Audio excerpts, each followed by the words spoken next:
Here we go. What's going on, guys? How you doing? Happy Monday. How you doing out there? How was the weekend? A little chaotic here, just trying to get stuff. I was trying to get stuff done this morning. Completely lost track of time.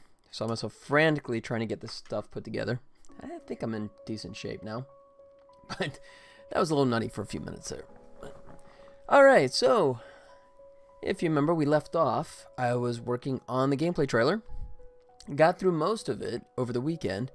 Was trying to actually do all the game capture this morning. And got some of it. Turned out to be a bigger headache than I thought. And actually discovered a bug along the way. Minor, but it's something I gotta address before I kick it out. The finished version, that is. So, Nerd It, Taste the Rainbow. What up, buddy? Welcome back, man. How's life? How was the weekend? Let's see, you're on the opposite end, so you're way past weekend time now, aren't you? How's it going?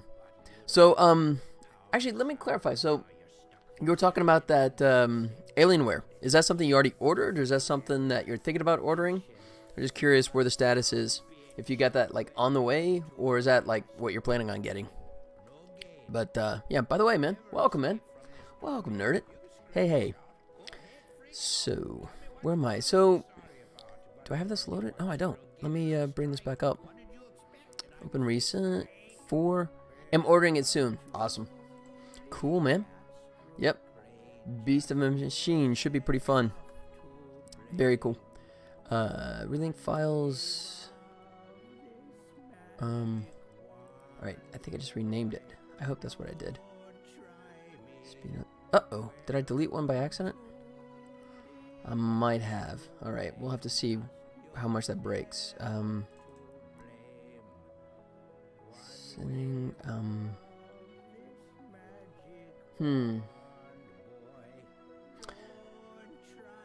I should at least put something out there. These are AVIs. Wait. Yeah, MP4s. Game no GUI. Nope, that's not the one I want. Alright. So, trying to dig through all the footage I was trying to capture this morning, and I may have inadvertently deleted one that I was using here, but that was placeholder anyways. Single player game. We'll say open that one. So that should get us there. Alright. So, let's see where we're at here. Some of this is going to be placeholder. You know, so some of this, the background footage, and there's going to be quirks in the playback here, because I don't have the resolution set up. Let's see, what I have it set up. Yeah, I got a draft.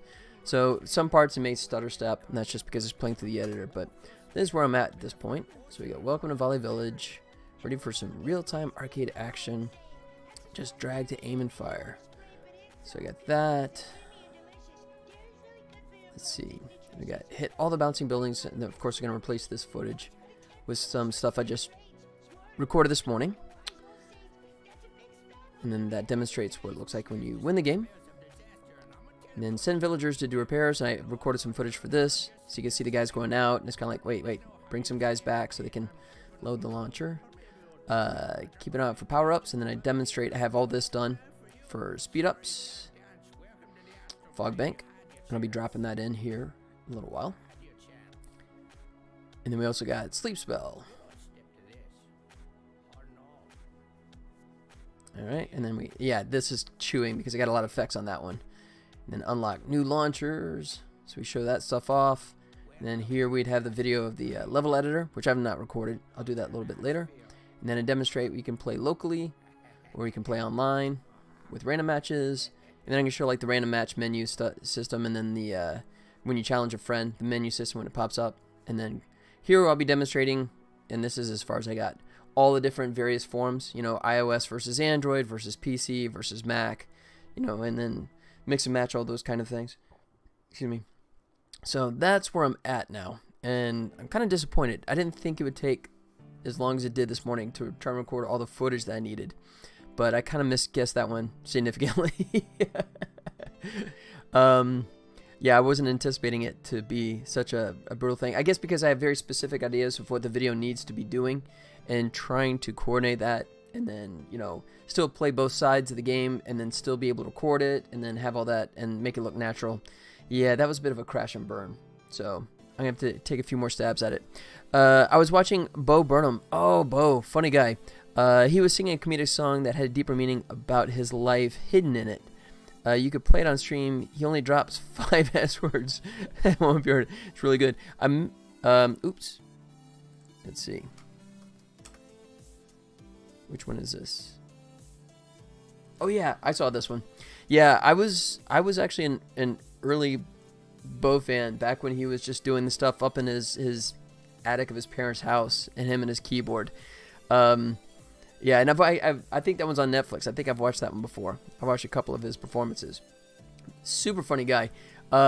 He goes so fast that sometimes I feel like I need to turn on the closed captioning just so I can pick up on everything he's saying, because he just burns through that. And then, you know, and a lot of the stuff also has so much, like you said, subtext to it, right? It's, you know, you hear it, and it's, as a comedian once said, it's kind of a grenade joke, you know, because he'll say it and it'll take a couple seconds and then it registers and then you start laughing, right? So there's like that delay. It's about his mental health. Yeah. Let's see. Make happy. You know what? Yeah, I did see, I think I saw this one a while back, but yeah. All right, I'll give that a look later on. I don't know, because I don't have the audio set up on my or do I? Yeah, no, I my browser right now, I don't have the audio set up on that, just so I don't get any kind of goofy feedback on that. But yeah, I'll check that out later, man. Thanks for the link. But yeah, Bo, amazingly funny guy. You know, I mean, even when he was young, man, the way he could carry himself, right, was just pretty amazing. I mean, he was already musically talented, but just the way he could play to camera and mug so well was just impressive, even when he was young. So I'm glad to see he's had so much success. That's very cool. Okay, so I think what I should start with is start cleaning some of this stuff up. Let's see. Let me go. Can I do an insert track? Good. I'm going to move all this stuff up. All that to 2. Alright. And then I'm going to go through all this stuff one by one and nuke the background. Oops. That's going to go away because I'm going to have that running in my own separate layer that it will be dropped on top of. And I do need to do that for all of these comps, so I'll bring them all up one at a time. Like that. Yep. 3, 4. Good. Just go through all these guys. Just getting rid of this background here, because I'm going to just do it as a separate layer in the edit. That is just going to, all these comps are going to lay on top of. 6,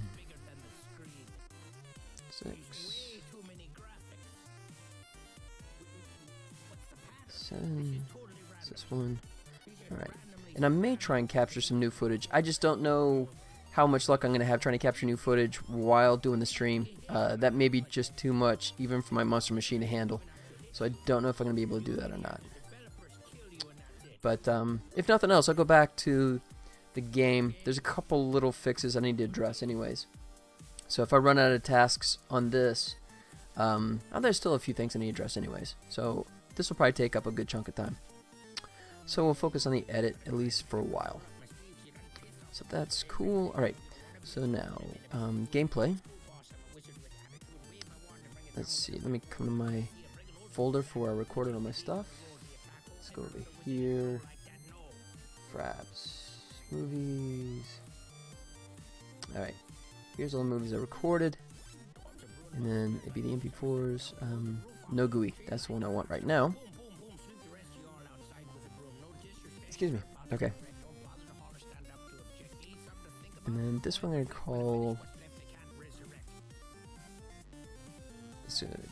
make composite shot. I'm going to call this... Call it background video.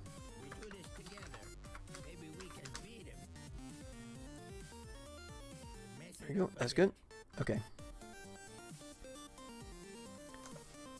Yeah, so this is just a standard game that I recorded. Whoa, that was a glitch. Is that just the playback? Okay, that's just the editor playing that little glitch on the screen there. Alright, so this is just a one-player game that I recorded earlier today. And this is going to have playing in the background. Alright, and then of course I'm going to do a thing, and that goes for 2 minutes. I do the whole way through where the island sinks. So I'm going to do two things. I'm going to go ahead and effect. Let me come at it this way. I'm going to darken it down a little bit so it doesn't overpower the stuff in the foreground, and do a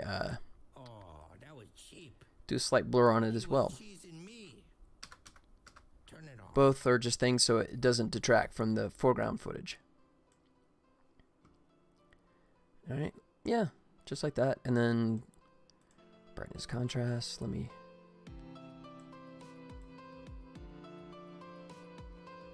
something like that. That's pretty good. Yeah. So now we come in the editor, and we're going to lay that underneath. And he should be up here in the comp area. And should be able to drop that right here. I'm going to unlink this, unlink, and I'm going to kill the audio for that because that's just background.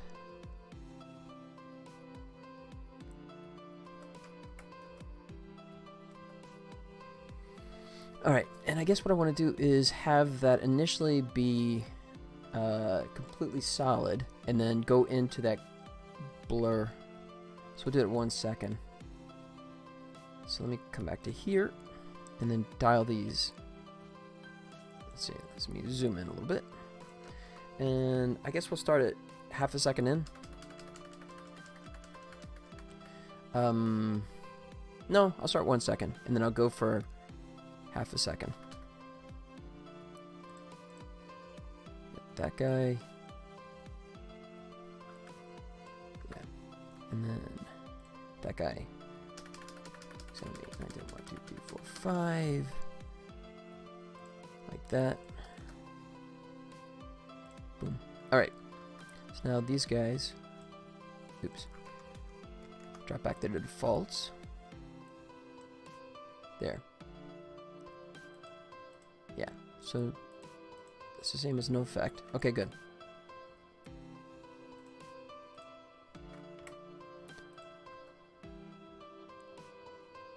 Ooh, that's slow. Let me tighten that up a little bit.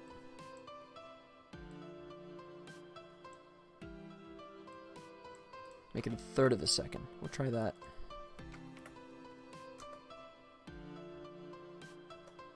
And a little bit sooner.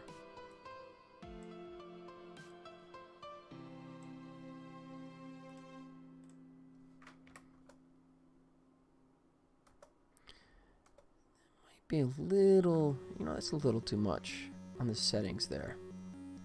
Let me back this off a little bit.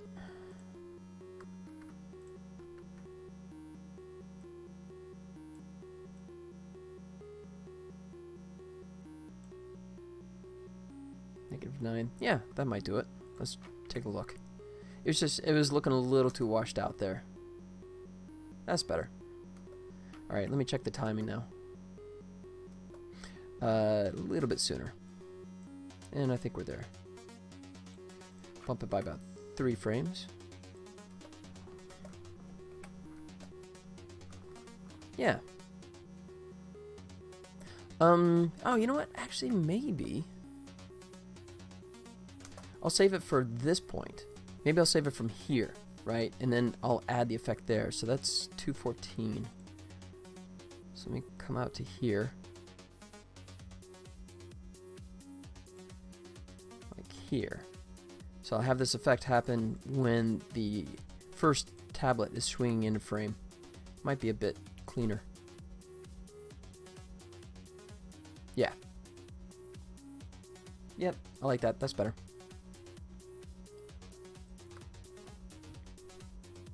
Alright. Oh, and I still have to render render out all the tablets, so I got all that stuff to deal with too. So I still got plenty on my plate just to deal with the trailer today.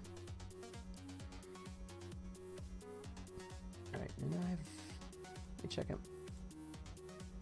See if I have volume muted on him. I do. Alright.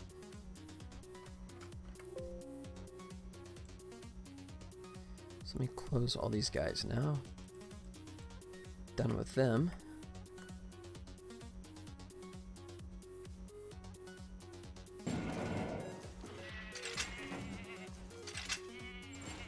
Yeah.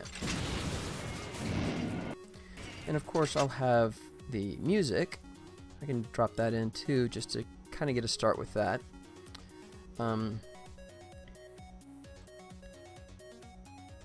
Check this real quick. Yeah. Okay, so let me create a new folder here. Call it music. All right.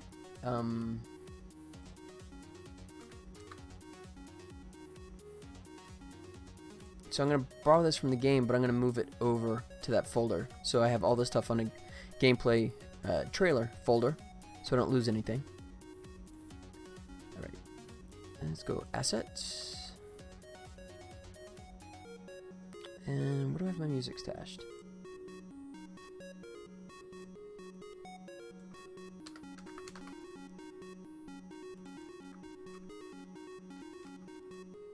Let's see. Is it Mega Music? No, Battle Music. Okay, it's this one, I think. Yep. So we'll just bust this open like that.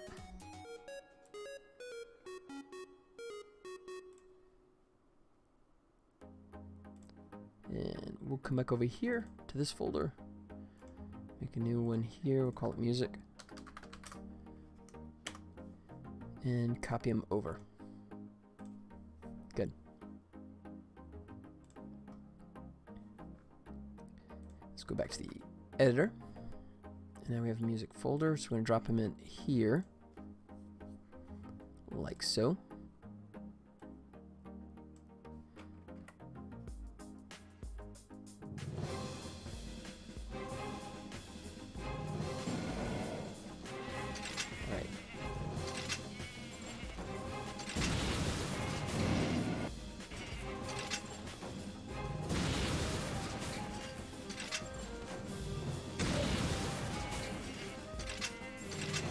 Yeah, I think it's going to play pretty well. I'm going to definitely work on the audio. You can see I'm kind of painting here some of the time, so I think it just be the gameplay footage because it's additive with the music, so I'm going to have to like dial the gameplay audio down a little bit. Because there's no narration, and there's no voice effects in this trailer, I can let the music just kind of go big.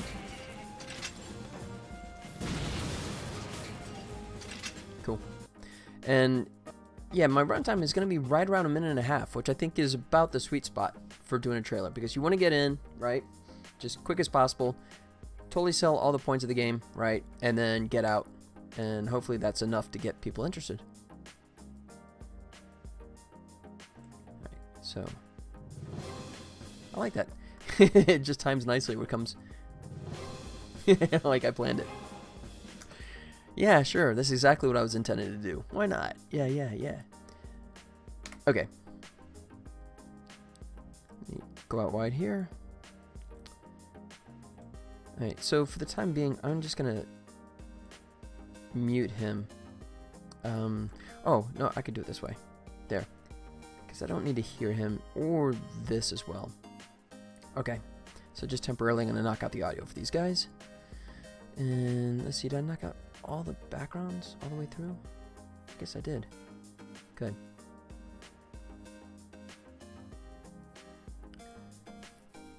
Alright.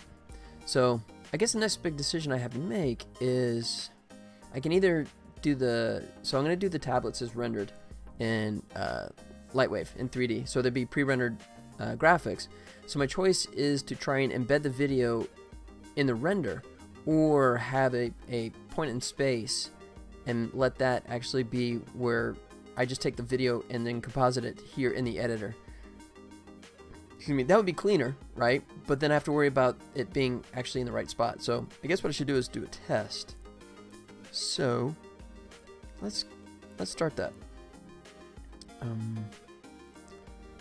Bring out layout. My Lightwave layout. Lightwave, for those who are seeing for the first time, is an ancient old 3D program, which, even though it's a couple decades old, it's still getting updates. They just did a 2019 update, but I'm still using 2015. Sorry. Key reason is just, I mean, most of the stuff I do is for mobile, and most of the new features and the new versions of Lightwave have much more to do with like high-end renders, which I'm not doing any of that right now. But if I do get a project that requires some high-end decent renders, then I'm definitely updating. Just not at the moment. All right. So I don't like the grid. And of course they move stuff around. There it goes. From version to version, it's always hard to keep track of where stuff is. All right. So I guess we'll start. Thought I actually had. Let's see. Objects. Okay, iPad monitor. Okay, let me come back over here in a modeler and make sure. Oops. That I got this model ready for prime time. So I'm gonna load up the FBX, and these are. I started. If you guys remember, I started to do a tablet, and then I realized that there's people that have made better ones that, you know, I could spend all day making something really pretty, or I could just take what's already been made by other people and make use of that. So that is what I'm doing.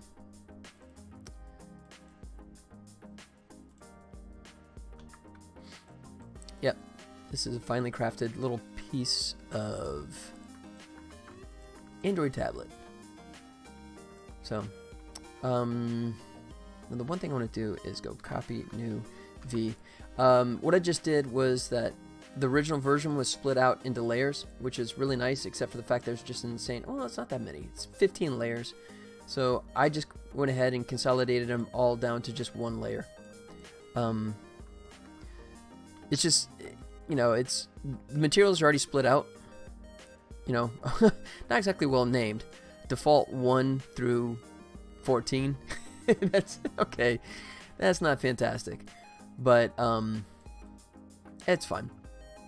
I think what I'll do is just kind of like make the surface here white, and I might slap my little scary robot name on there, and then the back I'll probably just do some kind of chromish type look. Yeah, I'll just see where it goes from there. So center it. Let's go. Gonna rotate it. Let's see. I'll put up here on the top of the grid just so I can check this out. Let me see where the camera. Does it not actually have a camera hole? Interesting.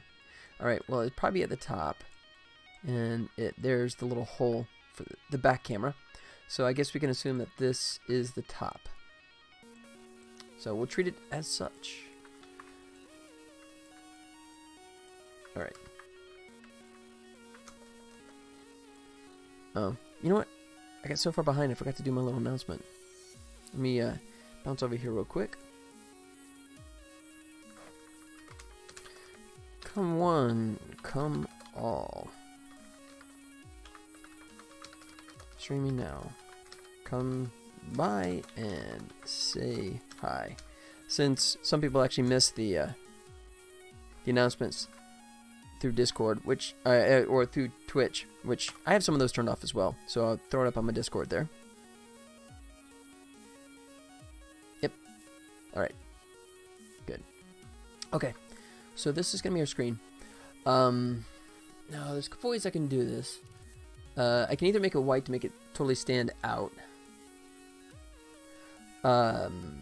or I can make it black to make it blend better. The problem with doing the white, the upside is that it shows me exactly where I should overlay the image. The catch, though, the downside is if I misalign it at all, you're going to see like a white edge, right? Which might not be good. So let me think about that. I think I'll start with I think I'll start with it black and just let it blend. So this is default 5. Okay, first thing I'm going to do is rename some of these guys. Surface editor default 5 is not going to be called screen. Rename.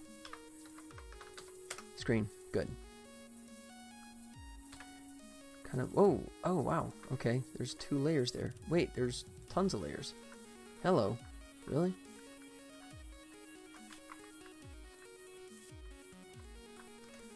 Alright. So there may be a glass surface as well as the screen surface. So let's check that out here. Alright. So, whoops. Really? You're not going to let me select that? Thank you. Alright. Fable Games!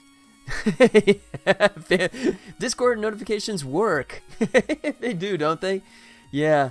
So, oh wow, I'm only a half hour forgetting to do that. That's totally my fault. Welcome, man. How's it going? Yeah, I always kind of scratch my head when some of the more familiar faces don't stop by, and it's kind of like, maybe they're busy today, and it's kind of like, oh crap, forgot the Discord notification. Yep. Welcome, buddy. Welcome. All right. So I'm just trying to do a quick texture on this Android tablet, which I picked off of, I think, TurboSquid. It's going well. It's been a good day. Nice, man. Hope you're well yourself. I am. Kind of a frustrating morning. I was trying to capture all the gameplay footage that I need for the trailer this morning, and I ran out of time before I ran out of footage I needed to capture. So I still need to do some more, but yeah, that was kind of obnoxious, but we're in good shape. Trailer's coming along nicely. I hope to have it finished in the next day or two. Alright, so what I need to figure out is, okay, so delete that one. Alright. We still got this guy. Oops. Wait, is that lower? Really? You're not gonna let me zoom in here, are you? No, that looks like it's right on the top edge there. Just means you get more time to work on it, making it perfect. Yeah, there you go. Yeah, but you know, I got to stop at some point because I do start second guessing everything. So, all right, so that must be okay. So the top one was glass. So let me do this. Screen, rename. I mean, it's nice actually having you guys around because, you know, when I work like by myself like this kind of situation, I do kind of get my own personal echo chamber, right? Where I just assume everything is fine and I just move on. Whereas, you know, having you guys, you know, I could throw it out there and get some instant feedback. And, you know, when you kind of go, you guys look at it and kind of go, yeah, no, that's not right. I go, yeah, but, oh, crap. Okay, you guys are right. Yep. I know you're a good animator. Does the skill directly transfer over to being, make good trailers? Not necessarily, because those are kind of two different beasts. You know, my trailer skills are good. I mean, I wouldn't say I'm a master at it, but I also, before I did animation, I also worked in film production. I actually graduated with a film degree, and I'd worked before. You know, I was spending my time waiting for computers to get fast enough and good enough that I could start doing animation work, right?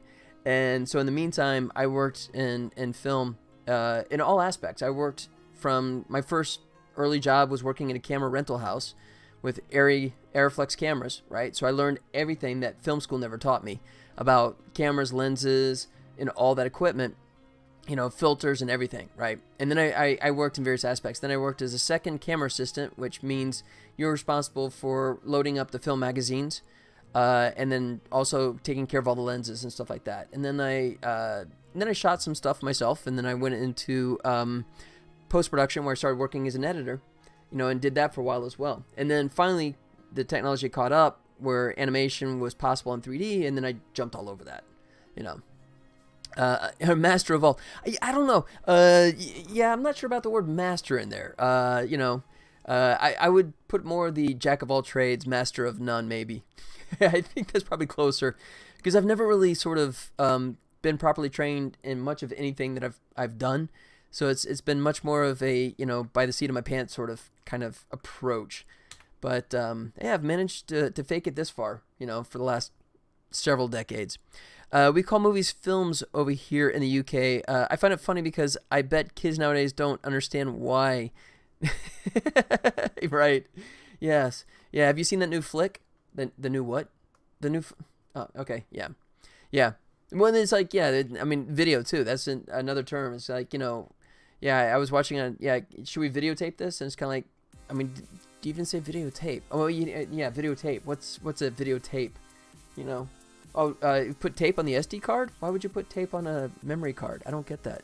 No, it's tape. Never mind. Okay. Yeah. Yep. So, and I even have experience. One of my short films, I actually edited on a flatbed, 16 millimeter film flatbed. Complete with I have my own little 16 millimeter film splicer. Yeah. I saw a 3D printed save button once. Nice. Nice. All right. So I think this guy, let's see, is gonna be the back. Okay, no, that's just glass. Okay, so let me hide him because we got him labeled. Oh wow. Okay, all these pieces are separated. That's kind of interesting. Excuse me. Okay, so this one is gonna be like what would be the true screen. He's called 13. Alright, so we're going to rename him Screen. And, oops. Yeah, so both these guys should be that. So now I should say Screen now. Good. Alright. So we take these guys, hide them away. There we go. Alright, see if there's anything urgent going on in the world. Nope. Alright. Okay, so that takes care of that part. And then, let's see how much of this is actually separated out in this model. Wow, is that like overlapping? Oh, that's the underside. Oh, that's crazy. Okay. I'm 25. My only experience like that is working with reel-to-reel for audio and didn't do much with that. Well, that still counts. I mean, that's kind of similar, right? I mean, we, back then we would use Nagra sound recorders. So I have some of my short films. I have the original film and the with the Nagra sound recordings as well on reel-to-reel audio. So yeah, and that one you had to get like transferred over to audio that you could edit as well. So very archaic system. Sorry, I'm just filling my glass back up here again. There you go. I talk a lot, so I drink a lot. All right, but it was fun, but it was so tedious, right? I mean, anytime I sort of like find myself complaining about the way nonlinear editing takes so much time, I just have to reflect back, to my earlier days when it was just like took forever. It sounded fizzy. Yeah, here you go. There's my weapon of choice there. I'm on the Diet 7-Up kick there. I drink a lot of Diet Coke too, but try and focus more on this so I can like try and cut down on the caffeine. Yep, there's my bubbly. There you go. I like it, man. That's they say Diet Dr. Pepper tastes closest to like real Dr. Pepper, but I actually think like Diet 7-Up tastes a lot like regular 7-Up. Okay, so then I guess what I should focus on is see how much of this front screen. Oh, there's the camera. Look at that. That's subtle and hidden, isn't it? Nice. Wow, this is a really well-built model I found here on, I think it was Turbo Squid. All right, let me just grab one of these guys and figure out this is default 4. Now, how much of this is default 4? So what we do is we'll come back into W? Yeah, we'll do it this way. Surface, default 4, and we hit plus, and there's all of our surface 4. Interesting mix. Really? So if I hit plus, okay. Yeah. And then I think I'm going to separate those guys out in the back because I want this front. Let's see. I think I want to separate this piece off because I want to do like, I'm going to put my scary robot name on the top here. So I'm going to separate him so I can space up his UV. But the rest of these guys look fine. So then I'm going to call all these guys. And let's see. That was, what did I say, 4? Yeah, default 4.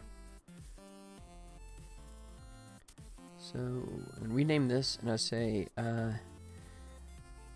front face. Like so. And I guess I can leave all that. Alright. So now if we take front face, hide those, glass, hide those, whoops. Yeah, no, that's right. And then screen, hide those, and then here's what we have left. And this would be default 12. Which is crazy because this is like the inside. I don't even know how this would ever even be seen, but we'll call it screen inside edge. Like that. Hello all lurkers. yeah, I'm not sure how many are human and how many are bots. For some reason, I don't know if it's like, if there's some correlation for the fact that I call my company Scary Robot Games, that bots seem to like it here, but you know.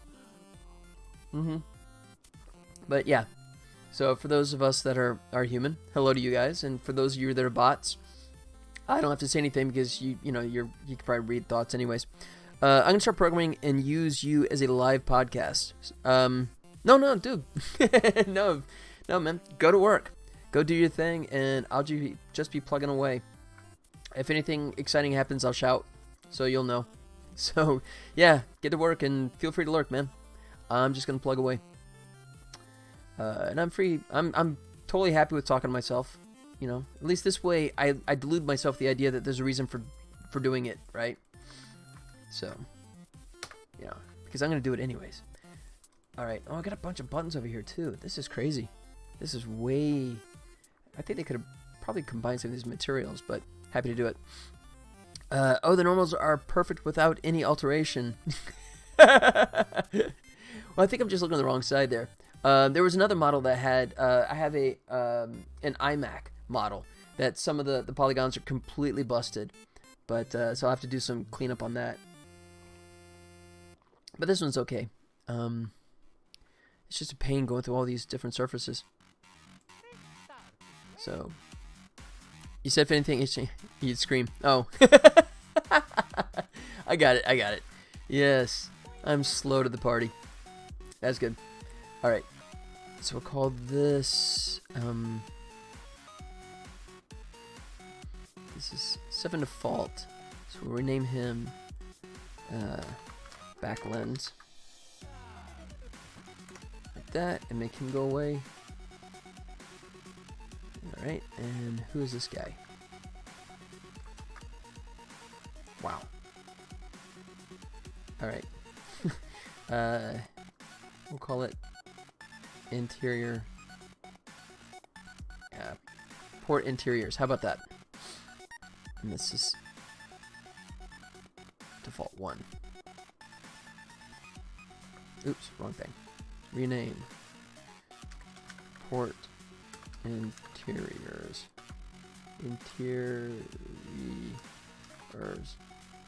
Close enough. Kind of spelled right. Okay. Select them. Get them out of the way. Who's next? Default 10. And default 10 is... Really? Okay.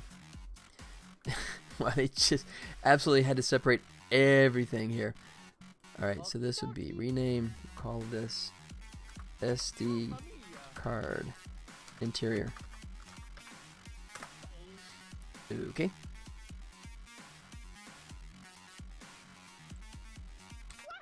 Bye-bye.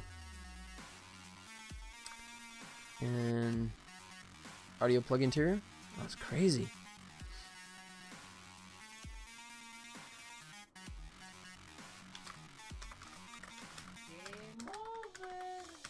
So much for playing my game. Most of these I'm going to just probably make black anyways. It's just going to fly by when it's like spinning around, but it's nice to have them separated so I can tell who's who. Bye-bye. Alright, and who's this?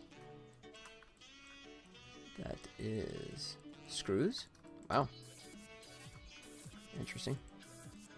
On either side. Nope, just that one side. Okay. Okay. We'll call them screws. Bye-bye.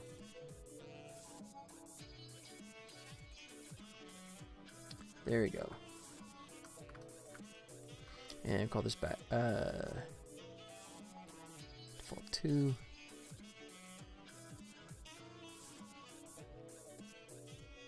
Did we get? Yeah, okay. I guess that's correct. It just reorders the list. That's where I don't see 14. I see it there. Oh, maybe 14 has nothing assigned to it. That might be it. Alright, so this guy's gonna be back face. Back face. And he's done.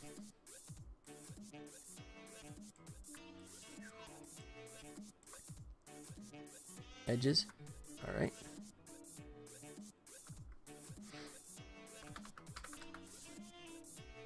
Like so. Bye-bye. Almost done. One polygon for... I don't even know what that is. Serial number? Back text. Window? I assume that's what it is. Where they put a little sticker that says like the model number and all that kind of stuff. At least that's what it is now. Alright, 3 more. And this is the front lens.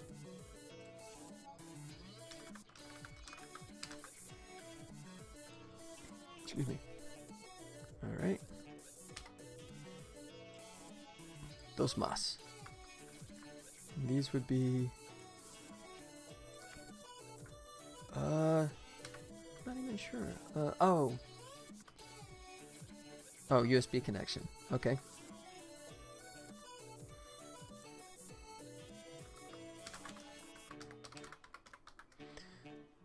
Alright. And last but not least, wait. Really? You actually separated the USBs? Okay. Okay. USB connections 2. And we have no more polygons. So that's everybody. Good.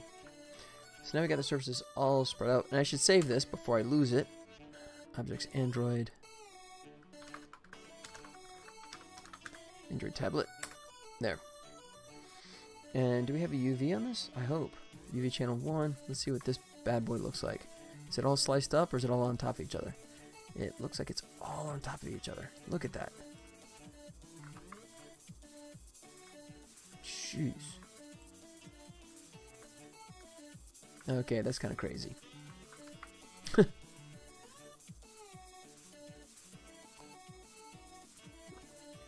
Okay. Well, I guess I don't really care, except for this guy. Which, he's just kind of sitting over the edge, isn't he?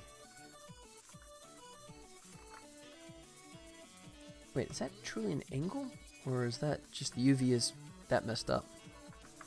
Yeah, I think the UV is actually messed up there. It's curving inward, but the polygons don't curve in. So, tell you what we're going to do. Let's separate them out, XV. And we're going to make a new material. We're going to say face with text. Alright. And then borrow one of these other guys, copy. And then paste that so they're all consistent. Alright. Let's see. There we go. Wow. Yeah, that's crazy. Alright, I'm going to put this by himself. Nope. I wanted that one.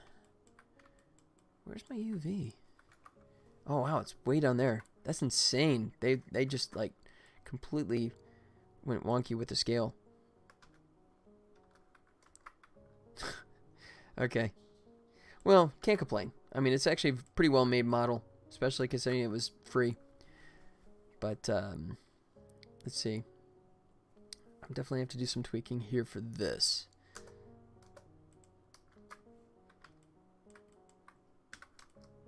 Oops.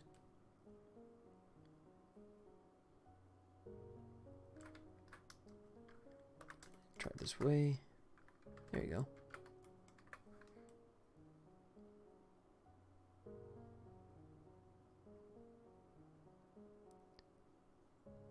Yeah, it's pretty close to exact. Alright.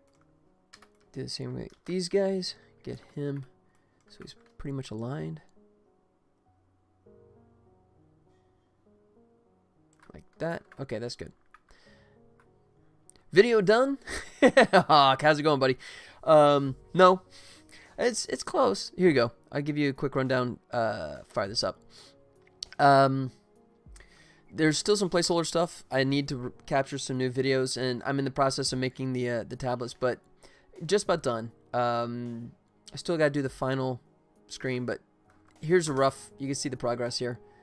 So you have this, which is pretty much what you saw on Friday. Most of these videos are going to get replaced. The gameplay footage is going to get updated with newer ones that are more like perfectly in sync with what's going on with the text. And so this is just kind of placeholder. But that's what I was doing this morning, was recording the video footage for it, and that was bigger pain than I thought it'd be. So yeah, like here, you know, so I have footage of the villagers going back and forth, and I'll probably have to slide the timing on some of these to make sure that they coincide with the video perfectly. We have that one, and we demonstrate the fog bank. So just showing off all the components of the game, just to give everyone a quick rundown so they understand what the game is and isn't about. There you go. And then we go unlock new villagers. So we demonstrate that, and then we show you can unlock new launchers, so you get that little demo. And then video here, of course this would be video showing the level editor. And then I demonstrate you can play locally, and you can play online. Right, and then I also, as was suggested a few days ago, was play online, challenge friends, and then I have all this section right here. So, and this is where I pretty much stopped off. So I have like Android, iOS, Mac, and PC, and then I have all the different devices kind of popping along, right, with these guys down here, just to demonstrate the fact that it can be any combination, right, just to really kind of sell the whole cross-platform play. And that's when I need to get all that stuff done. And then after that, it's just going to be the final, here it is, the final release screen. Here's the info, and it'll say available now for iOS and Android, coming soon to Steam. Which, I mean, Steam will be my first release anyways, right? How much of a user base it'll find on Steam, I don't know. And, I mean, it may be just me wasting $100, but I'll definitely make that a focus on getting out there. Now that I know the obfuscation is working better, right? I feel a lot more confident about putting it out there in the PC version. And reluctantly, I'll probably buy a release on Epic. I guess I could. Yeah, I'll make it a bidding war. I'll talk to Gabe. I'll get him on the phone, and I'll say, hey, man, convince me not to go to Epic. What you got? Come on, throw me something, right? Tell you what, Gabe, I'll make you a deal. Tell me the release date for Half-Life 3, and I'll go ahead and put my game on Steam only. How about that, man? Do we have a deal, Gabe? What do you say, Gabe? What do you say, man? We got a deal? Just hint at a date for Half-Life 3, please. Not that I'm still waiting. But, yeah, it's not a bad idea. I guess the only question mark for Epic is I'm not sure how much of an install base it has. Date Infinity. Yes. Release date. The day after you take the celestial dirt nap. Right? So, whatever day I die, Half-Life 3 comes out the day after. That will be it, no doubt. In my luck, I'll have crappy download speeds in the afterlife. That's morbid. But yeah, so I'll have to do a little more research on Epic, because Epic obviously has millions of users because of Fortnite, right? But how many Fortnite users would actually translate to my game, because it's a totally different beast. Whereas Steam, you have a total cross section of game players, right? That are total different genres. So I'm gonna have to do some more homework to see if Epic has, well, excuse me, why not, right? I'm at home and I'm working, so let's do some homework. Gabe puts on homepage of Steam. Hey guys, we were just waiting for this one guy to finally go. Here's a free link. So let's check out Epic Store. I'll do some homework. What do you say? Alright. So, how do we look at genres? Or can we look at genres? Or do we just look at whatever it wants us to see? Alright. So far I see a bunch of games that are full on much more than what I got. Okay. So, yeah, a ton of titles I recognize and would never even try and compete with. So, mod editors. Okay, so we have some mod editor guys that are controlling it. So, wait. So, wait. So, is this all that's in the store? Or is this just the front page? And if it is just the front page, how do I get past the front page to other stuff? I mean, this implies that there's literally like 40 games to buy on Epic right now, and that's it. Oh, no, okay, that's not even mod editors. These are editors that allow you to mod stuff in games. So that's not even what I thought it was. I thought these were like curators or something, but nope, I misread that. But yeah, this isn't encouraging to me. You know? This, yeah. If this is literally all that's here, get Epic Games. Okay. Or do I have to actually do the installer just so I can even look at other stuff? That can't be it. They wouldn't actually just have the website, just have a teaser, and you have to download and install the installer just so you can actually see what's available in the store? That's nuts. That can't be it. News. At least less competition. Right. But, I don't know. That's like coming up to some like classic car conference, right? Where everyone's got these beautiful Model Ts and these, cars like, vintage Mustangs, and I'm driving up in my, what? My Honda Fit. It's like, hey, but it's red. So I'm not sure if I'm gonna be a good fit for this at the moment. I know we have Itch.io.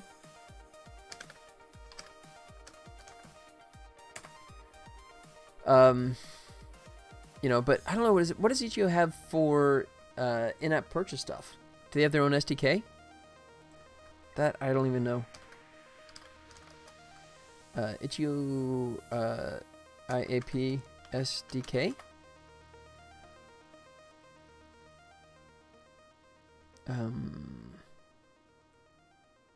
API. Itch.io. Okay, fine. I see API. Documentation, OAuth, in-app purchase. I see nothing. IAP. So I'm not seeing, unless I'm missing. Search for games or creators.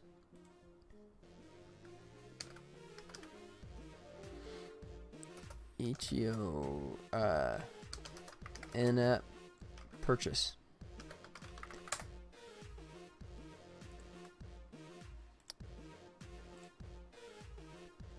Alright, so how buying works. Alright. Purchase dialog after the purchase. The game's okay. So Itch.io allows you to sell the game, right from the start, but I don't know if there's any support for in-app purchase stuff after the purchase. Here we go. Okay. Purchase email. Yeah. All right. So unless you guys tell me otherwise, it looks like Itch.io's only choice is to purchase the game up front, which that's a bit of a challenge for me considering I'm free to play. So that kind of puts me back to where I was before. I have, Steam and maybe Discord. So yeah, Steam Power looks like it's going to be my initial starting point, I guess.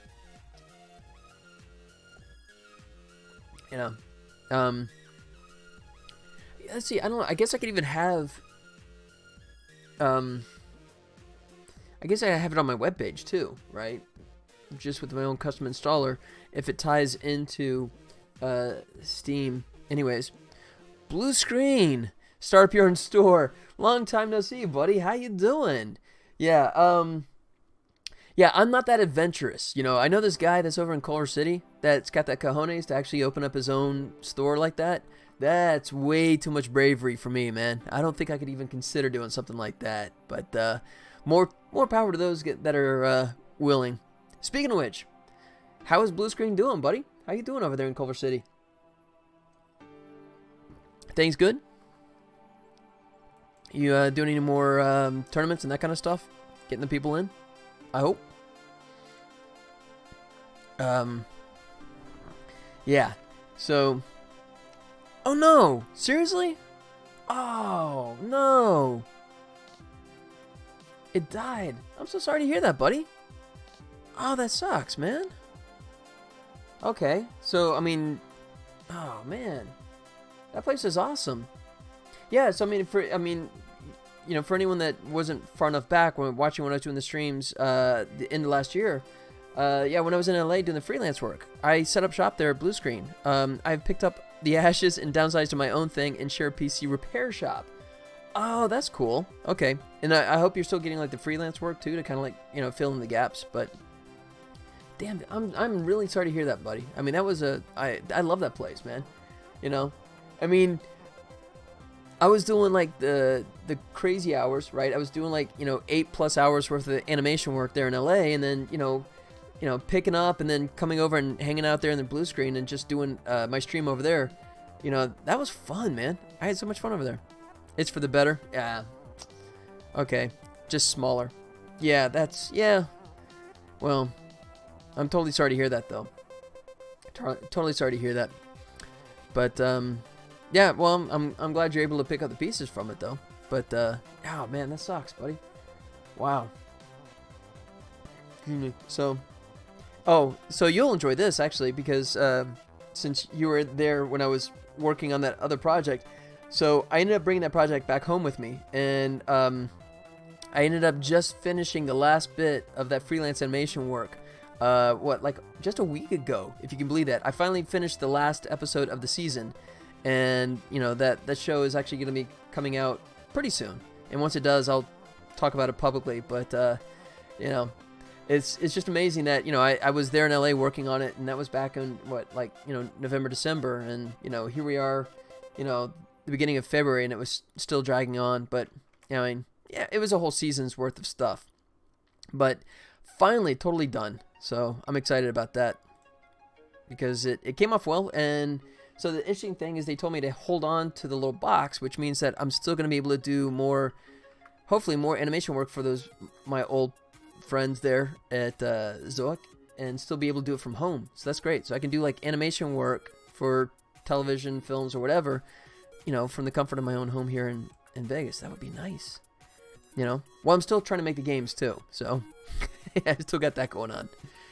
All right, so I guess what I should do is Facebook text. Okay, so that's cool.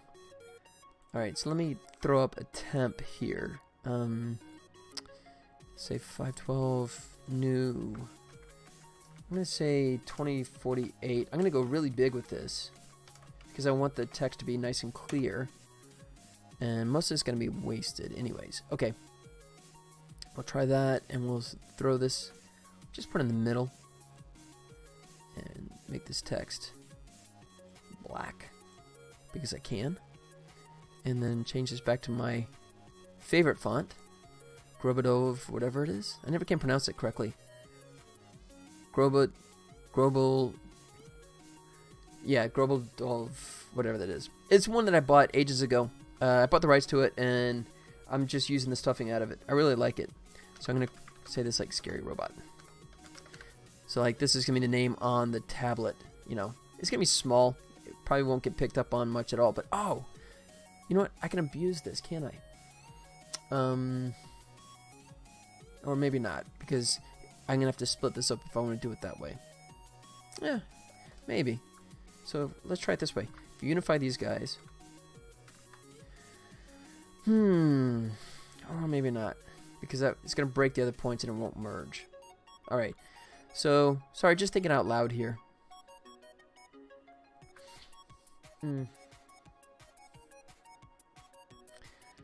Let's see. I could do 1 with a clip. Okay, well, let me just start with this. So we'll say save this as a PNG. Let's say images. Split this into a different folder. We'll call this textures. Textures. All right. Tablet face. Whoops.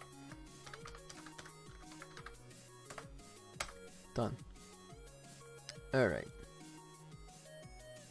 Let's lay out. We want to be back here in modeler. Good. Images. Let's load him in. Textures. Oh, I did make him all bold, didn't I? All uppercase. Let's change that. Oh, it's not going to let me because Photoshop's got a hold on it. Okay, fine. I'll worry about that later. Alright. So then we come to face with text. Switch this. UV. Channel 1. That one. Yeah. Alright, that's what I was afraid of. Okay, so then we're going to shrink this like so. And how much can I extend it before it starts to repeat? That's the big question mark. See how much I can get away with here. Put that at 0. About that much. Alright. Then if I go like this. Move them up a little bit. Alright, this might work.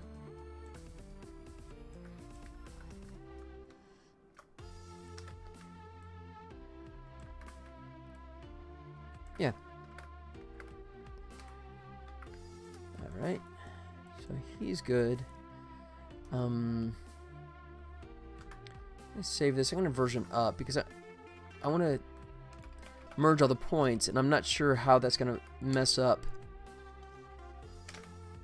the UV. So I'm going to go ahead and version up in case it does, so I can revert back. Alright. So surface, front face. Tell you what, we'll just make that pure white. Uh-oh. Huh. Okay. Why? Oh, this glass. Oh, really? How did that get switched over to glass? That's not good. Okay, fine. There.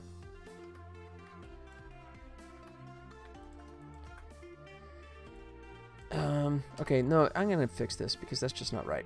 So let's go W, surface. I'm not sure how I did that. So front face should have, oh, it still has some. Oh, wow, okay, the glass goes all the way across. Oh, jeez, that's interesting. So in that case,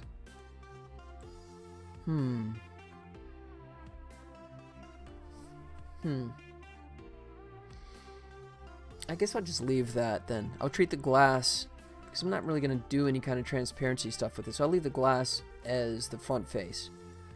And I'll just leave that as is. So, that's good. Alright. How close is that? Oh, that's pretty tight up there, isn't it? Okay.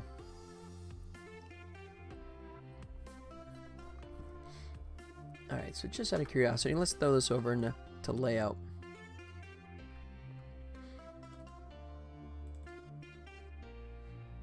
Alright. And we got a light, so that's a good start.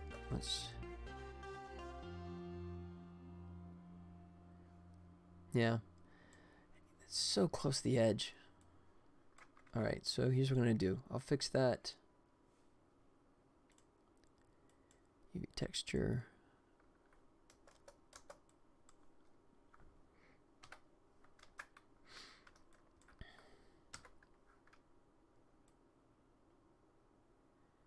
Do that. Ooh, I'm gonna go that way with it, and it's gonna start breaking. Crap. Alright, so I gotta physically shrink the font down. Okay, that's what we'll do.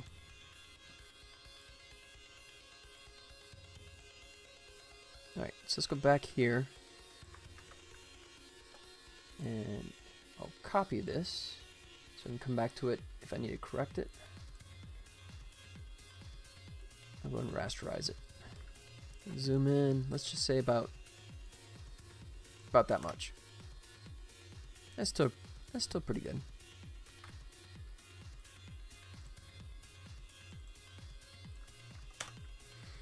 Alright. And then we gotta update this. Reload. There it goes.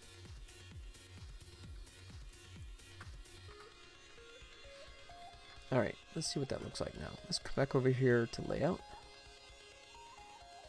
Update the image. Reload. And it's looking stretched out. Okay, so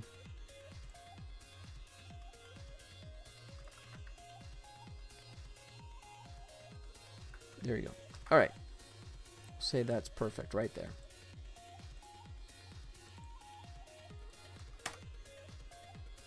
Boom. Image editor, reload. Come back to layout, images, reload. Alright.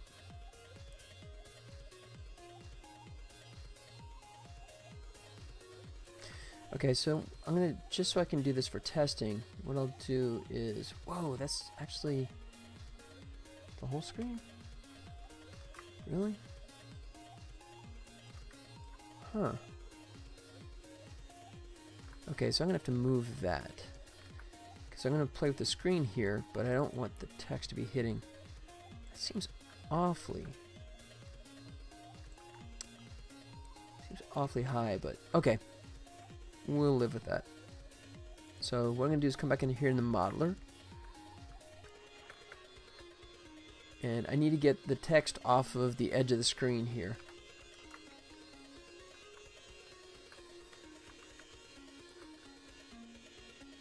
Just center this up. About.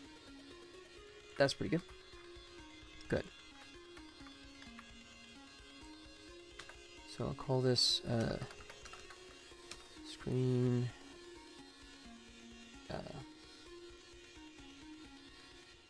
I just call it screen 2. Not very original, but it gets the point across there. So the point here is I wanted to separate that. So when I come back in here, I can tell where the screen truly is. And yeah, that's okay. Yeah, I think I can live with that. Alright. And is this stuff smoothed? Let's see. Probably not.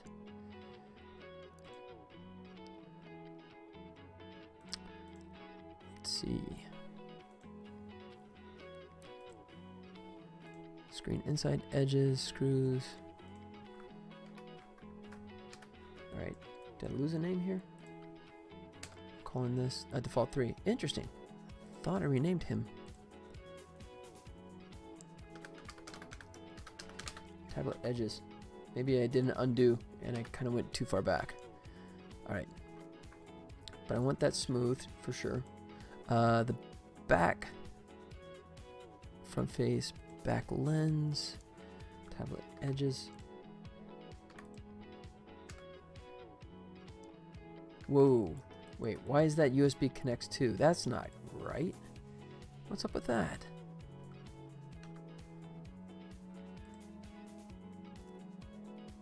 Back lens.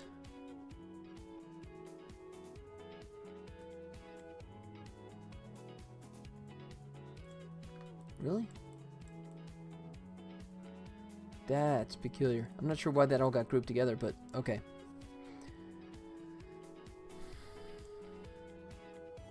I'm just gonna rename it to tablet back. Done. That's good. Could add a little specularity to it. Why not? And then definitely want smoothing on him. Alright. Yeah.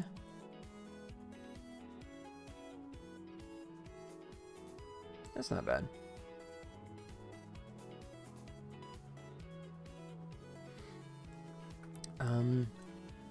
Let's see, in the tablet face, I definitely need that to be pretty high in terms of specularity.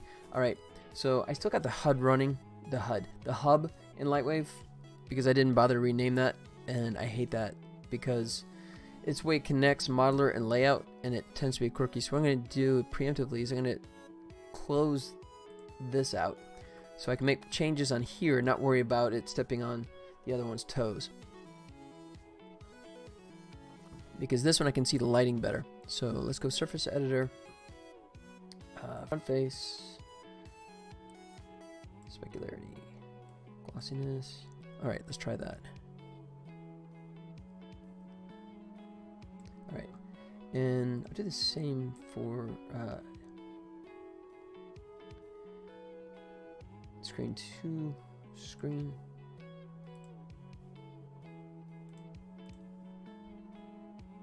Let's see. Yeah, I guess that's nothing. Front face. And that's nothing either. What the heck?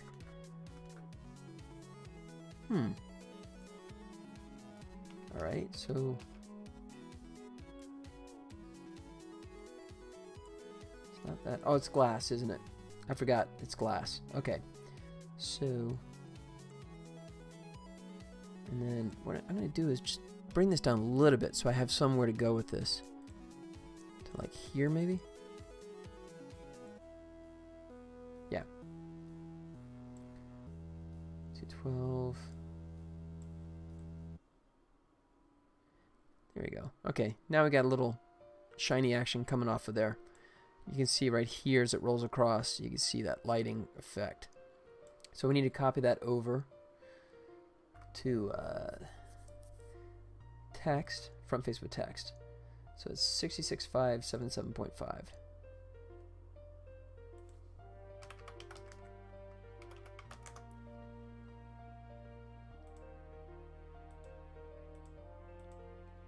So 7.5, and there's 212.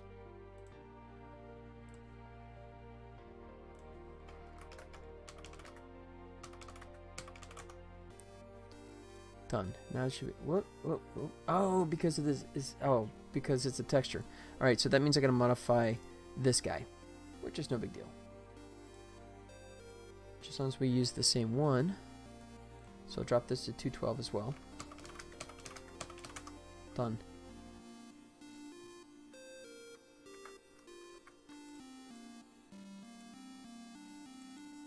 Tablet face.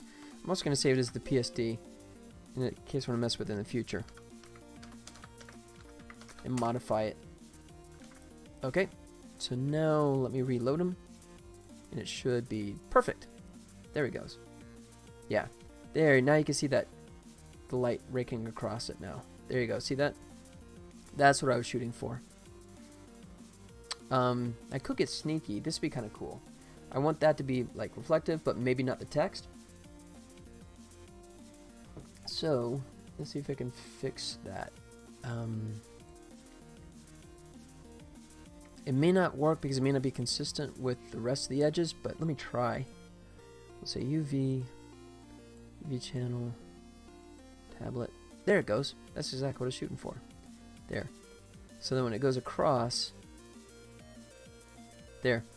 you see it doesn't light up the text. The text is just sort of like matte, right? So that's kind of what I was shooting for. Although that black is maybe a little too black. I don't want to go that bad, so what I'll do is, let's see, adjust brightness contrast. Oh, yep, it's not gonna let me. Okay, we'll come out of through opacity. Yep, just a smidge. I just want to get it so it's not pure black. That should be good. So let's reload. There it is. Is that R actually filled in? No, it's just, okay. That's just an illusion. So, let me get my position. Yep, there he goes. Cool. Alright, so that takes care of that. The, now we can look at the edges.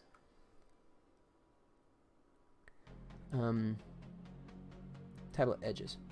Alright. Yep. Okay, so I'm going to throw a little bit of specularity on this guy. Just so it has kind of a plasticky look to it. And do the same for the back.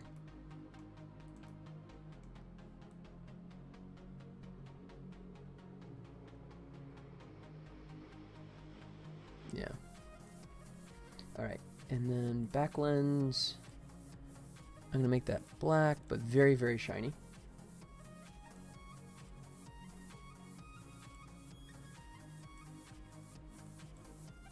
Once it actually hits it correctly. There it is. It's pretty precise. It has to be like right across there, but you can see there in the lens, you can see that hit. That's what I was shooting for there. We'll bump that to 50. 50, 40. And I'll do the same for the front lens.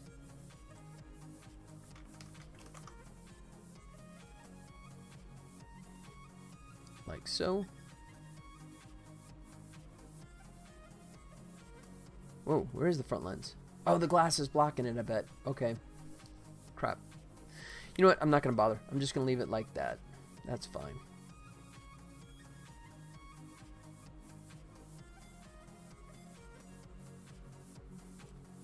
I mean, I'm, you know, really is kind of placeholder.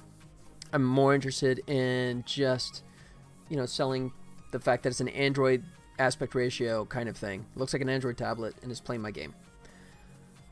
So I'm not going to have to worry about making it too photorealistic. I mean, I guess what I could do is just throw a little bump on it. Procedural.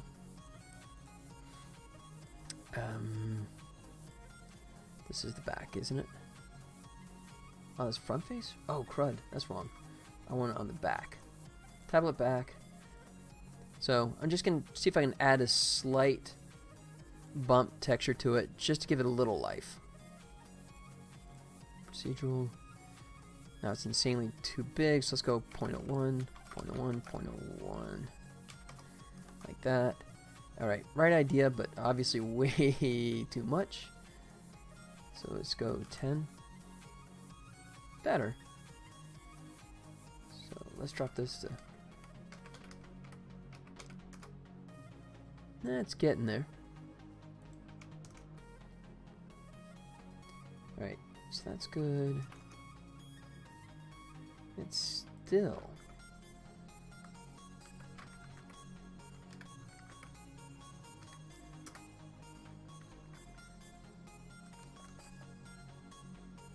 Yeah, I may not want to do this because you see that shimmer I got going on there. That's one of the catches of using procedurals is that you can get that kind of shimmer effect when it's spinning around. So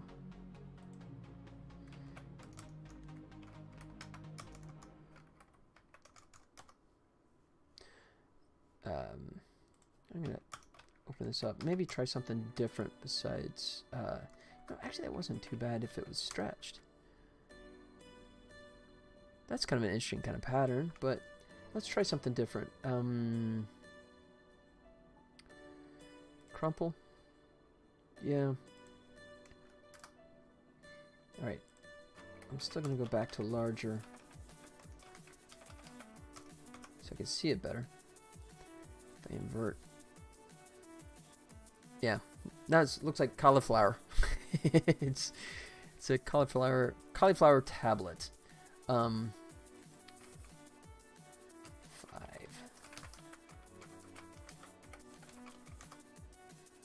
That's not bad. It's not bad at all. 30. Yeah, now we're getting a little more. I'm gonna put it back up. 50. 3. 3. 3. How about that? Yeah, there he is. Alright, now we got a little surface to it. That's what I was shooting for.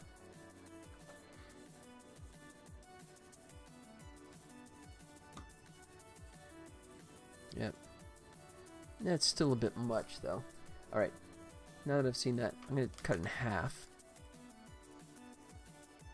There we go. I think that'll do it. Just when the light goes across it, you kind of get a sense that there's something going on there.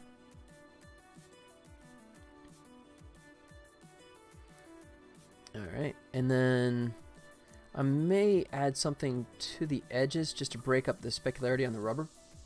I mean, this is kind of overkill, but I don't know. It'd just be nice to have something there. Tablet edges. It is smoothed. Yes. So, why does it look like it's not... Oh, because the points aren't merged, are they?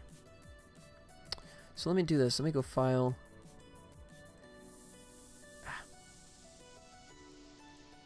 Oh, come on. Save. Current object. Done. Okay. So, come back over to Modeler. Now I'm going to open them back up in here. I'm going to try and merge the points, at least for the tablet edges here. Oh, it is merged. Wow. Okay. Just because of that sharp edge, I was assuming. But no, they just... That's baked into it. That's interesting. Yeah, that's just like a super sharp edge.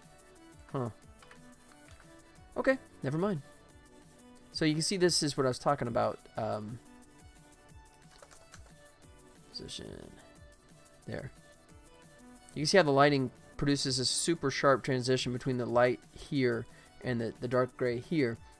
And I was thinking that it's just because the points weren't merged. But no, actually that was just the way the model was created. So, I can make the buttons. You know what? That's it. I think I'm done playing. So, and let's see.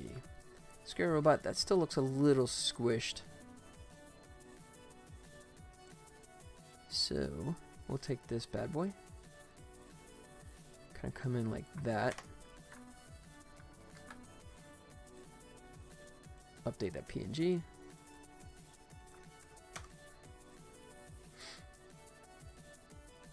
Bounce back over to layout and update the image. Reload. There. Alright. Subtle, but just the way I'd prefer it. Okay. And then, let's see. First thing we'll do is just, I'm going to drop it in and see how it looks in the edit. So let me just do a, oops.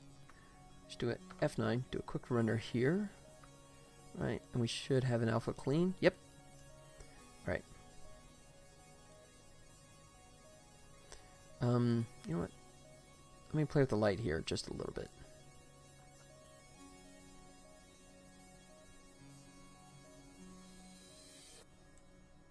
Alright. Save.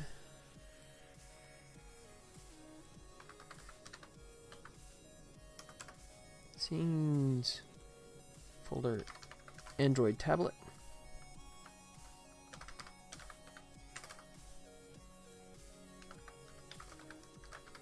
Call it default scene. There. Alright.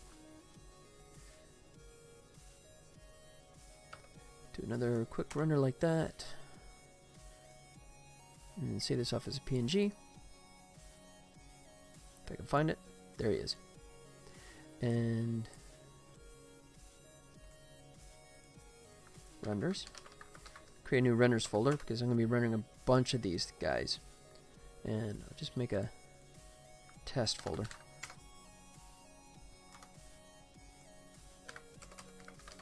Render test. Done. Okay. So let's drop it in and see what it looks like.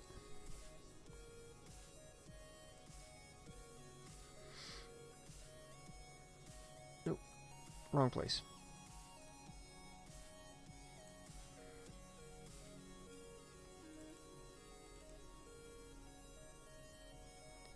Create a new folder down here.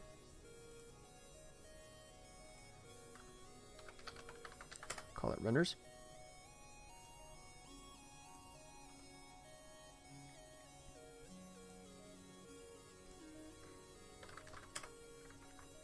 There we go. Okay. Alright, so fingers crossed. Let's see what this looks like.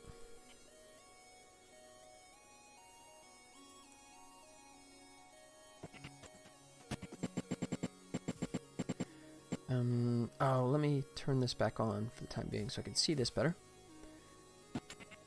Alright, there he goes.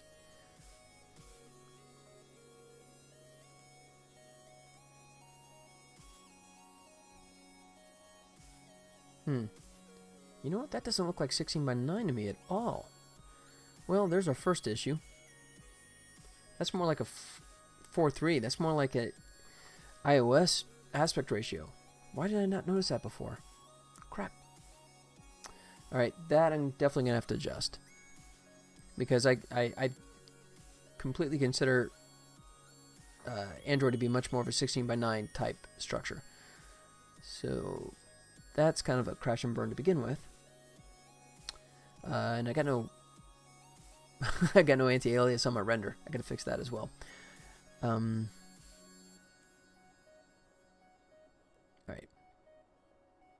So definitely want to address that. Okay. Alright. Pardon me. Fill up the glass yet again. And then we'll go back in Lightwave and fix up the tablet.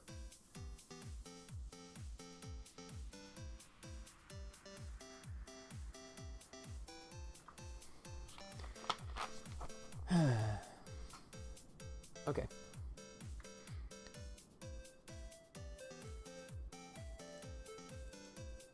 So let's go back over here to Modeler.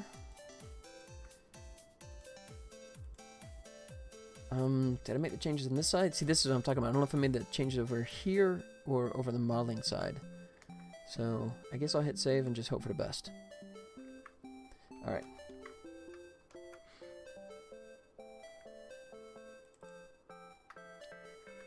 So I'm going to version up, since I'm going to mess with this big time.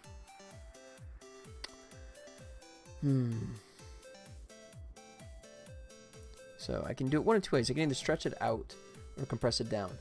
The stretching it out doesn't affect as much, but the compressing it down, because I have all these buttons on the side. So I think I just answered my own question. So what I want to do is figure out how much I need to stretch it by. So create a new box. We'll say he's width of 1920 by 1080. There. All right. So I have that in the background.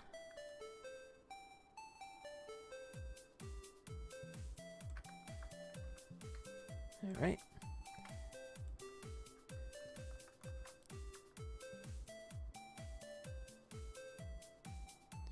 All right. So I think what the screen would be about like yay big.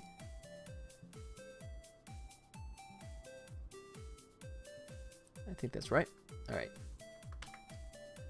And let's just go for it. Just start at the origin and See how bad this gets if I just stretch like crazy. The lens, I'll have to fix that, but that's not a big deal. Alright, how far do I go? Let's say it's there.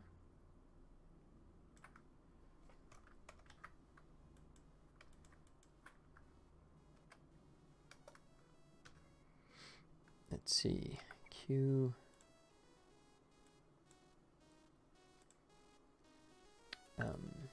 Front face. Do it that way. Oh, come on. Give me just one that's white.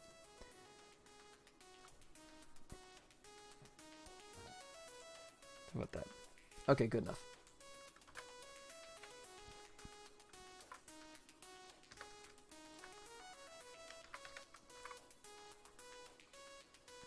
There it goes. Okay, now we got a good reference. Alright, so we'll do it this way. We'll temporarily hide him. So here's our screen. Like that.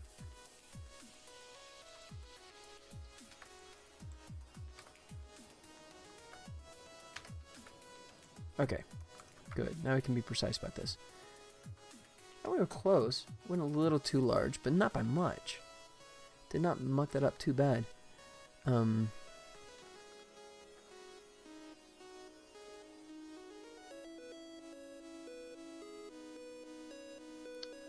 Can't even make it too precise there.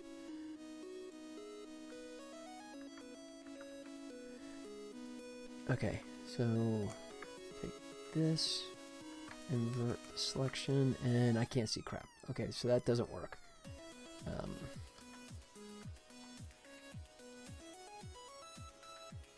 Yeah, there it is. Oh, how about this? Here's what I'll do.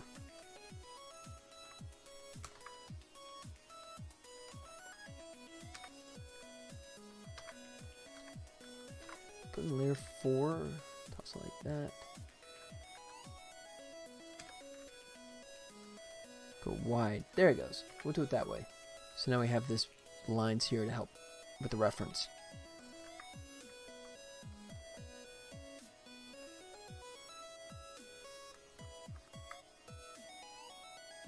Alright, so then we know there's our outer edge.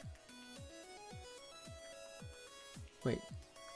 Why does that look like it's already out there? Okay, that's our guy. Okay, yeah, it's just a little far. Okay, so come back to the origin. Ah.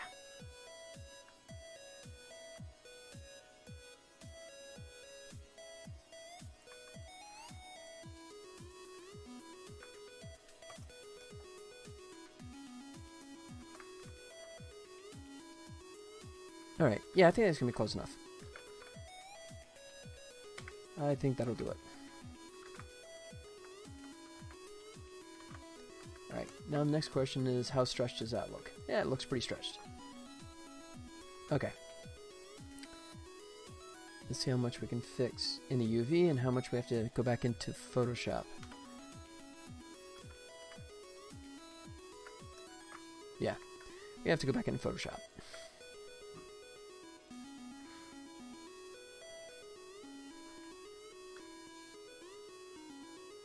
We'll say about that much.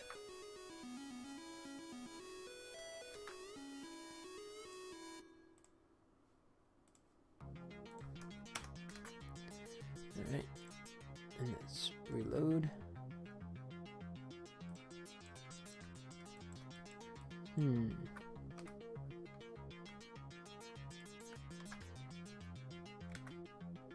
Alright, let's go back into layout. Replace him with 3.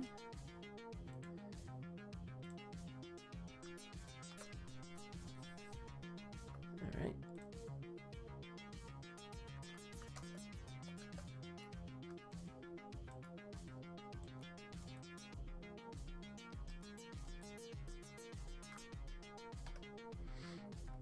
Let me get some anti-aliasing going on here.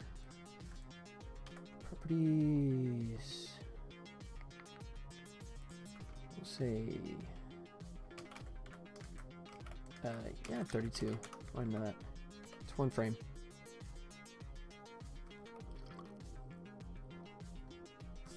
Okay.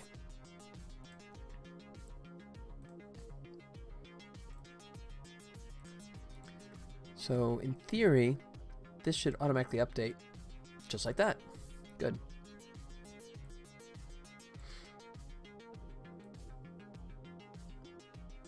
Alright, so what I'll do is I'll knock down the transparency bit. Not that much. About 70. So I can see this a little better.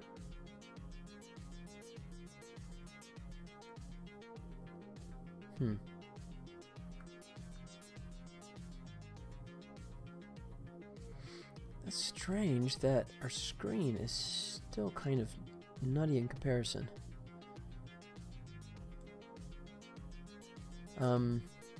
That may just be a scaling issue with that image.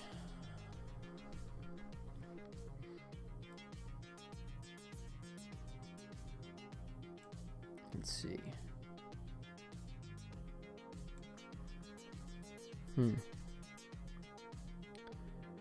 Okay, we can test it this way. How about this? We're bringing in Photoshop.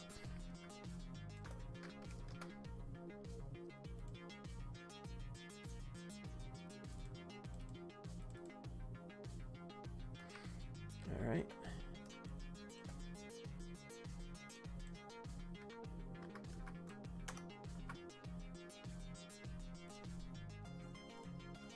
If we say 1920, 1080, okay, so it's a little high by about, what is that?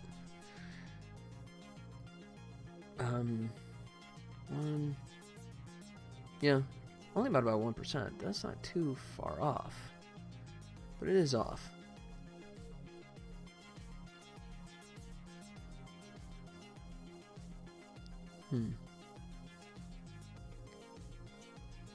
Okay, so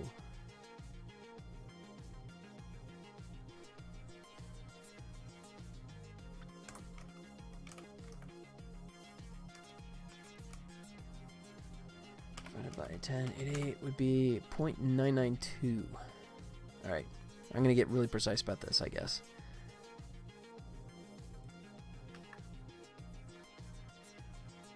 Okay, numeric. 9.2. Apply.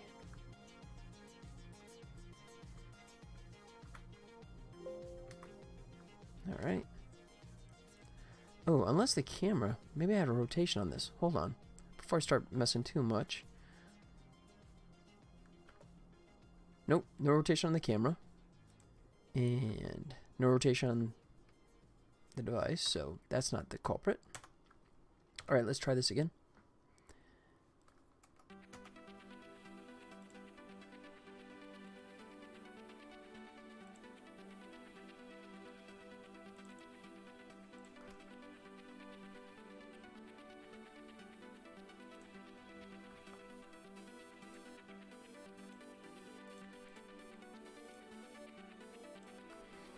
All right, let me make sure that did save.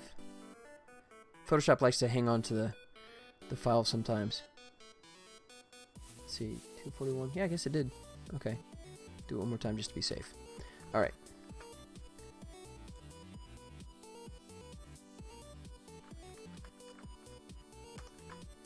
So we go image size 20. Wow. Okay, we actually shrank it down too much. That's kind of crazy.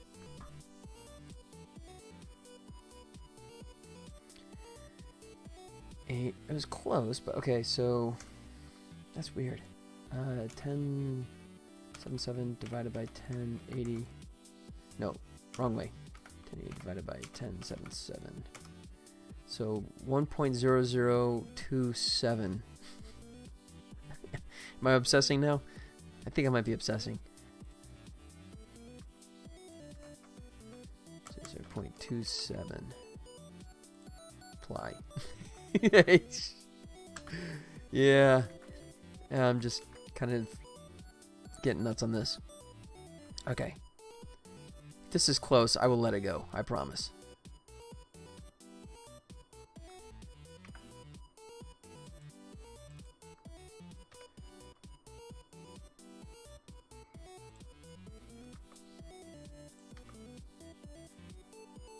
No. All right.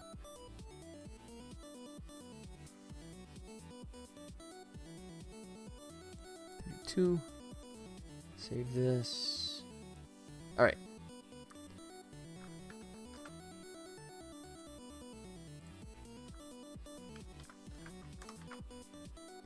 Image size. 1920 by 1081. Okay, that's it. I'm done. That's borderline perfect. Okay, good. Because 1920 divided by 1080 is 1.77, which is standard HD. Alright, so let's go back into our editing program. And now we should be good. Okay, so now I can blame the image aspect ratio just on not his fault. That's just going to be the issue of the capture, which we will deal with that here in a second.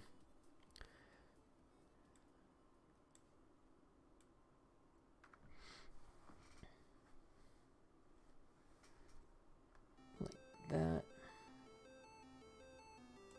Yep, okay.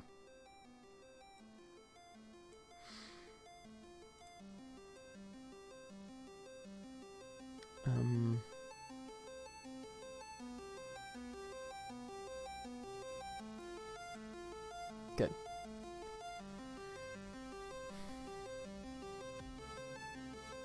Situ, why do I still have some jaggy edges on there? That's kind of interesting. Oh. Maybe because paused, quality, final.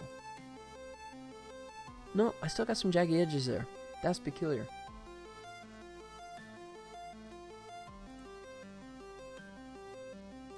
Okay. I guess I'll let that go for the time being. If it bugs me later, I'll deal with it. How does the little text look up there? Strangely soft. Right, I may shrink that down.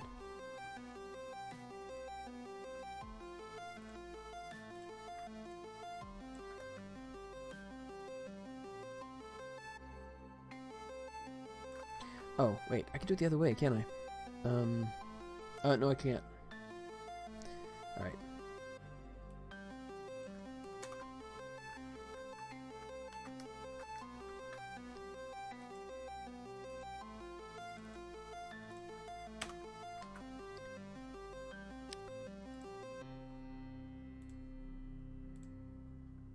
Yeah.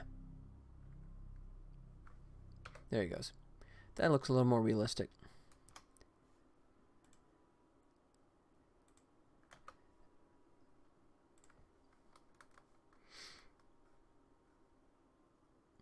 Oh, there's why. Because I'm rendering at 640 by 480? Really? Oh, crud, no wonder. Okay. 1920, 1080. That was stupid.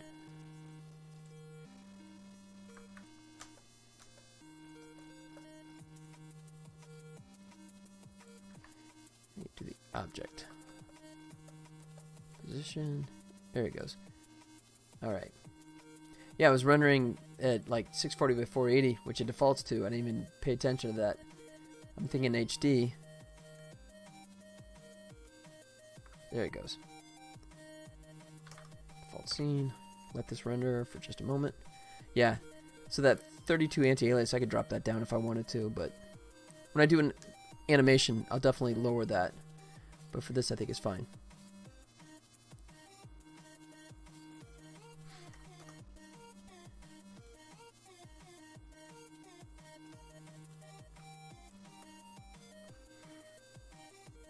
Oop, all right, now it's humongous.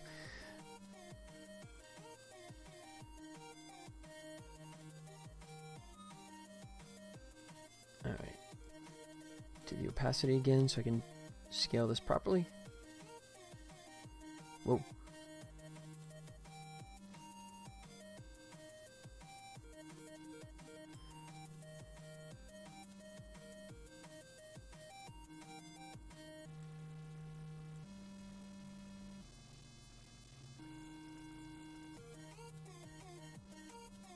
There he goes. Yep. Oops. Okay. Control S that.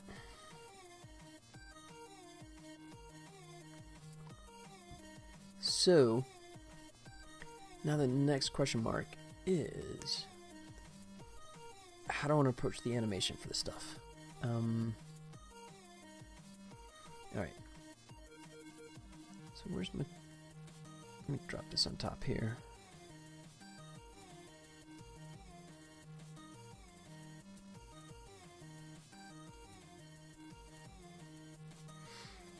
Let's see.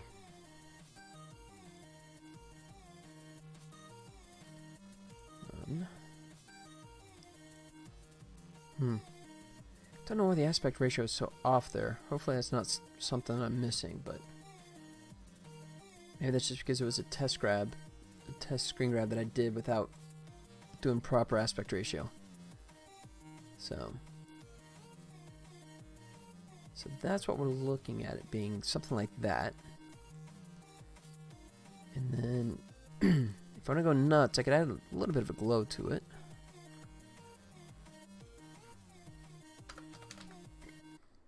Excuse me. Oh. You know what? I don't want to do glow. I want to do outer glow. Because if I do glow, it's going to like soften the image on top of it.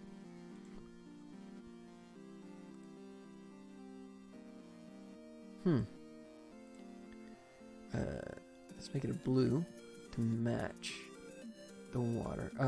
Pick screen color. Like that. Say okay.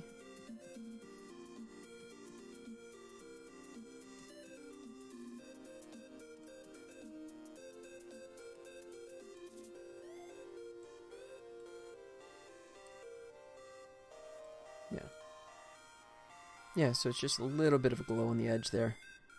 Just to kind of sell the whole thing that it's illuminated. I mean, it's subtle. Yeah.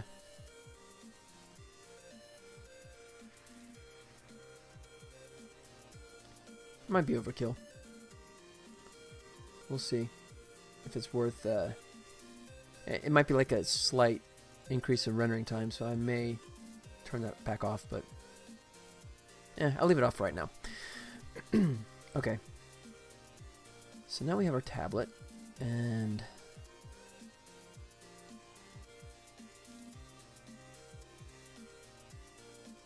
yeah. Okay, now next question. I wonder if I should make the edges. Now there's just that darker gray, but maybe I should go closer to almost a black, just to really help separate it out.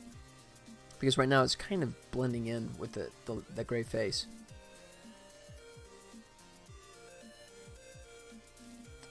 If I do that, I'm also going to have to do that to the back too, though.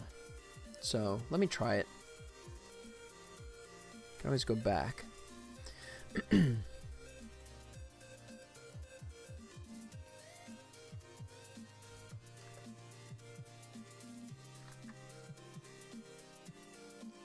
There we go.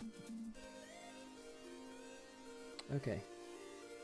Tablet edges. So we're going to drop this way down.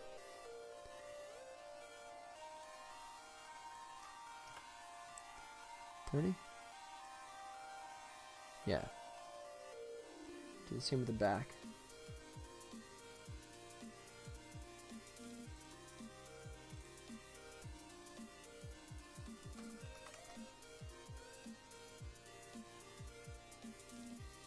I'm going to come up with that a little bit just to separate it. Yeah.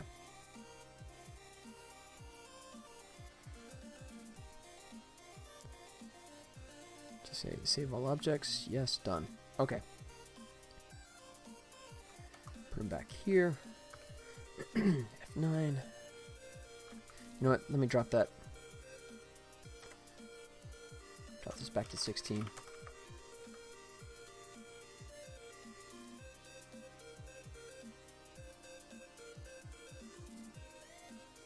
Good.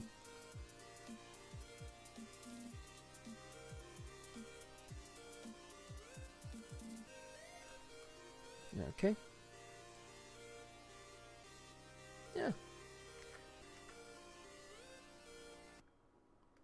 Yeah, I'm okay with that.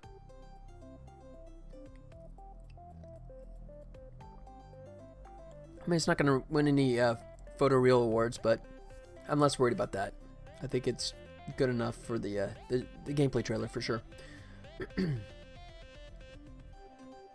Alright, so I guess now that I have a tablet that I'm actually okay with, let's see. Let me do this. Let me do a render just so I can see it from the back as well.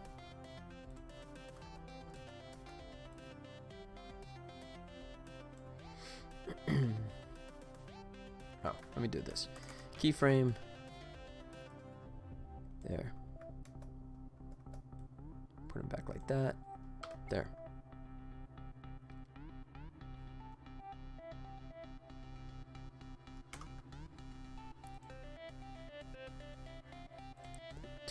Test render 2. Okay.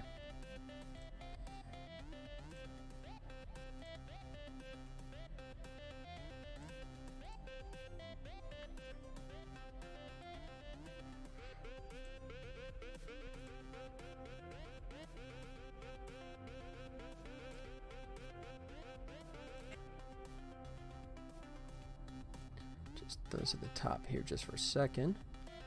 Yeah. Yeah, I think it sells it. I think it's fine for what I'm trying to do here. Did I lose the material off that? I think I did. Remember the little bump I had on the back there? That's why I hate the hub, man. The stupid hub. You make changes in one, you lose it sometimes if you're not careful. Oh well. It's supposed to update, but I never trusted the thing. On the new machine, I forgot to do that. Normally, I just take the hub and then like rename the name so it can't launch it. So it separates layout and modeler and Lightwave. Never the twain shall meet. Yeah. I think I'll be fine with that. Okay, so now I guess what we gotta start playing with is trying to figure out what the motions are and start mimicking that with Lightwave. Alright.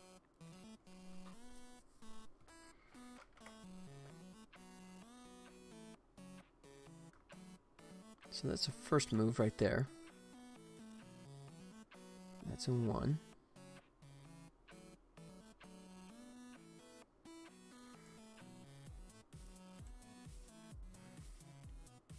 Alright. So we start here at 2, and he settles at 25, so it's about a 25 frame motion, and it's just coming to there.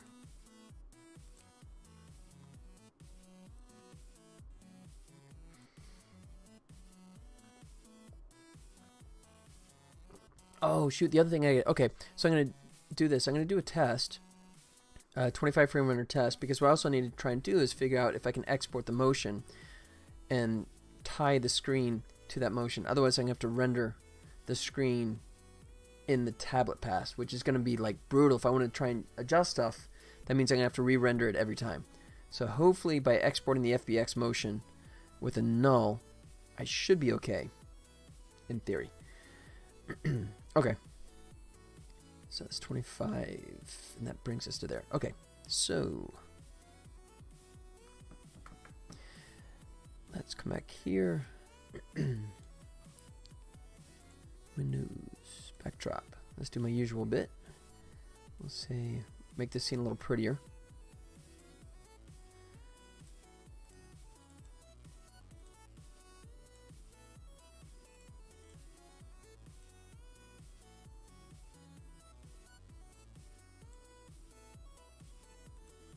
Value. Okay. We'll start with 204.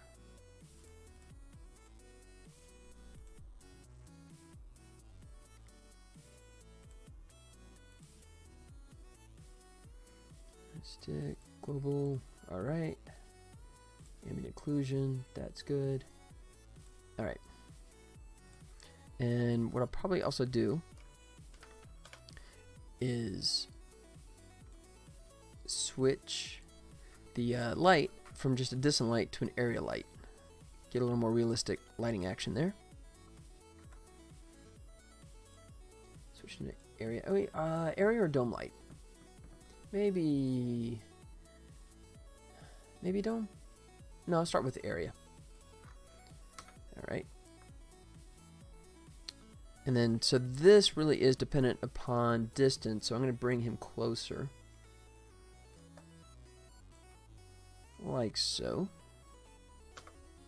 Alright. This is probably going to blow up here for a second. I'll get the lighting adjusted. Okay, not bad.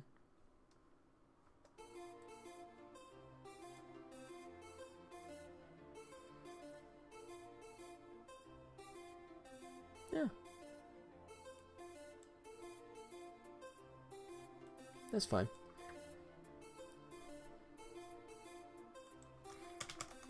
Okay.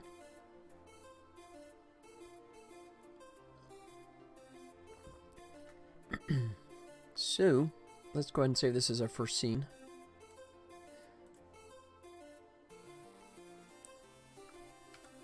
And I am 1920 by 1080, so I got that correct.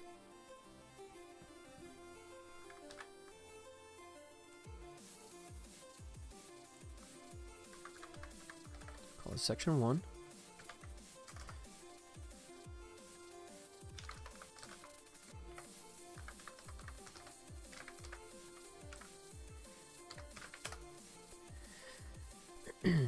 Alright, and then... Oh, I gotta figure out the lens, too. So there's a lens setting on this, but I'm not sure if I trust... Okay, let's find out. So what I'm gonna do is I'm gonna find out exactly what the camera lens setting is. And let's see if this is like a true... Let's see, so it says it's a 17.7 lens, which is bizarre and arbitrary, but we'll see how true it is.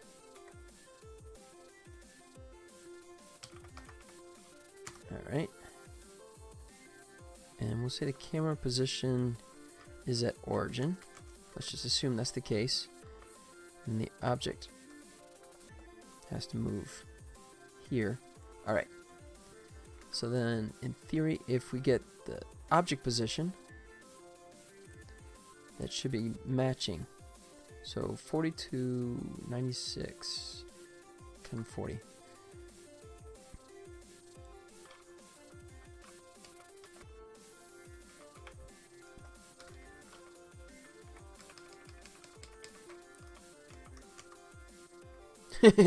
No.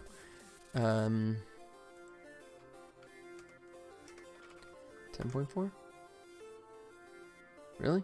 Wait, why did that go further away?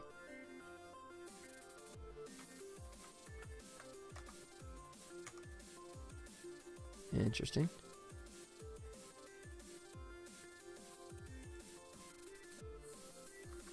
Alright. So, I don't think I'm going to be able to use the same values, because that seems to be totally different. Camera. Transform. Unless the camera's in a different position. Oh, he is. Oh, crud. Look at that. Okay. So, 1866.6. So, camera. Let's see. Ugh. So, let's say 18.666. Yeah. And then we'll say object.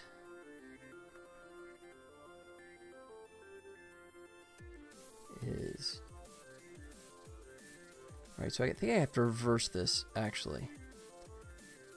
Because its idea of negative and positive, I think, is backwards compared to most 3D programs. So let me go negative 18.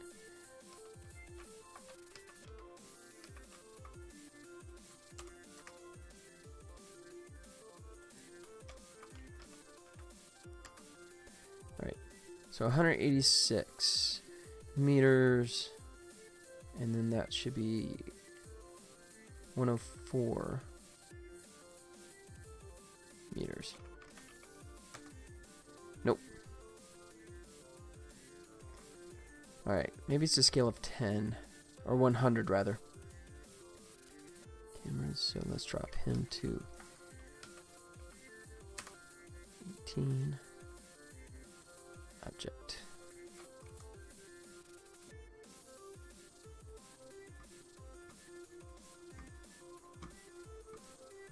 Wow. Oh, maybe issue 2 with it. My model may not be even scaled up correctly too, so that's another factor. So, let's try that. If we scale him up to 100, and then position him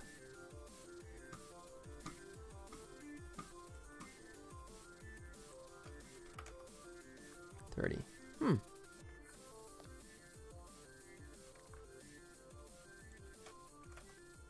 Hey, okay.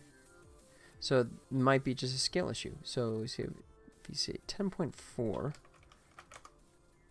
that might be about right.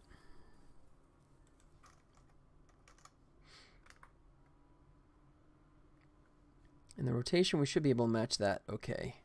2216. That's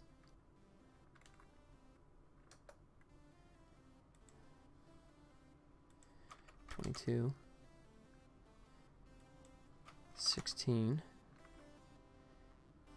and 10. Oops. Wrong way. Yeah.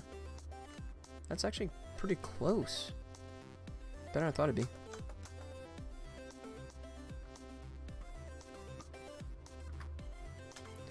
Options. Display.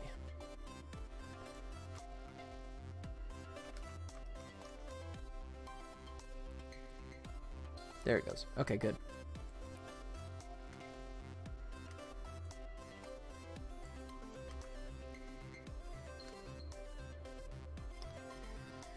Okay, so the aspect ratio is different, so that's going to be harder to match exactly.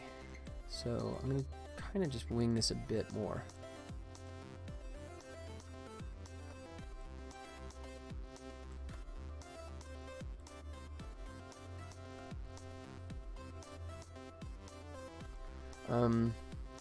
Alright, you know what? First thing is, I don't like how much of a fisheye this lens is, so I'm going to break with what I had before and put this up to like a 25 or 35. I'll go to 35.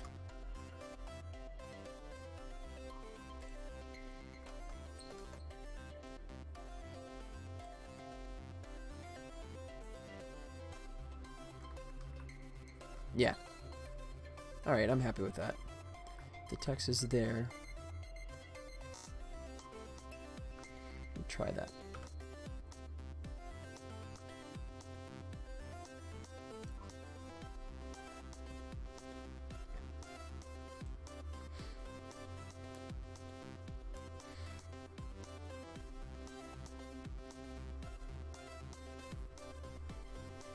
Okay. Well, the nice thing is I'm able to do a render and it's not killing my stream, so that's a plus. That's definitely a +1 for the Monster PC.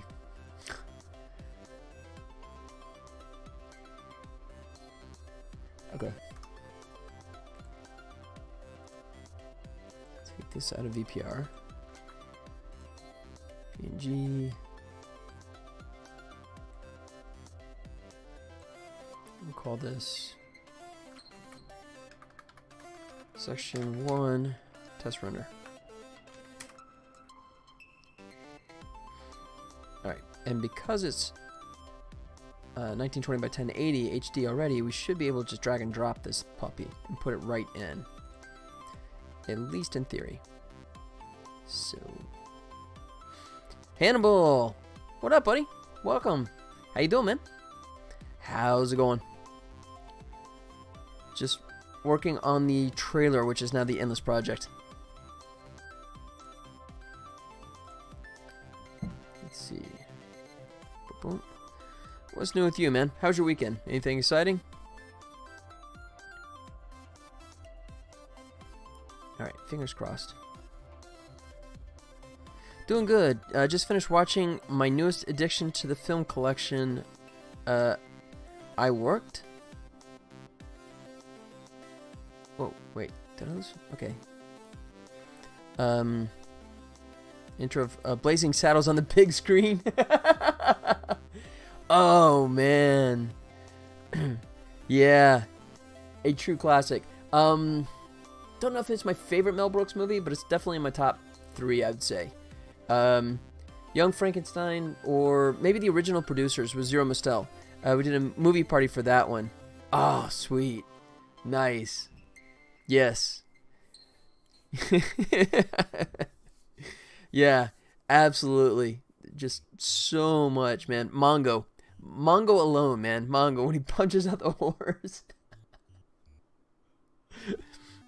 So, yeah, so there's a video. I don't even know if it's got to be around somewhere, but Mel Brooks is talking about the making of that, right? And he was saying that so when he had his initial cut of the movie and he showed up at the studio, and the studio said, we love the film. It's brilliant. Just a few things, right? We need you to cut a few things. And he starts rattling off the list, right? And it's the list, everything you expect, like the farting scene at the camp. Yeah, and he acts like it's a notepad. And he goes, farting scene, out, okay? And then punching the horse. Oh, punching the horse, out, right? And then, and of course, like a lot of the references, to like the sheriff is near. And I mean, like all those other kind of things, right? And he goes through the whole list, right? And he goes, got it. And he says, I took the list and I went like that and threw it on my shoulder. He goes, because I had final cut. So I let them say their piece and I went, doesn't matter. I'm putting the movie out exactly like I want. Watch up to the cart sinking into the quicksand. Yeah. Yeah. Good old Mel Brooks, man. He had final cut. But, yeah, I love the producers, too. I'm not talking about the remake, right, with Matthew Broderick and Nathan Lane, but Zero Mostel and Gene Wilder in the original black and white version, with the original Springtime for Hitler. Oh, my God. That is just comedy genius, man. But, I don't know, Young Frankenstein might be the best. Yeah. Yeah, I guess what? World War Z, right? That was him. His son. I don't think I've read anything else he's done aside from the World War Z. But yeah. But that's honestly, man, that's a hard act to follow. I mean, I was watching a documentary last night on Leonard Nimoy, that was created by his son. And he was talking about how, he had to split his own way, right? And he ended up becoming like a lawyer, right? Just because it's like, how do you follow that, right? With such an icon, going into acting would just be such a challenge. Same, but it's one of my faves. Yeah. Yep. But, it's so, it's got to be for me, Young Frankenstein. That's my favorite, I think. It's just, there's so much comedy gold in that one. I love that one so much. History of the World Part 1, which I actually saw in the theater when I was a young kid, man. Talk about an inappropriate movie for a young kid, but I'm glad I got to see it. The new Spock was in the film I picked up from my collection, though. Sylar. He was in Sylar and Heroes. Shoot, I'm blanking on his name.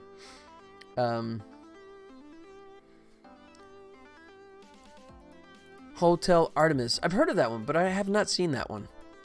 Yeah, was it any good? Was that a fun one? Alright, so if I come back here. There he goes. Yeah, I think that's going to play. Alright, so the remaining question mark. Oh, shoot, but then the camera lens is going to be totally different, isn't it?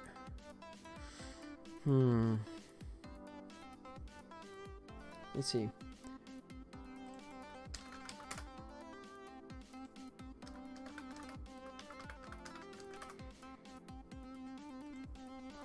Excuse me.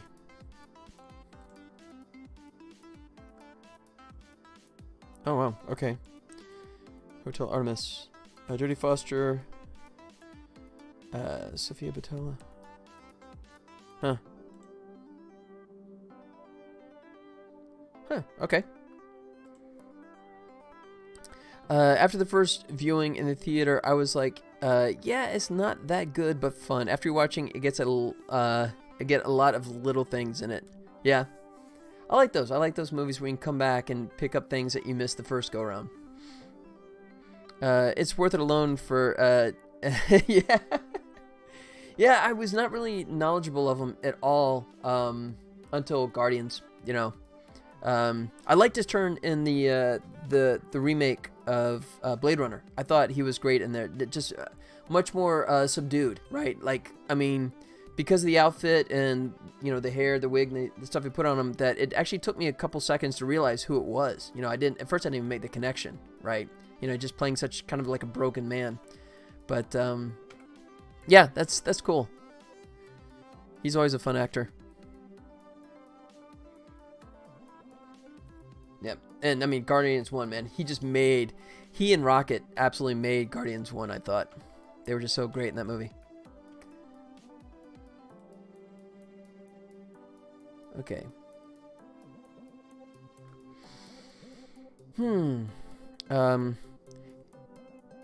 Really? He's the only part of Blade Runner that you liked? Wow. Okay. I don't know. I really enjoyed it. I thought it was a very solid remake. I mean, that's right up there with, like, you know, creating the sequel to the Mona Lisa. You know, I mean, that's, you know, having the bravery to actually do performance-wise, yeah, but to try and tackle that in the first place, right? To say we're gonna make a follow-up story to that one. The rest was eye candy with bleh. Well, okay, we can agree to disagree on that one. I liked it. I thought it was enough of a mix-up of things to keep it interesting for me. I didn't like some of the CG. You know, the big reveal, you know, with the CG character that we see in the middle of the film. Wait, M. Wong. Yeah. Soundtrack was... Yeah, well, I mean, the Vangelis soundtrack from the first film is just truly iconic, right? So I don't know where you can go from there and not have it just become, you know, a total copy-paste, right? You know, but I don't know, it may have been kind of cool. I don't know if Vangelis didn't want to do it or if they just didn't approach him, but it might have been kind of cool to bring Vangelis back and have him do, you know, his own update, you know. Because I love the soundtrack to the first one. It's just so haunting, right? You know, you feel that film noir kind of, you know, the busted down detective feel, and it's just so bleak, you know, but just so pretty. He stole Nolan's notebook. Hey Chris, look over there. Got your notebook. Yeah. Okay, now that one I wouldn't argue with you. The soundtrack, I would not argue that at all. But I thought the story was pretty engaging and original. I mean, you know, how many times, you know, like Force Awakens, do they take like the original and just kind of copy paste kind of, you know, thing? So, I mean, I appreciate him for at least making it pretty original. I'll give it another shot down the road. Give it time, revisit it. Alright. So I can do that, but now... shoot. You know what? I may have to do this actually in a separate layer. Crud. Just because the camera, the lens... shoot. I'm probably going to have to render this separately. Oh, crap.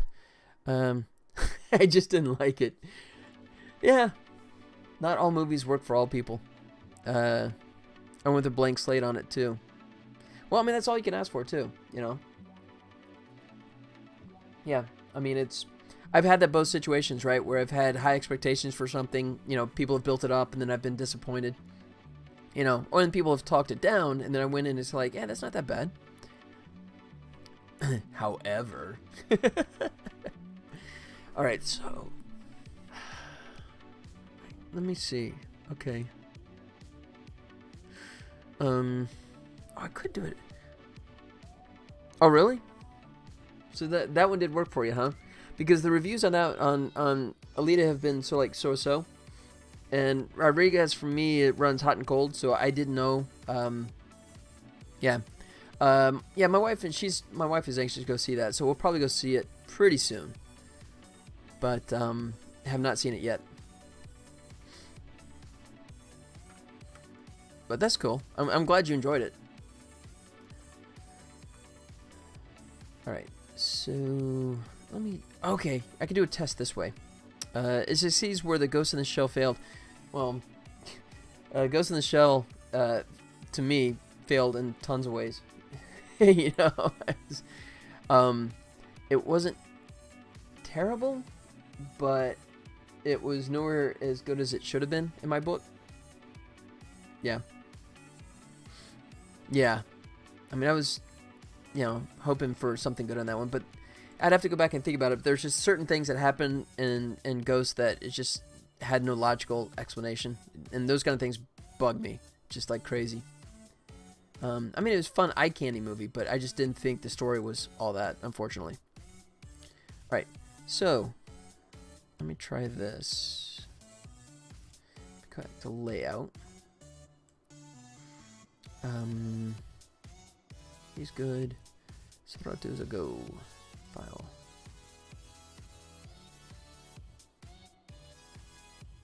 So I'm going to create a null image position. Oh, call it screen. Screen position.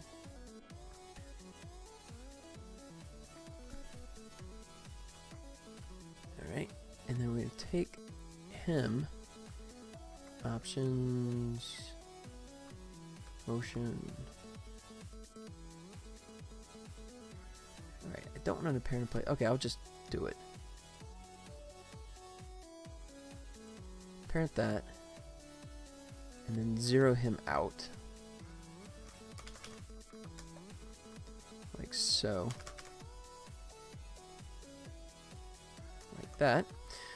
Ghost in the Shell basically felt like a different story with iconic scenes from the anime hammered into it, and then they used paper mache to hold it together. Yeah, you know what? I think that's pretty much a review of the whole movie right there that I wouldn't argue with a bit.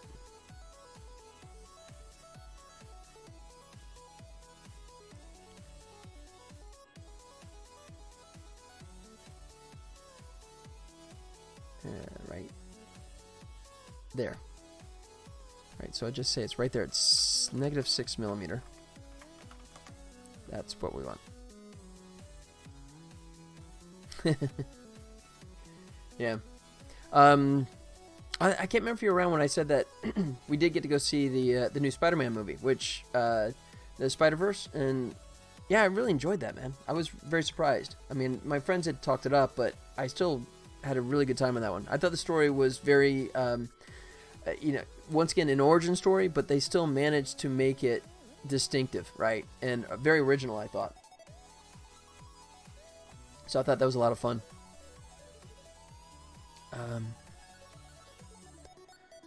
So let's go file. Let's see. How can I do this? So the camera is 18.66, no rotation, and the camera lens is that. Alright.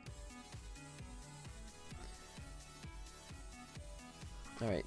So I'm trying to test this when I have a camera lens that's set up already for my entire edit, and it has settings that don't work well for my render. So I need to try and meld the two. I'm just trying to think this through. Alright, so let me go file,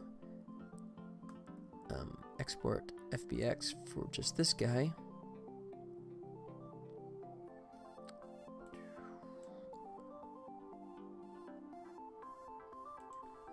Let's see, it's Android.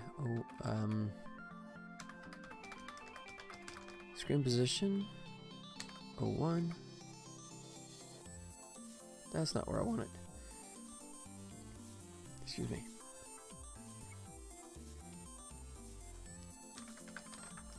Create a motions folder.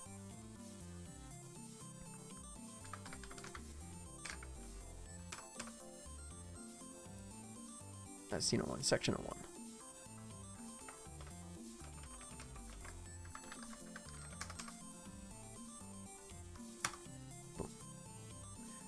Alright, fingers crossed. Alright.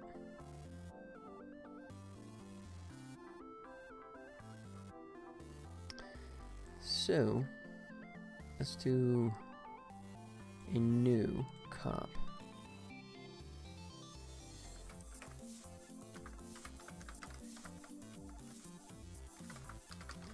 Screen position test.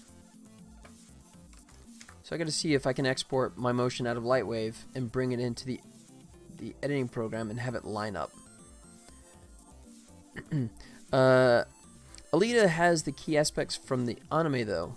They have other point in which it didn't particularly liked, but it worked well enough that I could say, okay, yeah, that's good, man. I'm on board. I definitely look forward to seeing it myself.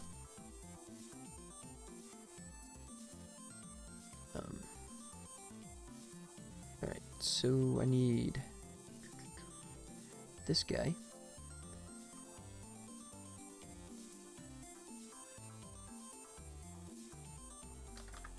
Make a new folder for motions. And then under here we make a new folder underneath that. We'll say section 01.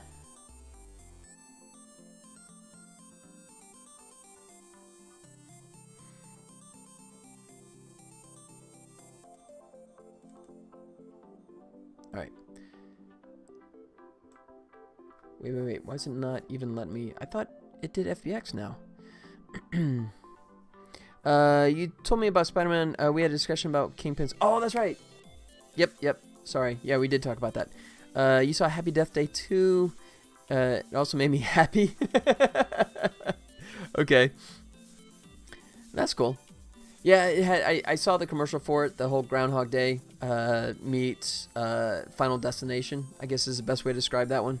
Is that a good elevator pitch?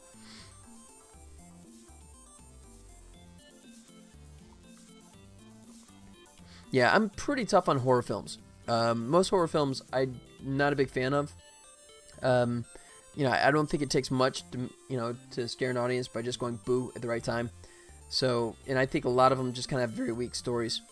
It did a good job building off of the original. Okay, that's cool. Yeah.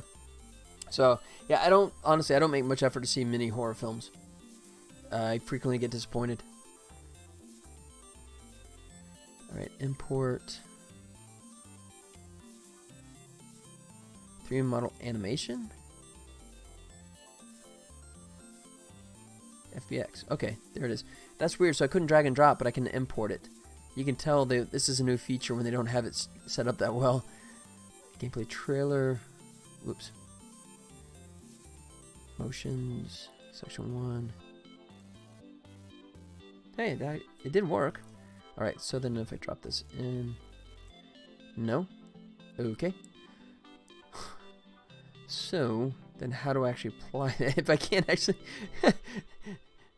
I can't put in the scene? They're both worth the time? Okay. If they show up on, like, Netflix or Amazon, I'll give them a look. So, how do you actually use an FBX? I can apply it to him.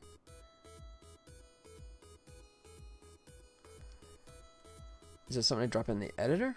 No. Huh. Maybe something only applies to a 3D model. Magic, that's how.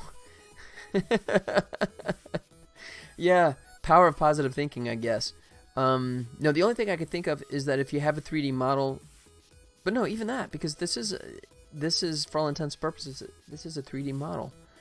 All right, so I think what I'm saying is that this is not gonna happen. Unfortunately, I think I'm gonna have to. Oh, that's gonna suck. I'm gonna have to render the scenes out. Okay, I can do it, but it's just gonna be a nightmare.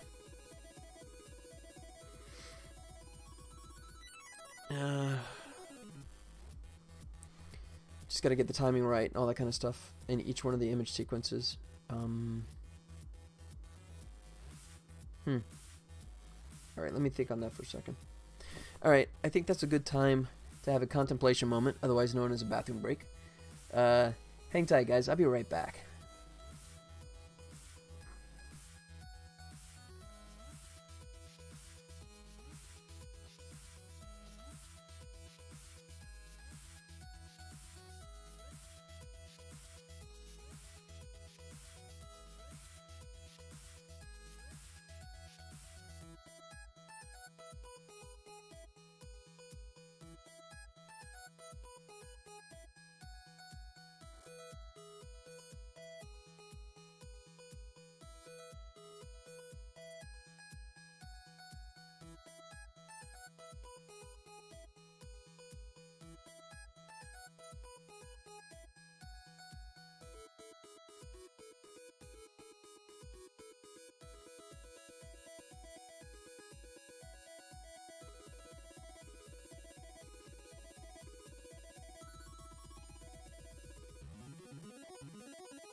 Okay. Running the whole thing out? Screw this runner. Make my own with blackjack and hookers. Nice. Okay. Well, I mean, in fairness, though, I mean, this is not After Effects. This is Hit Film, right? A $299 program. So, in fairness, I can't ask for too much from it, but I was really kind of hoping. Let me give one look. Let me ask the all-knowing Google. FBX. Come on, name is vote for Bender. Yeah, I had some friends talking about that over the weekend, how much they love Futurama. Which, yeah, I gotta admit, man, I have not watched it, but it is on Hulu now.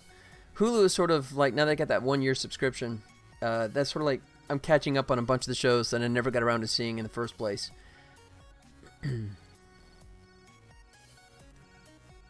Okay, it's using a limit, but it's basically the same. The mesh animations are separate data chunks. You drop the FBX animation into the animation line of the model layers. Layer properties. Huh. Okay. They have the 1-year option. Well, no, it's okay. So no, let me clarify. They had a deal around Christmas time, where it was literally 99 cents a month for 1 year. So I considered a 1-year deal because after 1 year, they jacked my rate up from 99 cents back up to whatever the normal, $8 price is. So I'll be bailing on them after 1 year. But for 1 year, for $12, yeah, and it's just because, I mean, if you're going to make me sit through commercials, then don't make me pay for it, right? So for 99 cents, okay, you can show me commercials. But if I'm going to pay $8 a month, I don't want to see commercials. That's my philosophy, which is why I do have Netflix and Amazon, But, yeah, no Hulu, except for this little bargain deal. So yeah, for $12, for 1 year, okay, I'll do that, and I'll sit through the commercials. Although I take pleasure in muting them. Because I'm using their player, so I know they know that I'm muting their commercials. I do the $12 because I have a weak will. Well, I mean, if there's a bunch of content on there that you're really interested in, then it's a great deal. But to be honest, there's not really that much on there. I mean, I can pace myself, and by the time the year is over, I will have burned through all the stuff I want to see. I think with no problem. Yeah, that's pretty much good for me. All right, so if we say, tell you what, we'll do a new layer. We'll say he's a point, and then transform. Oh, but it has to be a model, doesn't it? The animation line of a models. Okay, so it has to be an actual model. Really? All right. I get Prime for like $5 or $6 a month. Yeah. Yeah, I ping pong between Amazon Prime and Netflix all the time. Right now, Netflix, I'm watching the the Umbrella Academy. Not bad. I mean, it's oh, nice, man. Student discount. That's cool. Yeah, I just do the whole annual Prime thing. So it's, you know, I pay once and then I get like, you know, all the shipping discount, all that kind of stuff. Since I am, you know, I am way far away from student status. Oh, really? You've been watching SG1? Yeah. It was not SG. Was it SGU? Is the one where they actually go in space? That one actually I got into, and I burned through that one pretty quickly. I thought that was pretty fun. Okay, so here's what I'm gonna try. Screen test. So I think I still have images. I don't. Okay, so let me bring in a model.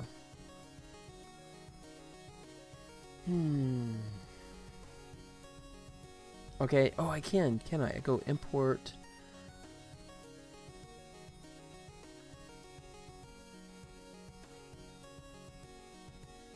All supported media.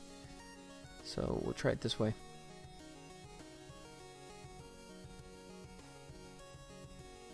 Volley Village. I couldn't get into that one. Minus the last 2 seasons. Yeah, I'm a big sci-fi addict, so I tend to, where I was saying I'm much more harsh on horror films. I tend to be more lenient on sci-fi, you know, just because I'm just so addicted to sci-fi. So sci-fi that I can't justify as being that good, I can still try and watch. But yeah, I mean, you know, spaceships traveling around, all that kind of stuff. Yeah, I'm always into that. But if it's spaceships with a compelling story, like the greatest sci-fi TV series ever created, which of course is not Star Trek, it is The Expanse, then yeah, I'm so on board. I cannot wait for Expanse season 4, man. You want to talk about a binge, man? I will just shut down and watch it, you know. And I've listened to the audiobooks for all the, you know, the Expanse books, so I know what's going to happen in the series. But the series does a good job of tweaking things and keeping it kind of distinct, but still true to the books. So I can't wait to see what they do with it. Haven't got to it yet. Yeah, it's, you know, season 1 through 3 are now on Amazon. I was doing a thing where I was buying it through Vudu, which is Walmart's streaming service. So that was nice because I was paying like $26, and then I got like access to the episodes. You know, it's like the day after they aired. You know, so I'm one of those jerks that screwed over the Sci-Fi Channel, right? You know, I was buying it, but because I was buying it through Vudu, that meant that, you know, Sci-Fi got no money out of it, and Sci-Fi dumped it. But that's fine. Amazon has it now. And even though I own it on Vudu, I also watched it again on Amazon because they had all the trivia stuff. I love the X-ray stuff on Amazon Prime, where you click down the little drop-down menu and it'll give you the little trivia notes. Love that. So you're the other person that uses Vudu. Yeah, well, because I mean, I don't have cable, right? I have no cable television. You know, I mean, I'm still fortunate enough that because I'm a Television Academy member, you know, every year they send me screeners to all the latest series. You know, so usually if there's something I'm kind of interested in, then I just wait for them to send me the DVD or an online screener, and I watch it, you know. So it'll be starting up in the next month or two, right? I'll be like binge watching all the shows that everyone else has already been watching for a while back. But if it's a show that I really, really care about, you know, and I want to watch it as it's airing, you know, then I resort to Vudu. But yep, and you know, the thing about Vudu is that, you know, it's because its parent company is Walmart, I feel a little safe that it's not going to disappear anytime soon. You know, I joke, you know, Walmart. If Walmart goes, then pretty much, you know, society has collapsed anyways, right? So we're all doomed. Let's see, is it gameplay trailer objects?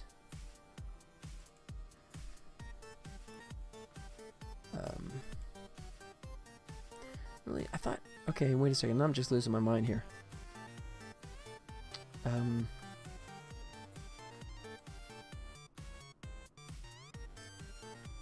Objects, Android, how about this? Really? Okay. If Walmart fails, then Amazon wins. Yeah. Well, it doesn't matter which one wins. Whoever does win, you know, Disney will buy him anyways, right? All right.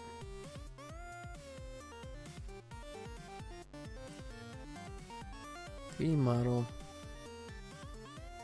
objects.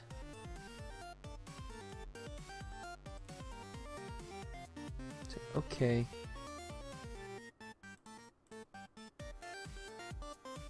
So put the model there. All right.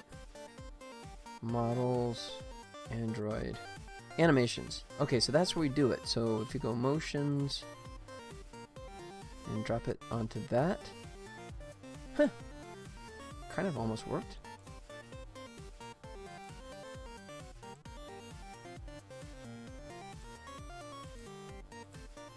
Wow, it actually did, except for the camera's in the wrong spot. Okay, so that's a good start. So this might actually work after all. If I could just get the camera in the right position. So let's go. Camera. If Disney wins, then we live under a mechanized undead Walt Disney, and there are no more problems caused. We all dead then.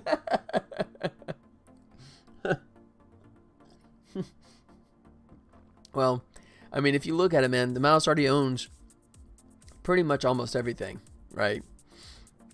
So we're already kind of getting there.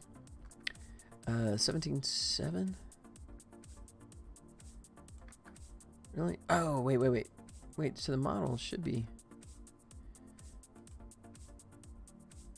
3D. Really?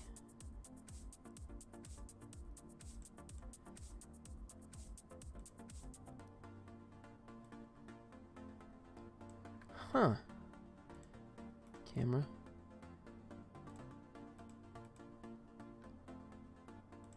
That's interesting. Yeah, that's a good question about monopolies. I do kind of wonder that, right? When you see like so-and-so bought so-and-so, and you kind of go, wait, isn't that kind of the end of any sort of level of competition? So yeah, I don't understand that myself. I'm not sure how that happens. All right, so the aperture's doing nothing. I'm zooming through it, and the zoom works, but then the zoom is just sort of cutting the border there, so that's not helping. Focal distance? That's doing nothing either. Okay, so that's just my depth. Excuse me.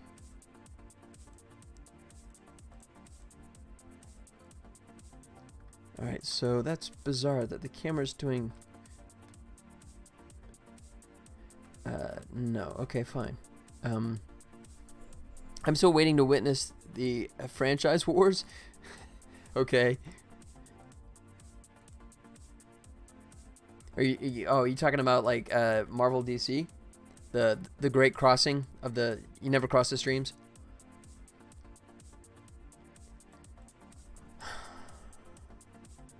So...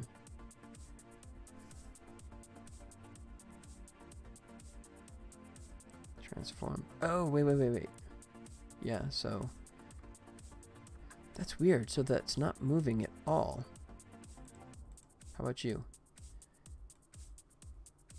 Yeah? Alright. So every restaurant will be Taco Bell? Oh, man. That was, whatchamacallit? The Sandra Bullock movie. Then you're stuck with the hut. Demolition Man, right? Is that what Wesley Snipes and Rocky, Sylvester Stallone, and Demolition Man, where Taco Bell is fine dining in the future.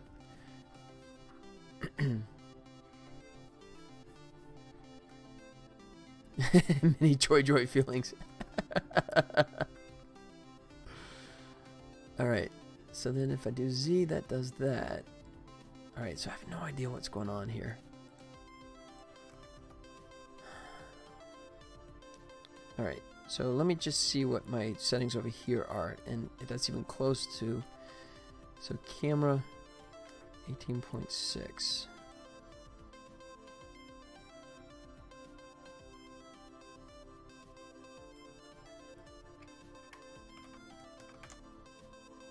Yeah, no. I'm not going to be able to replicate that. Crap.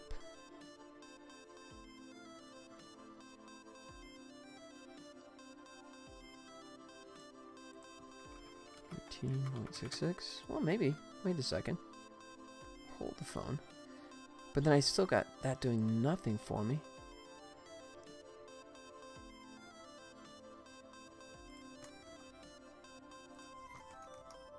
No.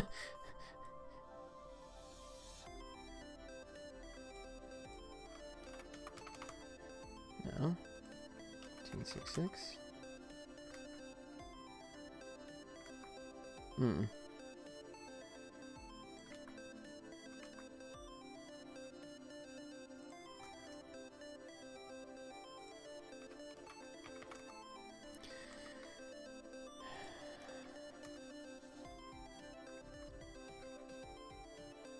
That does nothing. Yeah, okay. Just about played this out. You even find 1 credit for abusing the verbal morality code. Oh, alright. I hate to say it, but I think I'm going to have to just render it. Oh, man. That sucks. I was hoping I could avoid that. So I guess I can at least just go through and set up all the tablet settings and make sure that they're all exactly the way I want them to work. Ugh, crud.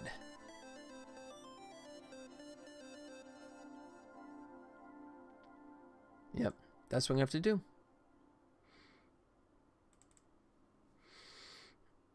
All right.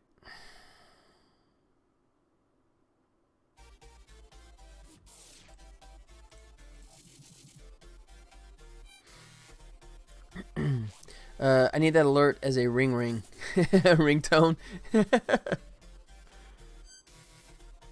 Boom. All right.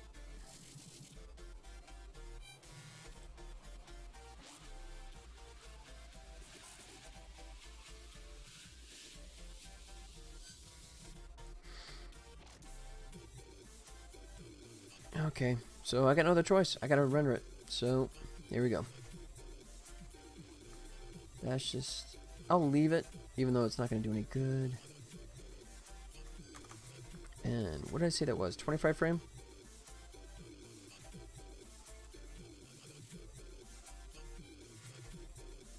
Or was it 20?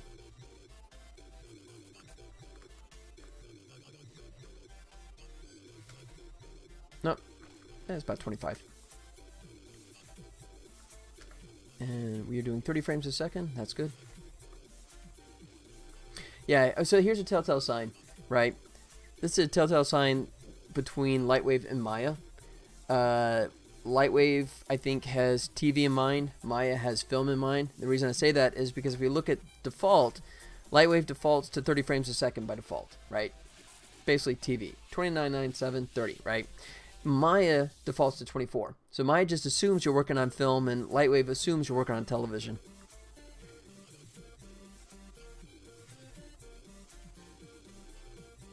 Alright, so if we go ahead. Oh, really? Okay, so we're gonna have to just work off the local. Modify coordinate system, local. There it is. Okay, so go 0, 25. Whoa. Like so. Oh, crud. I just did the wrong frame.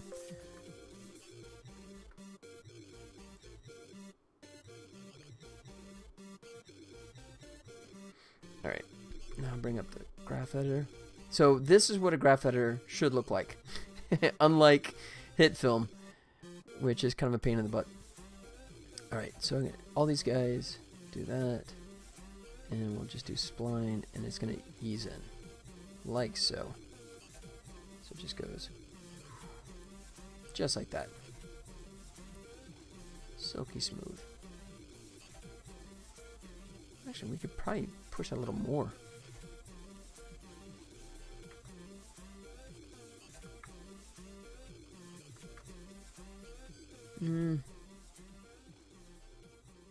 Let's see.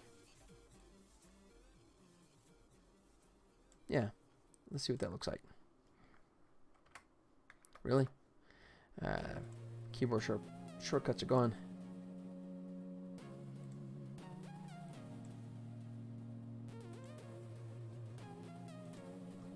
That's good enough. Alright, so just put it to 26, and then we'll do a hold frame after that. Okay.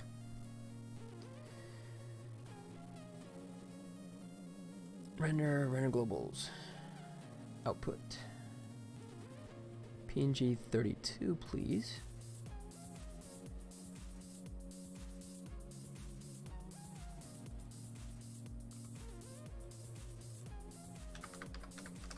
Section 01.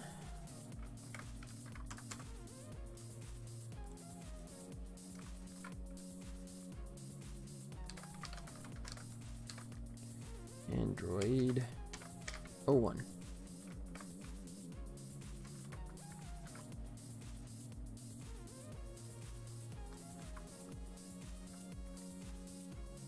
That's weird.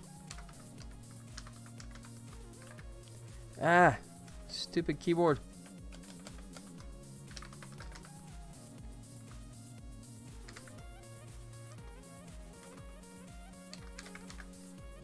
There. Alright, let me make sure it's doing the extension the way I like it. Yep, that looks good. Linear, that's all fine. Alpha, yep. And we can render from 0 to 26. Step 1. Let me save that scene and hit go. Alright, see how long that was. So let's see, it says elapsed time, render time remaining. Oh, it's frame time. Let's see.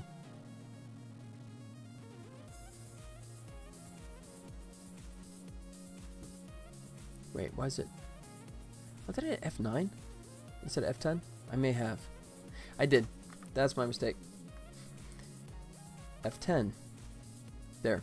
F9 just renders the current frame. F10 renders the whole animation sequence. Do I want motion blur? I'm going to say no.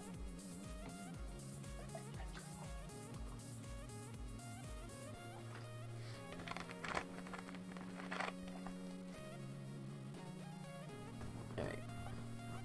So, yeah, just a matter of going through and doing all those. Okay, I guess while he's rendering, come back over here. Close all objects. And let's check out the iPad. Let's see what condition that's in. And yeah, figures. All the stuff I did to it looks like it's textured. Oh no, good. It didn't lose it. Alright. So on that screen, I'm probably gonna change that. Oh, wait a second. Why does that look like it's a kind of a 16 by 9, doesn't it?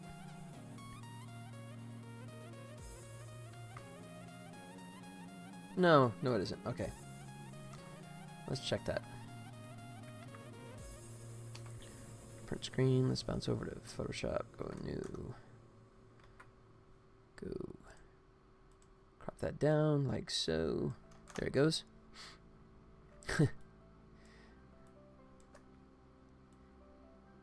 Yeah. I'm not dropping frames, am I? Good. Nope. Yeah. So I wasn't sure if I could actually do a render while I was doing the stream, but it looks like it's holding up okay. So I will definitely abuse that privilege. My computer sounds like it's reaching cruising altitude, though. I mean, it sounds like it's like full blast jets. All right, so let me just go image clockwise. Image size. So 974 divided by 736. 974 divided by 736. So yeah, 1.3. Oh, so it's 1.33 aspect ratio. So that is okay. That is a true iPad with this 1.33. Old school. So I wonder if Apple will ever come out with an iPad that has the traditional 177, or if they're going to stick with that 1.33 aspect ratio for the rest of whenever. I saw an article that they said Apple's starting to contemplate life after the iPhone. I guess they're starting to realize that that cash cow may have played its way out. So I'm curious. I'm curious where Apple will go from here.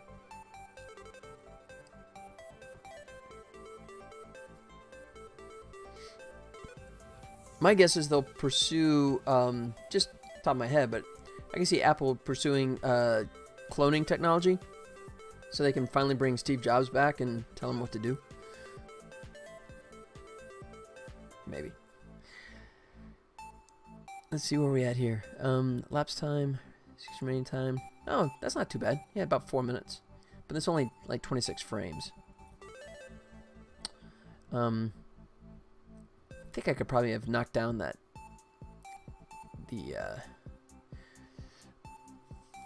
anti-aliasing a little bit and make it a little bit faster, but I think it's okay. Maybe for the longer animations, I'll do something different. All right, so while that's cooking, I guess I could start looking at what I have to do next in terms of the screen moving around.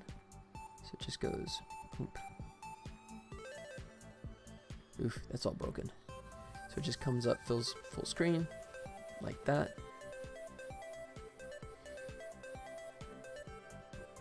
Excuse me. Okay, so here's a question. Do I want it to be like that?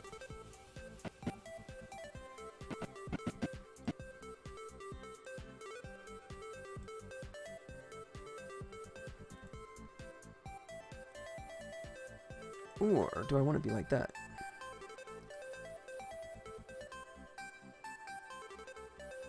Whoops.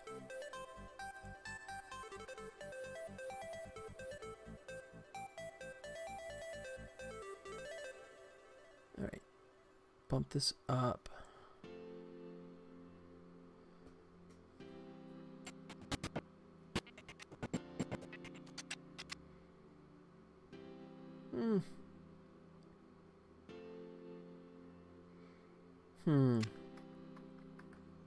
Nope.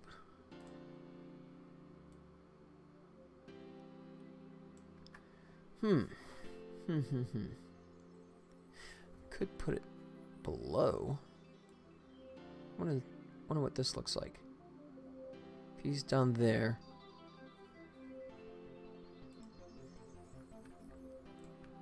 And he's above, like so. Yeah. What do we think? Yep, I think that's going to be our winner. Rather than put it on top, I think putting it down below. I think that's going to do it.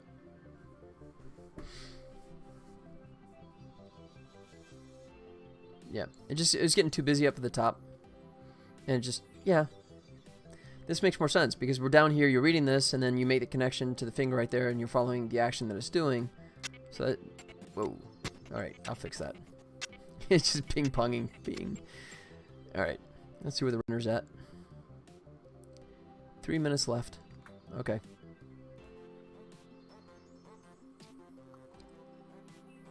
Alright, I could see if I can adjust this thing.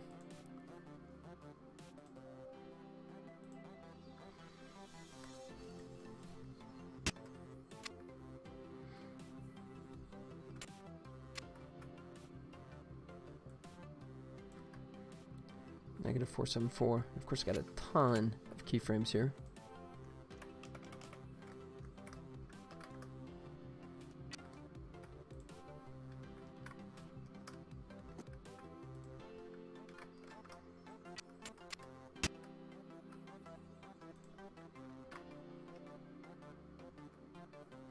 Oh shoot, okay. This one is when it bounces when it gets hit, so I'm gonna have to definitely move that down. I'll try my luck with this. Oh god, it's so terrible. Look at that.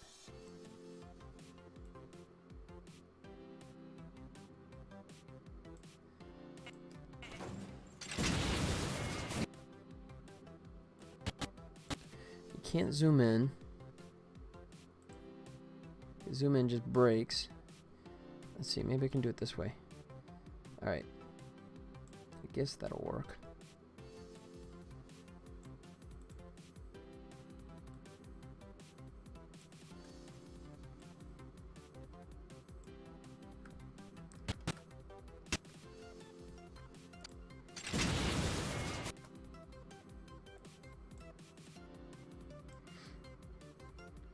Alright, can't let that go too far down.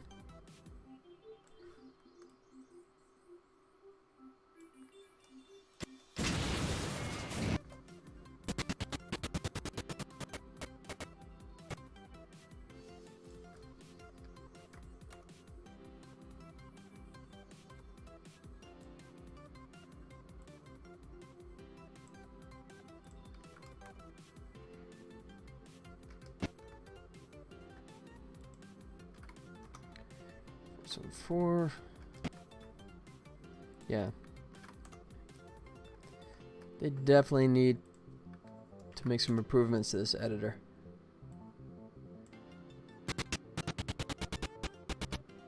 Yeah, it's too high. But I have no way of just zooming. All I want to do is like zoom in on these guys right here, right? If I click the little zoom thing, it doesn't do crud.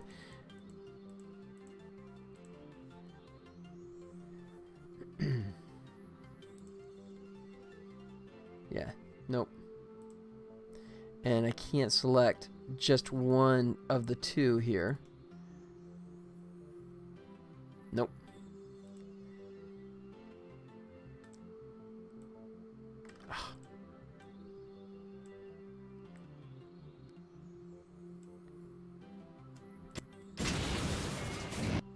Oof.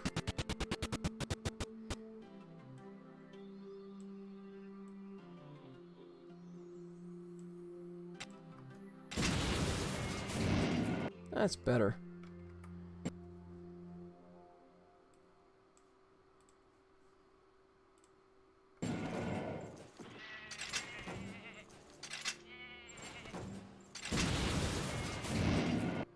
Yeah.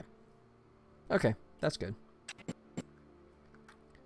And the render is 46 seconds left. Okay, we're almost done.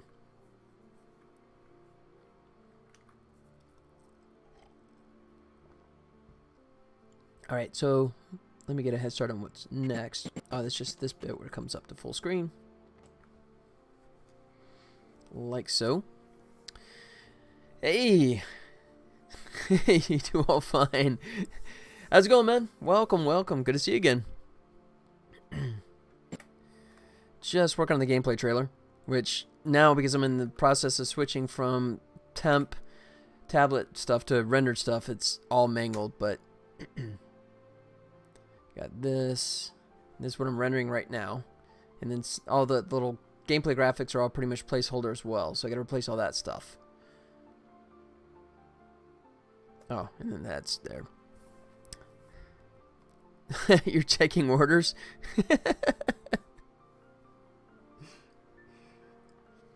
Oh, man. Alright, should be just about done. Where are we at? Hey, look at that. Yep. So I'm curious. I don't know if my my microphone picks up the fans from a video card. I mean, I can hear it like crazy. I don't know if it registers there, but yeah. I mean, it definitely sounds like the my PC is about to levitate. Yeah, ordered another vape mod and batteries. Oh, sweet. Yep. Yeah, better do it before it all gets regulated. Okay. So... Oh, okay. Wow. Microphone works well then. Alright. Okay, so... That's good, and we'll leave that like so, and we'll say... Save that. We'll say scenes, section 02. Section 02. I hear you ain't hurting when regulation hits. You're covered. 2.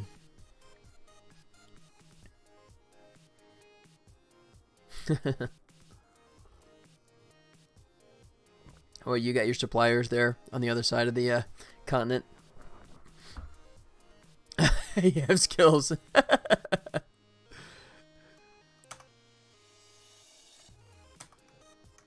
Alright, now let's see how long this motion goes for. Back here. This is under 2, right? Section 2. Alright, let me hide this bad boy.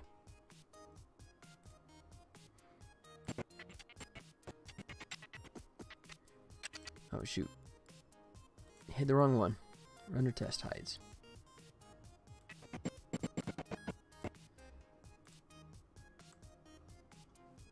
Transform. So it goes from there to there. Alright. So that's... Where are we at? We are at 15 frames in. That's 8. And then it comes there. So it's 18 frames. So 8 and 10.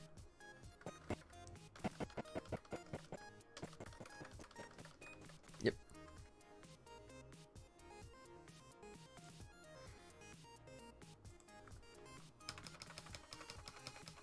Oops.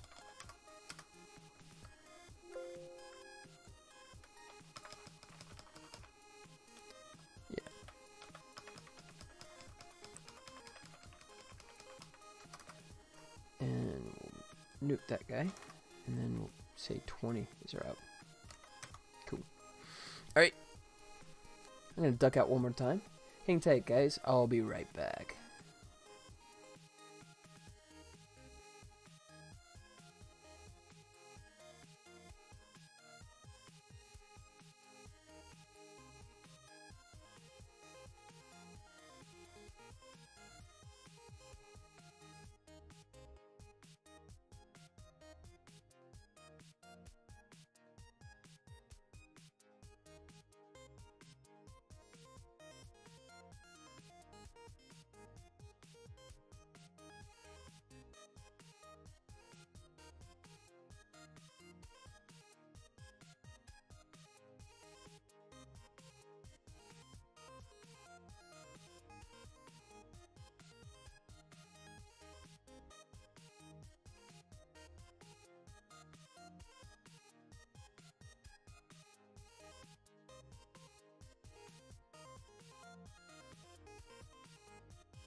Alright, I can't find anything. Where did everything go?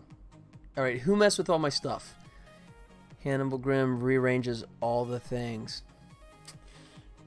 Yeah, I can't find anything now. Alright, that's it. Payback. Here you go, guys. Catch. There you go.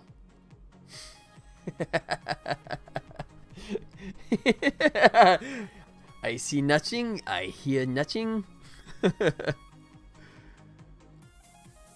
Alright. So, let's see. So he starts there. He comes back and he comes to here.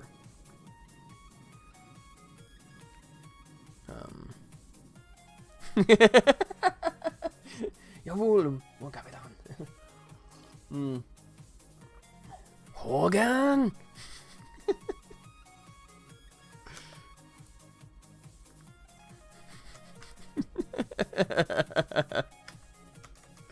Yes. I miss that show. Yeah, you know, and it's funny. I used to use that as sort of like counter argument because I'd have people that would sometimes like give me grief for my game Save the Titanic. You know, that it was like in you know, poor taste. It was, you know, too soon. You know, and it's just, you know, they would like say that you know, you shouldn't do a game like that. And my response was, you know, if that bugs you, man, then I hope you never stumble. Excuse me. I hope you never stumble across a episode of Hogan's Heroes, because that's gonna like totally send you into the into a deep tailspin. They had their chance.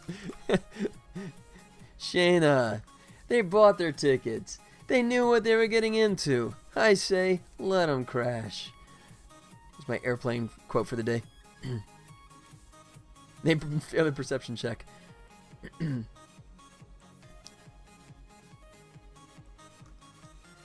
But yeah, for those that were upset, I would say, you know, so like if like Bing Crosby made a TV series that, you know, was a humorous take on German POW camps in World War II, you know, I don't think you're gonna like that too much. All right, so I got. Oops, whoa, crazy. Oh, wait. Modify parent. There it goes. That's what I wanted. Kind of like that. Oh, but I did the wrong frame. Idiot.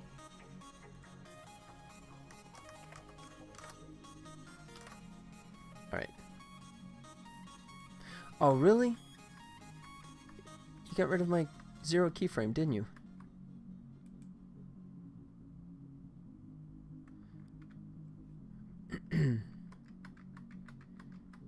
Oh, you jerk. Alright, reload. So yeah, Lightwave and Undo are not friends, which means that Revert seemed left save. Would you like to change? Yeah, sure. There he goes. Excuse me. Which is worse, a game or a film that romanticizes freezing to death and selfishness? There was enough room on that door for 2. Yeah, that was an old Joan Rivers joke. The late great Joan Rivers, right? You know, she would say that, you know, if she would have just stayed away from the buffet a few more times, they both could have fed on that door. Oh, shoot. What the heck? 25. Oh, okay. So it goes 0. And that's not me. I'm just quoting Joan Rivers. So no hate mail for me. I'm just quoting Joan Rivers.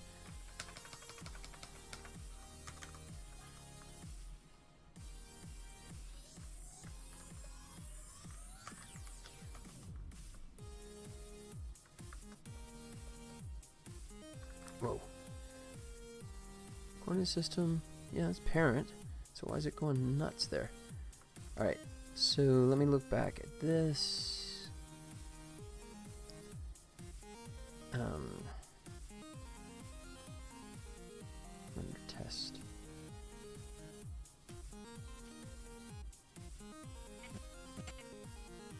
Yeah, so he's at the top. Okay, good.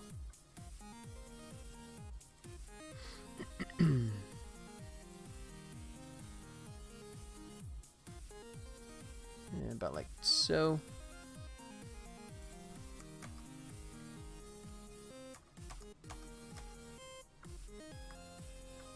Alright, I really need the keyboard shortcut to work, so... Oh! Edit. Keyboard shortcuts. F1 is keyboard shortcuts. Unassign. Keyboard shortcut. Assign. There. So the first I got to assign is the keyboard shortcut to assign. So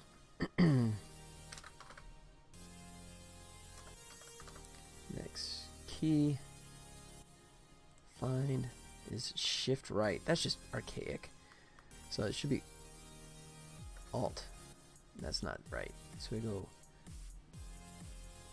assign and then oh shoot, wrong way. Assign. Go to last key. Oh, previous key. Previous key.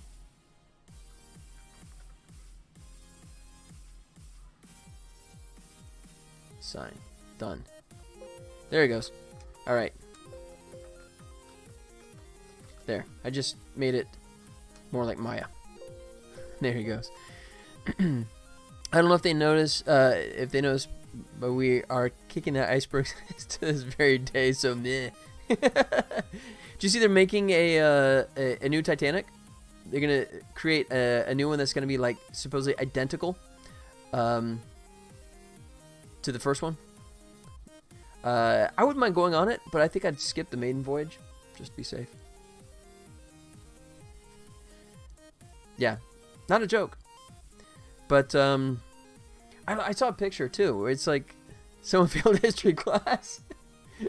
But let's see. Titanic versus modern cruise ship.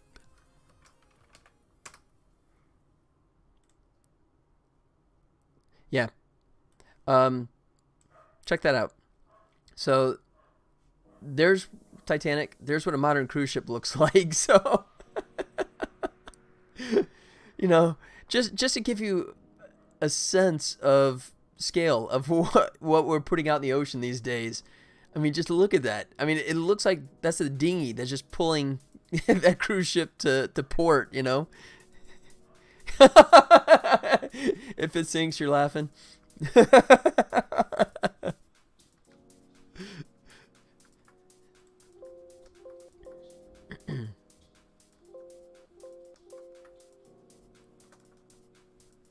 Let's see. Do like so. All right. Ooh. All right. Not pretty yet. And like that. Like that. All right. And let's work the curves a little bit.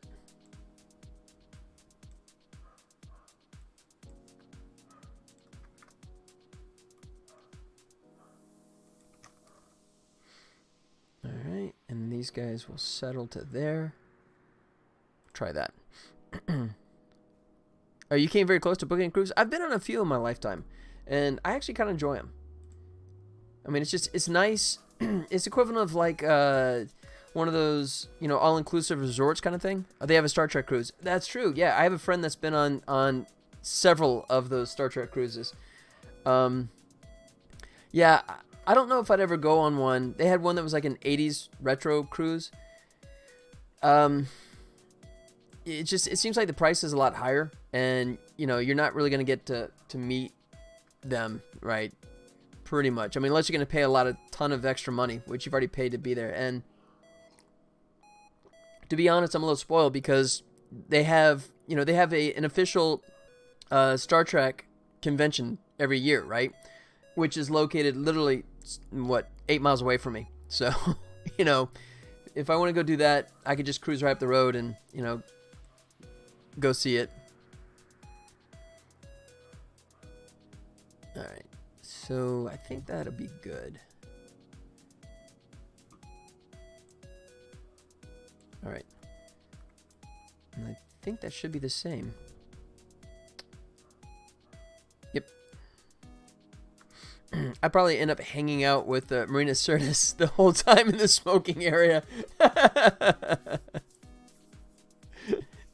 Yeah, I haven't gone for a couple of years, but they have like the main expo area where everyone sets out their tables and sells the different stuff, and they have like, you know, they have the typical marina, and you know, and just the usuals. And what's funny is it's sort of like part of the fun is trying to pick out who's who, right? You know, because I mean, you know, it's the nature of the business. We all age, right? So you kind of look at it and you're kind of going, wait, who's that? You know, it happens every time here, and are at her and I are at the same con. We end up bumping into each other in random smoking spots. Oh, really? I thought you were just making an arbitrary kind of statement, but that it happens, huh? That's funny.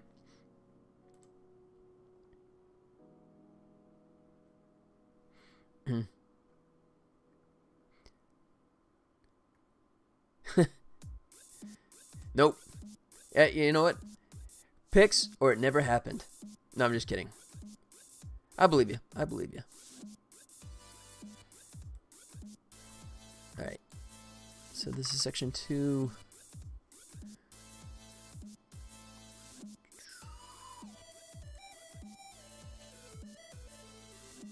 Alright, so for this one, we're going to go from 0 to 26. That's correct.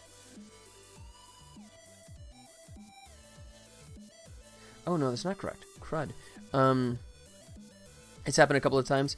This is also I met C. Robert Cargill. Oh, yeah?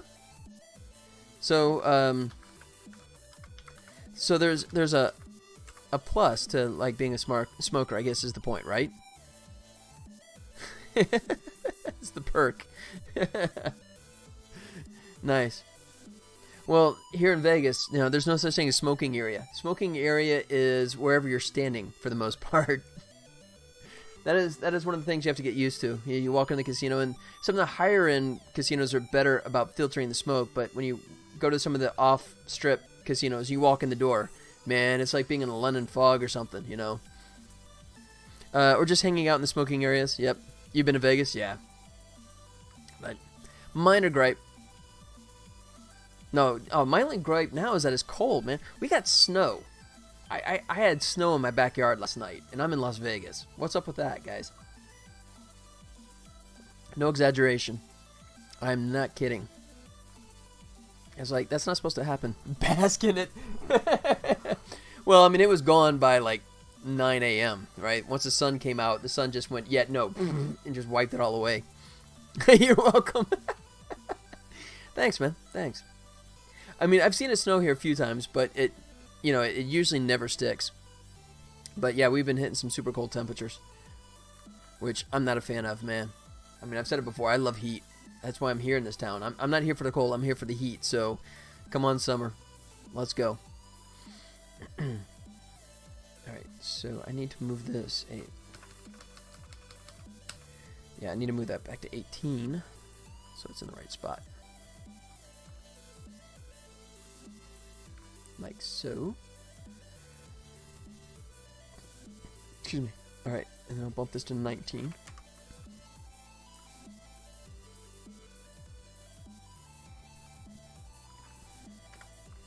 And I'll drop that back down to 9. About 5. How about that?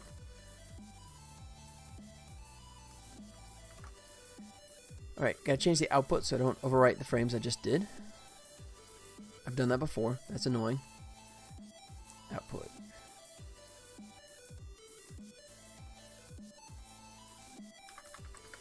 Section 02. The local con I like to go to has a huge tented smoking area outside, so it's easier to chill even if you don't smoke. Oh, that's cool.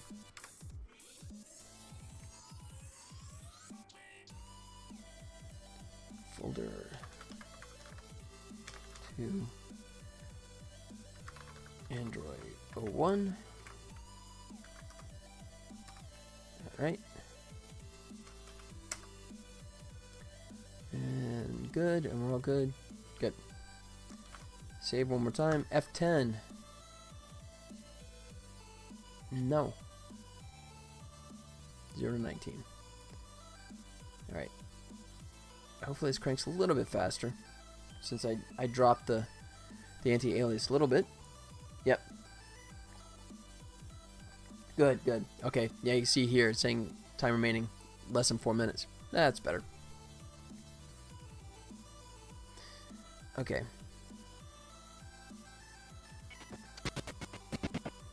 close that. And then we got to do the spin.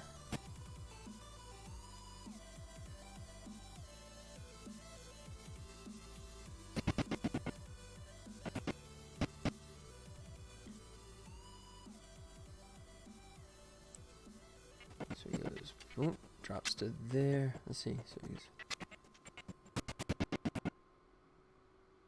Yep.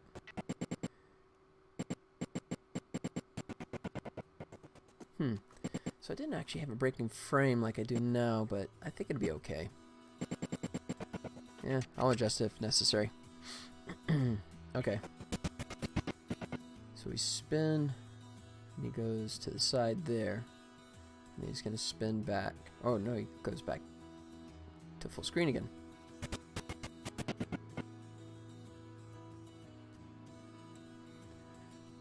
All right.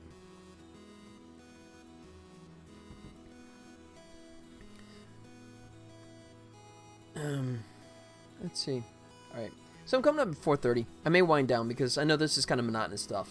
You know, this is just me setting a couple of keyframes and letting it render endlessly. So I'm not sure how entertaining this is.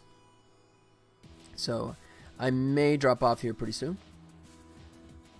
But yeah, hopefully I can plow through this. I'm really disappointed. I was really hoping I could avoid having to render the screen image here, right?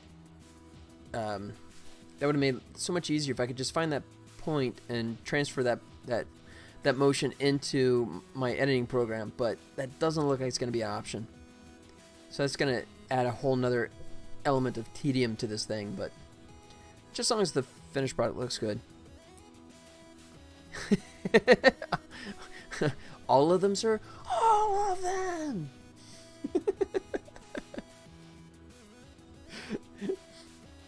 I would assume we're doing a Leon moment there, right? I'm just guessing, but that was a Leon moment.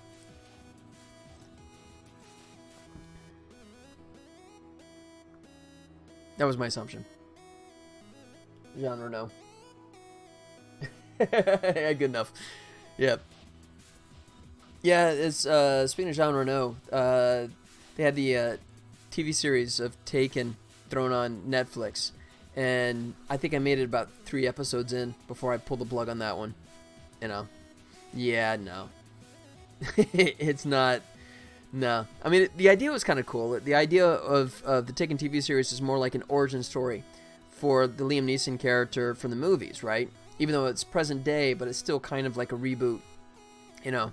And I liked the setup, but it's just the actual execution went to traditional network television cliche stuff way too fast for my liking. Alright, so that rendered insanely fast. Alright, so let me see. I guess I could do one more. All I needed to know was that he was a certain he has a certain set of skills.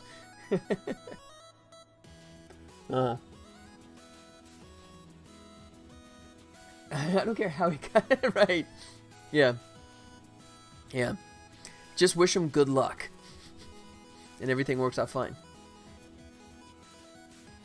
Yeah. I mean, it's in reality, though. I mean, the TV series was pretty much in name only, I think. Can I link? Yeah. Yep. Just as long as it's not anything that's going to, like, hurt my brain. Or offend everyone else. Alright. What do we got now? Oh. Yes.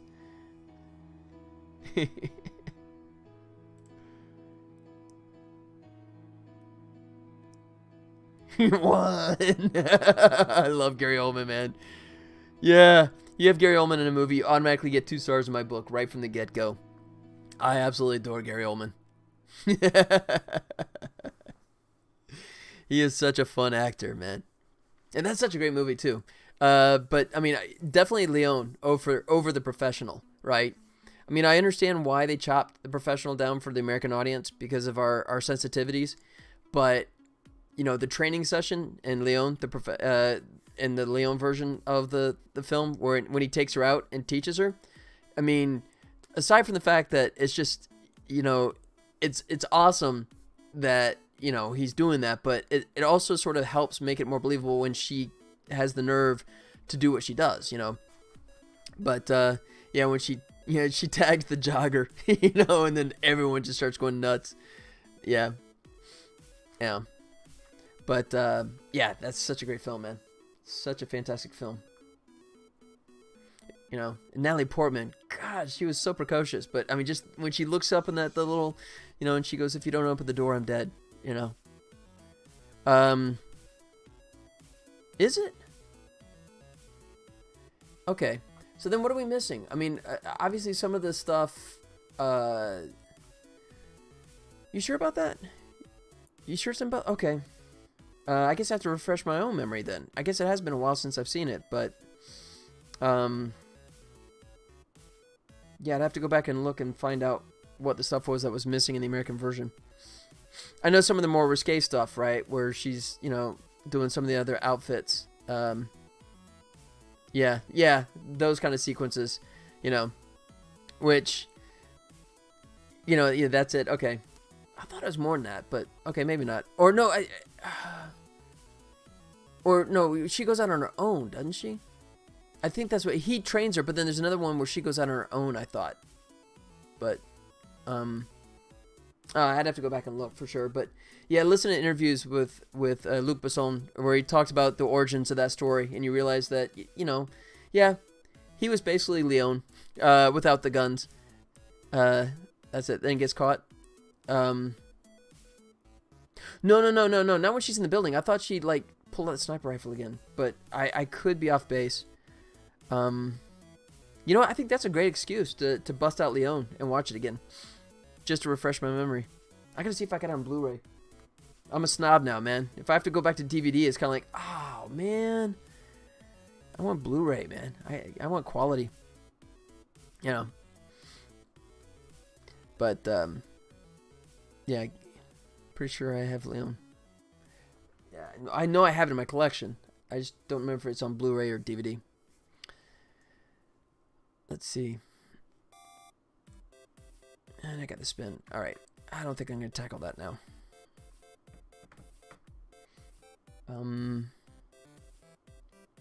You know what? I guess I could hang a little while longer. I guess I could address some of the game stuff that I didn't fix. That I discovered that is not totally perfect. And I think I have it up, so I could just jump over here. So I discovered a couple little quirks. Yeah, this one's kind of funny. I think I discovered that when the AI plays the red side, he can't properly hit the power up on the left side of the screen, which I thought I had that fixed at one point, but it appears I was mistaken. So let me see if I can find. Had to bite the bullet and pay for Power DVD 18 yesterday. Oh really? Yeah, I think I got. What do I have? I have 16. I have version 16. I got one with a bundle like a million years ago, and I upgrade like once every 5 years, you know, when I could find some super discount. Yeah, that's a great racket. I mean, I can't believe they don't have anything built in these days, you know, just to play it. You know, you can play CD and all that kind of stuff, but Blu-ray, no, you got to get the software for that. Okay. So, let me go... Oh, let me do it this way.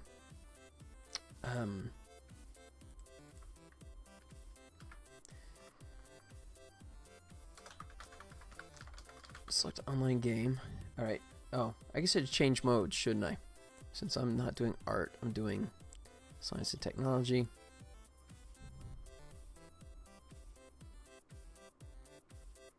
And I'll update. There he goes. So I just switched back to old science and technology. Since I'm not doing the video, I'm working on some coding, so I changed my classification back. So it's like select local game, and then it's gonna be here. So I'm gonna say host is false. So that should kick it off and make AI play as red.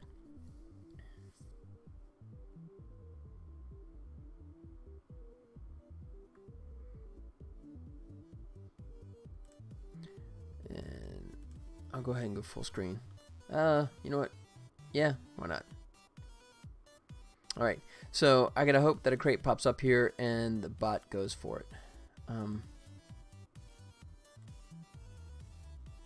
Now the thing could be too also because he does initial couple tries in the beginning usually where he potentially could miss, but then the miss could be accurate enough that he ends up hitting it anyways. Here we go.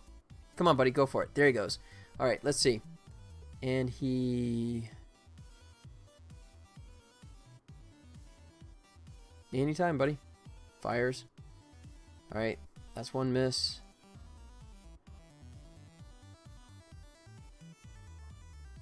I may have to hard code it to go straight to a hit to register so that way it doesn't like... Good. It missed again.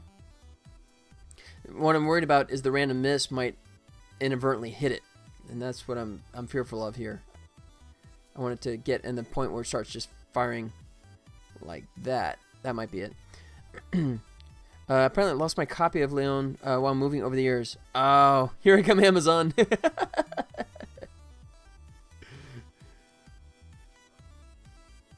There it is. Alright, so yeah, now we're in this endless loop.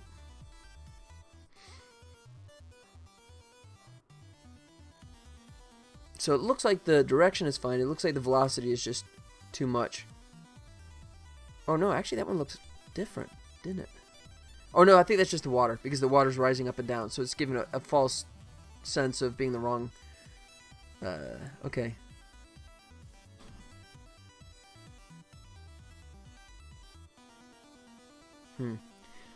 I wonder if it's because it spun around and I need to reverse the directions? Let me try that. Let me try that.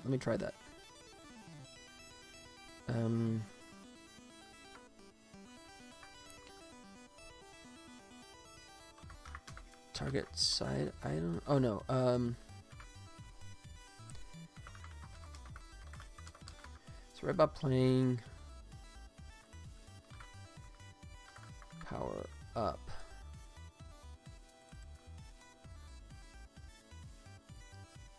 If it's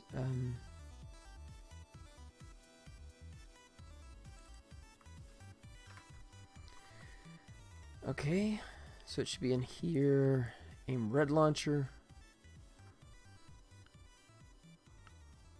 Alright, so I'm going to hard code this down here to always hit.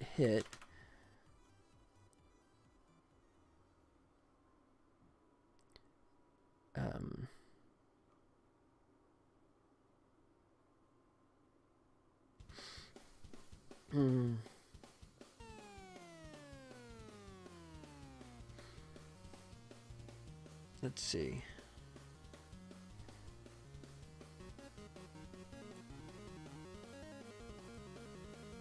Alright, because I think what happened is when I flip it, it's shooting the wrong crate.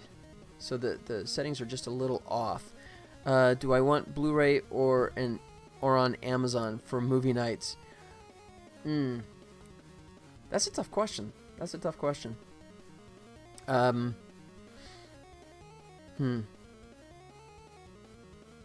Yeah, see, the nice thing about Amazon, when you like buy a CD, they do like the auto rip. So they send you the CD, but then you also have the MP3s ready to go. I like that.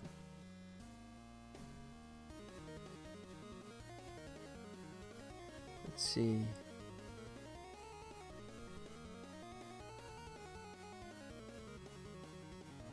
Okay, so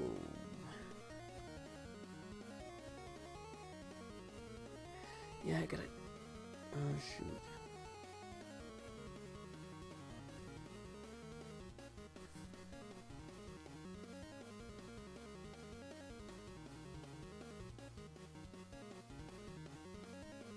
Miss.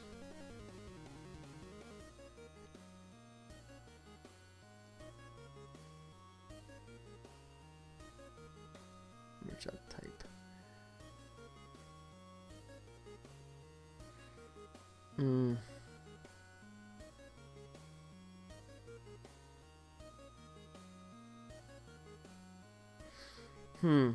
Okay.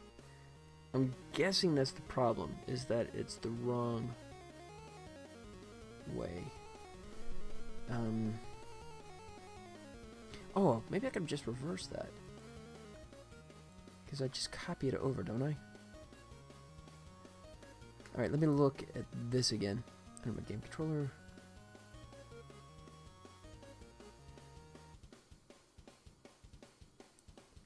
Tile number. Let me dig this up. Red targets. There it is. Blue targets. Whoa! That's interesting. Okay, so...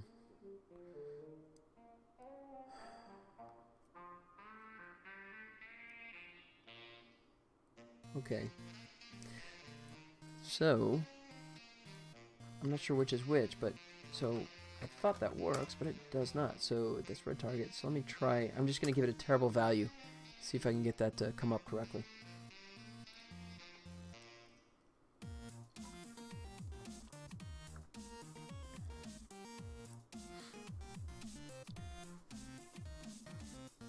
I don't know. Me personally, I'd probably go Blu-ray. Just, I mean, so it's portable, you know, and you get all the additional like behind-the-scenes stuff and all that kind of fun things.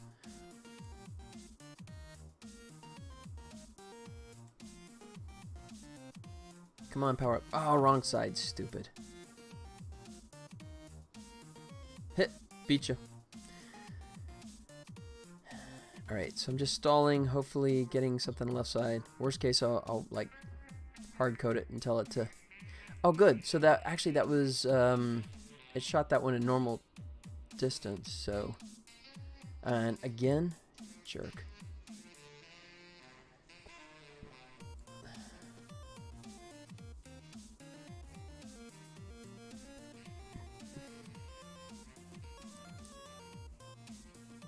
He's going to town. Boom.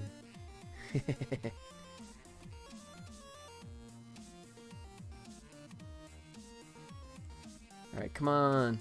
Pop up right here. Right here. There we go. Whoa. Good. Okay. So, that's what I wanted to see.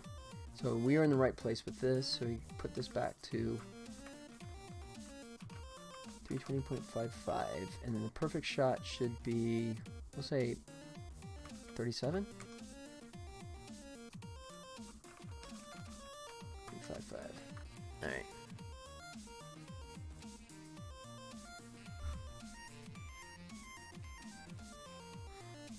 Alright, so I'm going to do a quick experiment. I'm lucky if I find commentary tracks these days. Yeah, that's kind of true, isn't it? Alright. So I'm going to duck away one more time, but I'll let this kind of kick along. Alright. Give me 1 sec. I'll be right back, guys.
Okay.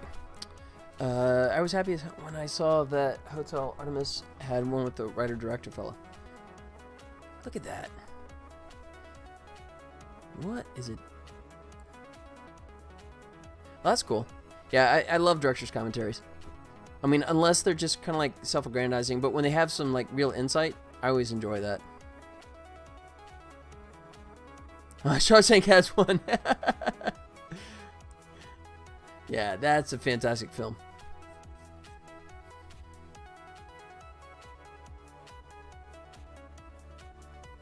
Alright, why do I get the feeling that... No? Okay, so... That's correct.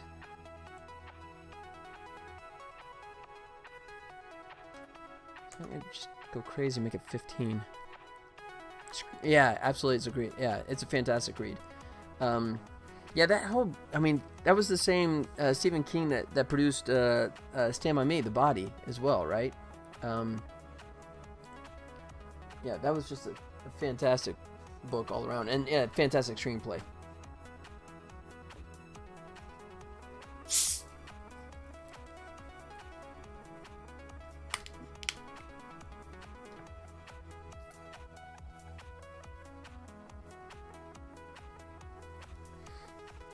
Yeah, and that's funny. That's one I actually didn't even get around to seeing for a super long time. But yeah, when I finally did see it, it's kind of like, man, can't believe I waited this long.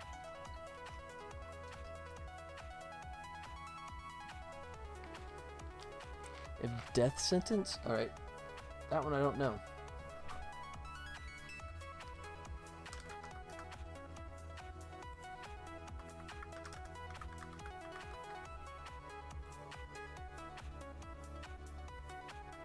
Wow, Kevin Bacon and death sentence. That's Purple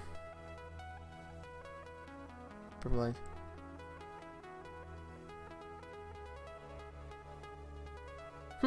Okay. Nope. Hadn't heard of that one. Yeah, Kevin Bacon. Did you ever see, speaking of Kevin Bacon, you're right, 6 Degrees, right? Kevin Bacon and Gary Oldman in Criminal Law. I think that was what it's called.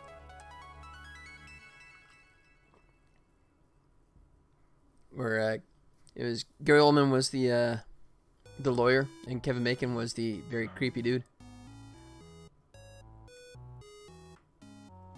Got it. I think that was the name. Let's see.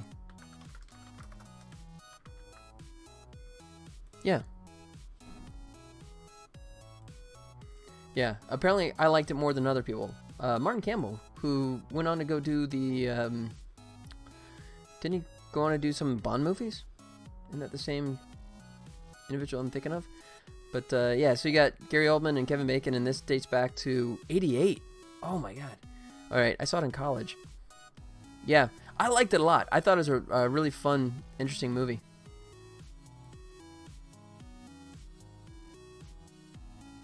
Death Sentence. All right, I'll give that a look. No, he hit it.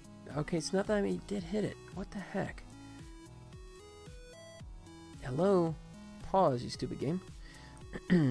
Your favorite? Really? That's your favorite one? Big Picture for me, man. That's Kevin Bacon in The Big Picture. That's my favorite Kevin Bacon movie, without a doubt. That, or maybe Friday the 13th. You know, when he gets to the, gets the spear through the neck. or maybe, I don't know, Animal House. Remain calm. All is well. Yeah, but I love The Big Picture. That's a fantastic, fun film.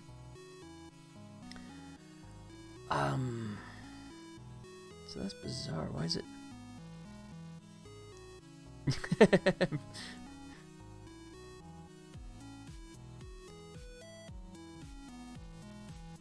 Okay.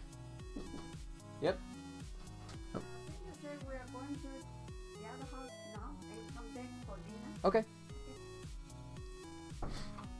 All right.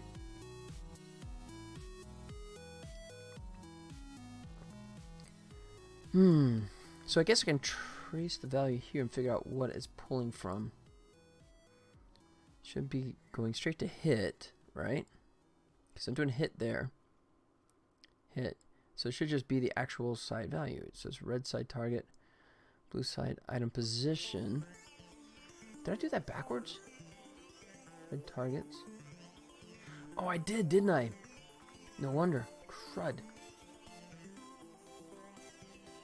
That's why I'm not seeing anything there. Thing that trips me out is the villain of the flick is from my aunt's town. Oh, really? Let's see. I just went past it, didn't I? No. Boom. Tile number. All right.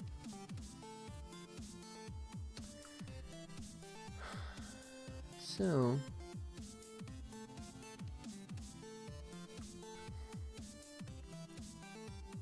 All right. I'm making note of this so I don't mess this up. 35 and 30.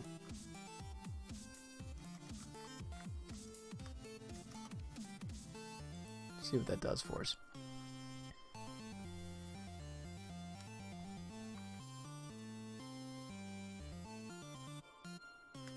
And it should be, unless I'm calling the wrong one, that would be funky. Because it seems like it, I have it hard coded to blue shot type hit. Oh, wait. Aim red.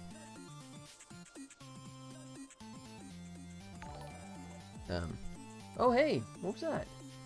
Unseen NRG is following. Thanks for the follow, man. Thank you so much, buddy. Welcome. Yeah, I'm just trying to figure out a couple of minor things that. So I'm not on the tail end of a beta run here, but I found a couple little quirks I'm trying to address. Oh, that's it right there, because I'm calling it the wrong stupid thing. Hey, welcome, man. Welcome, and thank you so much for the follow, buddy. So, you know what? Perfect time. I'll tell you what. I'll give you a quick rundown of what's going on with the game here.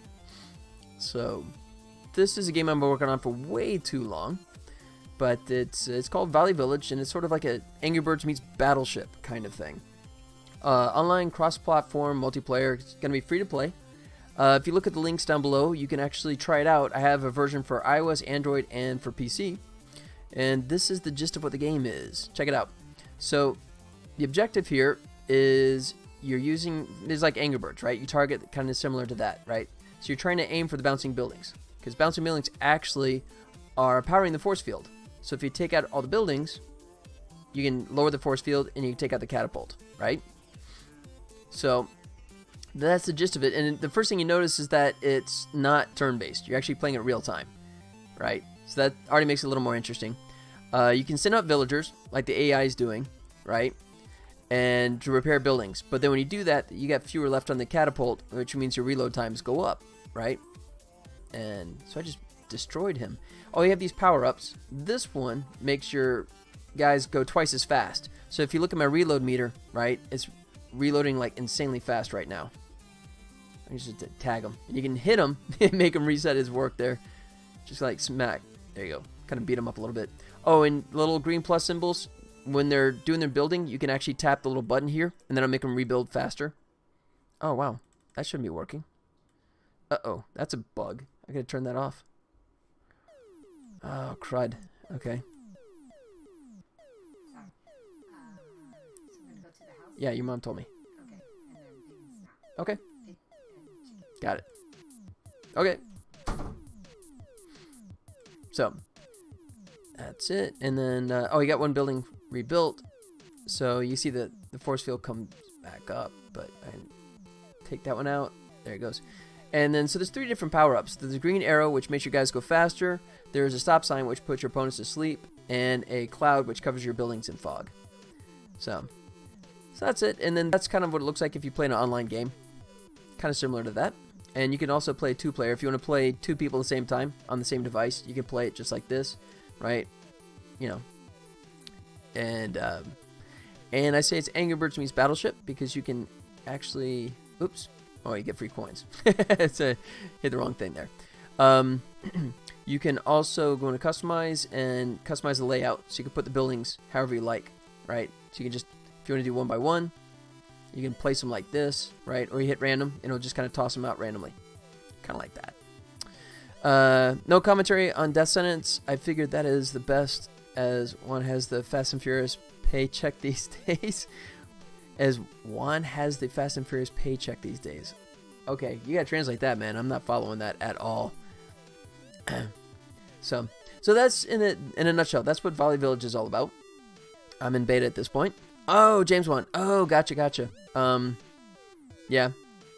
Oh, is Death Sentence one of his movies? Remember, there's that's the dude that I actually made his company logo there. He used it for a couple of years, and then he dumped it and did a new version in color. Yeah. So there you go. There's my, there's my 6 degrees of separation, Kevin Bacon style. Yeah, man. Yeah, give it a try if you like. Unseen, yeah, if you want to give it a play, feel free to give it a play, give it a try, and offer any feedback, any bugs you might see. That's the key thing I'm looking for now, is because once I'm working on a gameplay trailer, which is what I was doing before, and it's all kind of torn apart right now because I'm in the process of switching from temp stuff into the real stuff, so it's kind of all mangled at the moment. But once I get the gameplay trailer finished, and if I can find no other bugs, boom, I put it out the door and move on to the next game. Yeah, so this one's actually number 6 for me. My 6th game, which has taken way too long. The next one is going to be so much faster because no multiplayer, no online multiplayer, all that kind of crazy stuff. I'm not going to try that again. When did you release it? I haven't actually released it yet. It's in beta right now. So you can find it on Google Play, and if you're an iOS user, then you can get on Test Flight, or if you're on PC, you can download the PC version, which, tell you what, that is a good time as any to add this, in case you didn't catch the links below. There you go. There is the beta for Android, for iOS, and for PC. So if you want to give those a try, any one of those, you're welcome to. And so the objective is to have this game officially released within the next month or so. I'm still on the fence of whether or not I'm going to do like a soft release, test it in like Australia or something like that, and then do a full production release, or if I'm just going to put it out the door and just keep the fingers crossed and do some promotion for it. So I'm of two minds of that. I'm not sure which way I'm going to go on that yet. So we'll have to see. All right. So what I was trying to find out. All right. So I'm going to set that gameplay controller. Let me see if I got those values knocked down again. Because that's what I wanted to test. 0, 0. Good. Okay, so I zeroed those out. So in theory, when he's shooting for either side for power-ups, he should be just like, it should just go like drop, like straight down. So then I can better test. I guess I can go full screen.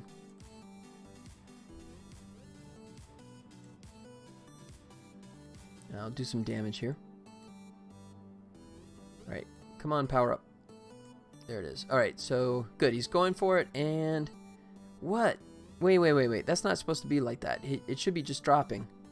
Unless he's pulling his values from something else. Alright, so let me check. So that's still 0, 0. Alright, what if I just do this then?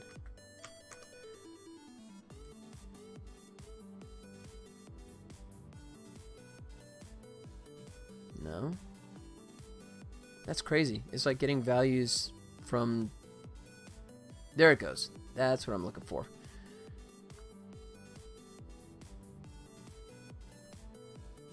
Okay.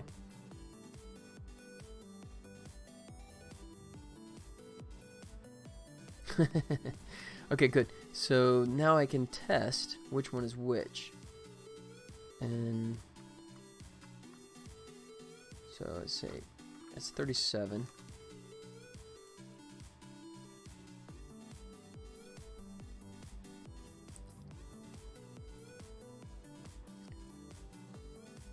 All right, so that's the correct one.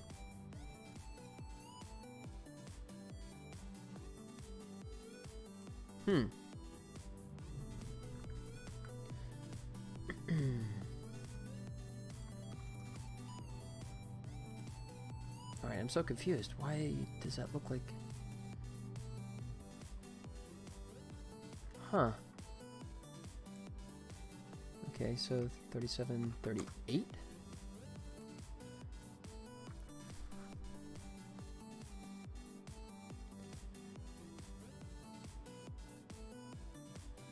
No? Okay, so then it's the other one. Okay, so I can just throw it to 100 and just make that, like, launch it in the stratosphere, hopefully. Yeah, the first one's going to cache the other shot. So now this one, it should just launch it, like, way into the universe. Like that. Good. All right. So now I have the right number that I'm messing with. So let's go 36. We'll start with that. Yep. Okay, so this next go around, it should hopefully land right about there. All right, so that's not that bad. So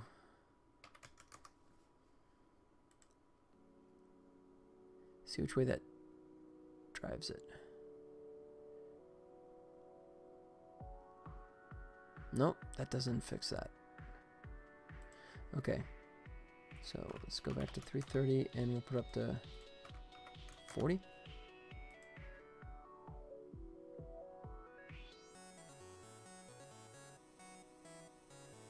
It's still hitting the same spot. That's crazy. It's like it won't pick up the new value. 360, 50. How about that, you jerk?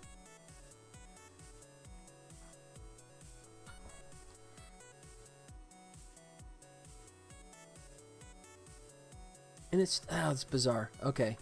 Now I'm just getting annoyed.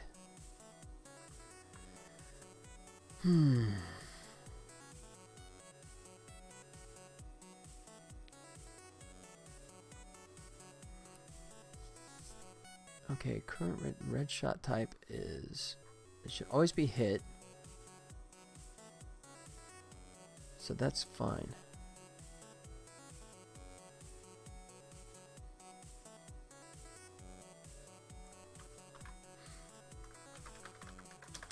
Alright, let me just do it this way.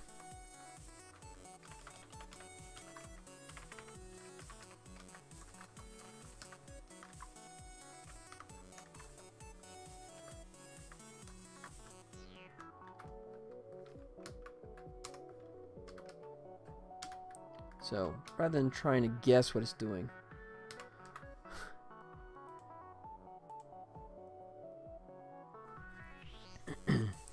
Alright. Excuse me. Alright, let me come out of full screen so I can see my log here. Alright.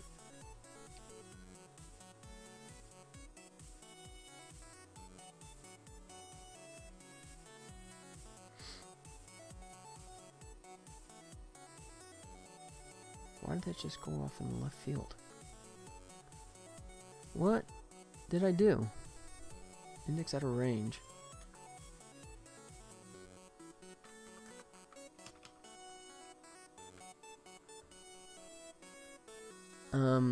Okay.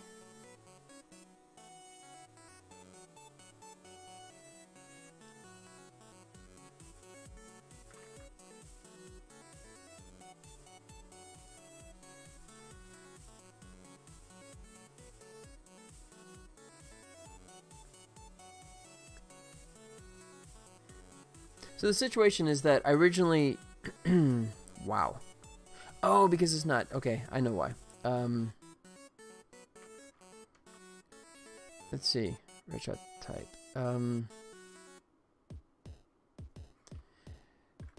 So I originally set it up for the AI to use the blue villagers. And I'm in the process of trying to shift it over so it can play as either red or blue. And some of the stuff was hard-coded, foolishly, on my part. And I'm trying to make it so it plays correctly on both ends. And it's going after the buildings, but it's just the power-ups that it's missing from time to time.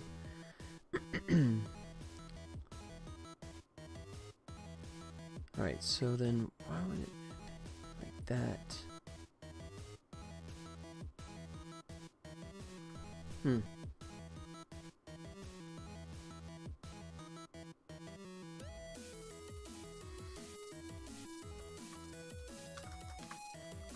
Alright, so we'll do a check here. How about that?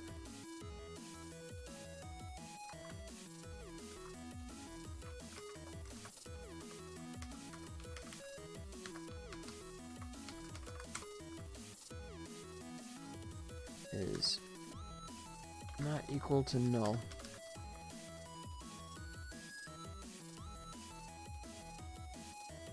Oh, okay.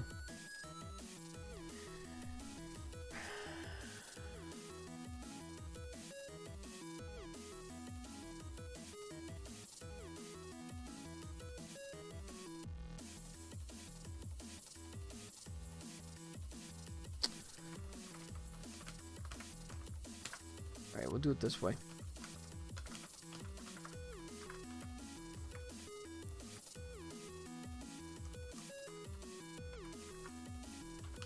There.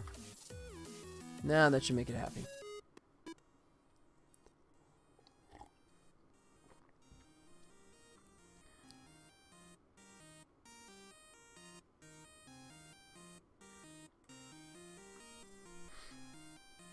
No, it's still.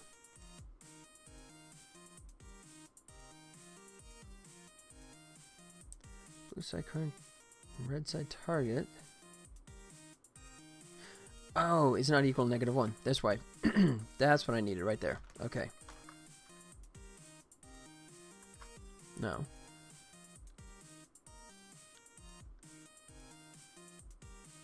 Red targets.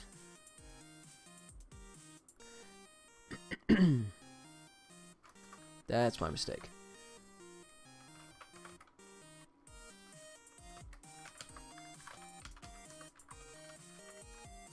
There. Alright, now we're good.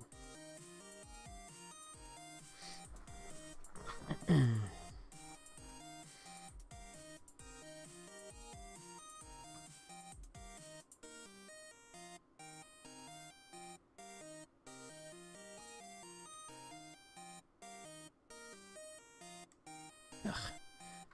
I left it in. Oops. Okay. Alright, guaranteed. That's not going to throw an error this time.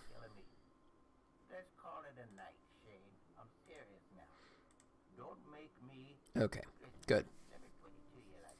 So now I can finally figure out what it's trying to shoot, what its values are. Get a better sense of what's going on.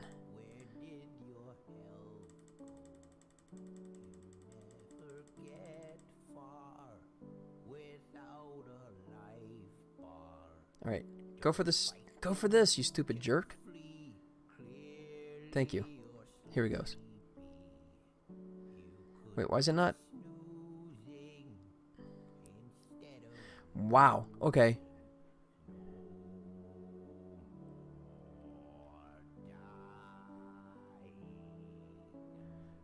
Look at that. So, it's not even saying that value.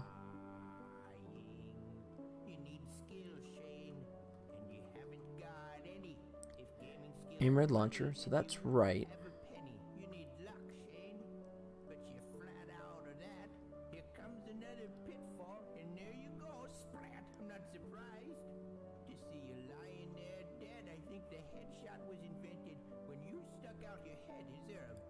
Hmm. Is this as slow as you can race? Out of only 7 racers, you're in 47th place. You must be lost now. Where's that other puzzle piece? You've been down this fucking corridor a dozen times at least. Is this So why is it acting like it's not even hitting this code? Even though something's directing it. I hope someone makes a GIF. Is Game over, Shane. It's game over, Shane. That's right. Game over, Shane. that's peculiar. Go to bed. Game Alright, so the power going infrared. So aim. So that's correct. Volley, I'm a wizard, and you know I've been around. So don't be talking shit, or I'ma have to put you down. I've got a magic wand, and I rock it like a mace, and then I'll hop onto my dragon and we'll torch the whole place. I'm an old boss. So they shower me with riches. I got magic in these fingers. Just ask my 20 bitches. Game over, Shane. It's game All right. over, Shane. Turn the power off.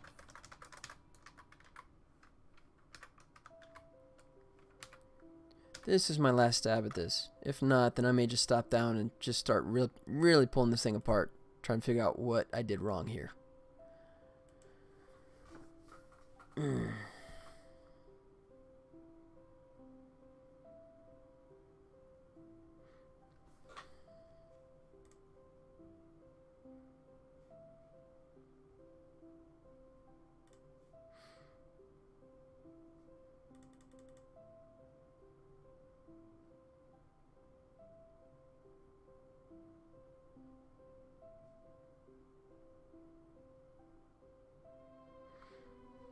Okay. So. Come on, buddy. Go for the power up. And he's just going to destroy all my buildings. There he goes.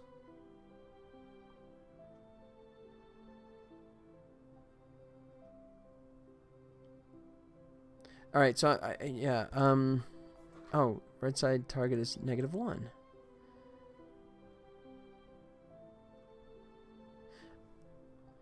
Okay.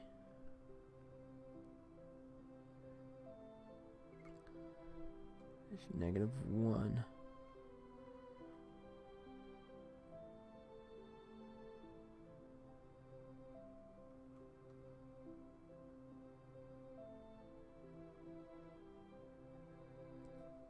Okay.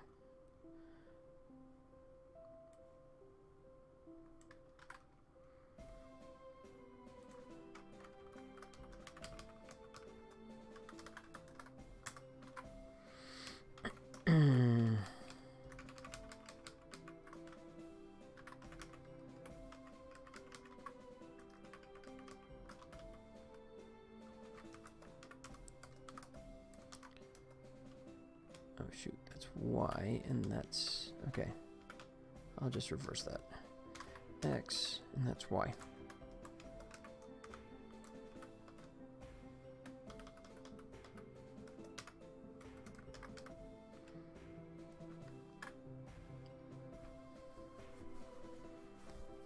So say -1.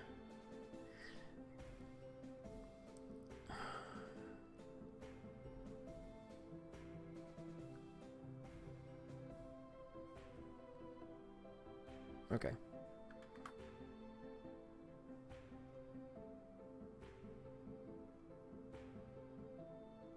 So he's going after right side targets. He's not going after... Host and current targets redirect -180. So maybe that is correct. Oh man, I'm so lost in my own code. I hate that. You ordered them both? Good man. I know I have Leon, but I don't know if I have Shawshank in my collection. You know, I probably do. The DVD collection is massive. The Blu-ray, not as much.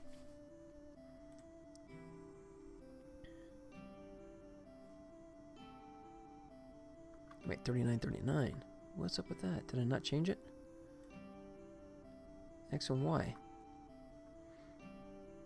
Same, yeah.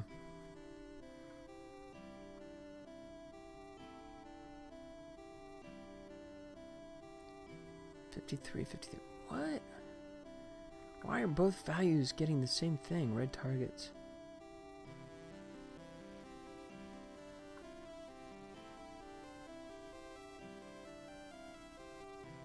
Well, that was not what I wanted. 53. So now it's shooting that 36.4, but interesting. So both values, it's like it's not even reading it correctly.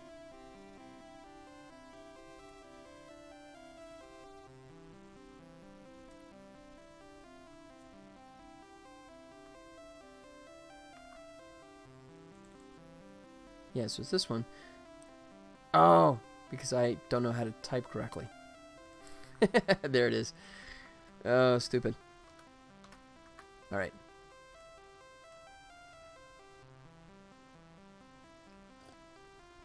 Really? Long Kiss Goodnight? My wife loves that movie with Gina Davis, and yeah, that one just frustrates me. I really wanted to enjoy that one, but I haven't seen it since the theater.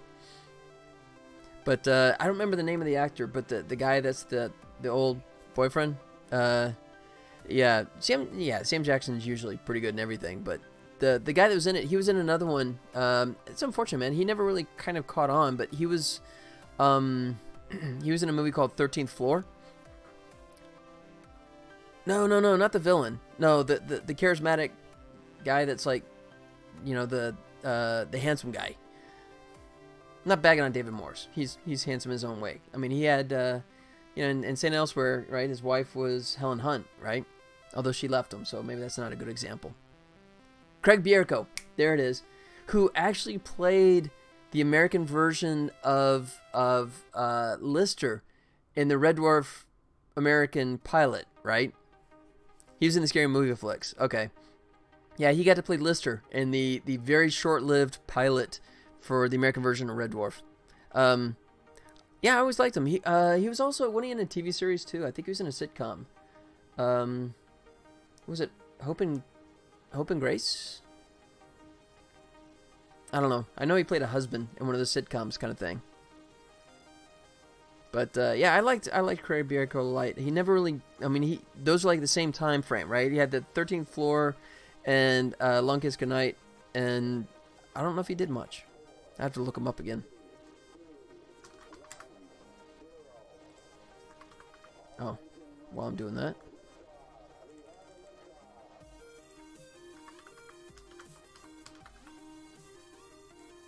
Yeah, that's actually, you go on IMDb, that's actually his primary listing is 13th Floor, which is not a good sign. Cinderella Man. Oh, he's on Unreal, so he had that going for, he's on 38 episodes. Oh, that's good. Catfight, Fat Wings, Appear Easy to Assemble, Temple Life Damages, Unhitched, Boston Legal. Alright, so I guess no, I take it back. I guess he was working like crazy. Well, I'm glad to see it. Just nothing I've been watching, I guess, so I've been watching the wrong stuff. Yeah, he stuck to TV. Yeah. Alright, so then 37,320. Right, so it's this setting right here. Okay. So let's change this first. Go 30. Now I can check to see when that actually changes. There it is. Better choice these days. That's true. You know, it's funny. Television no longer has the stigma that it used to, right?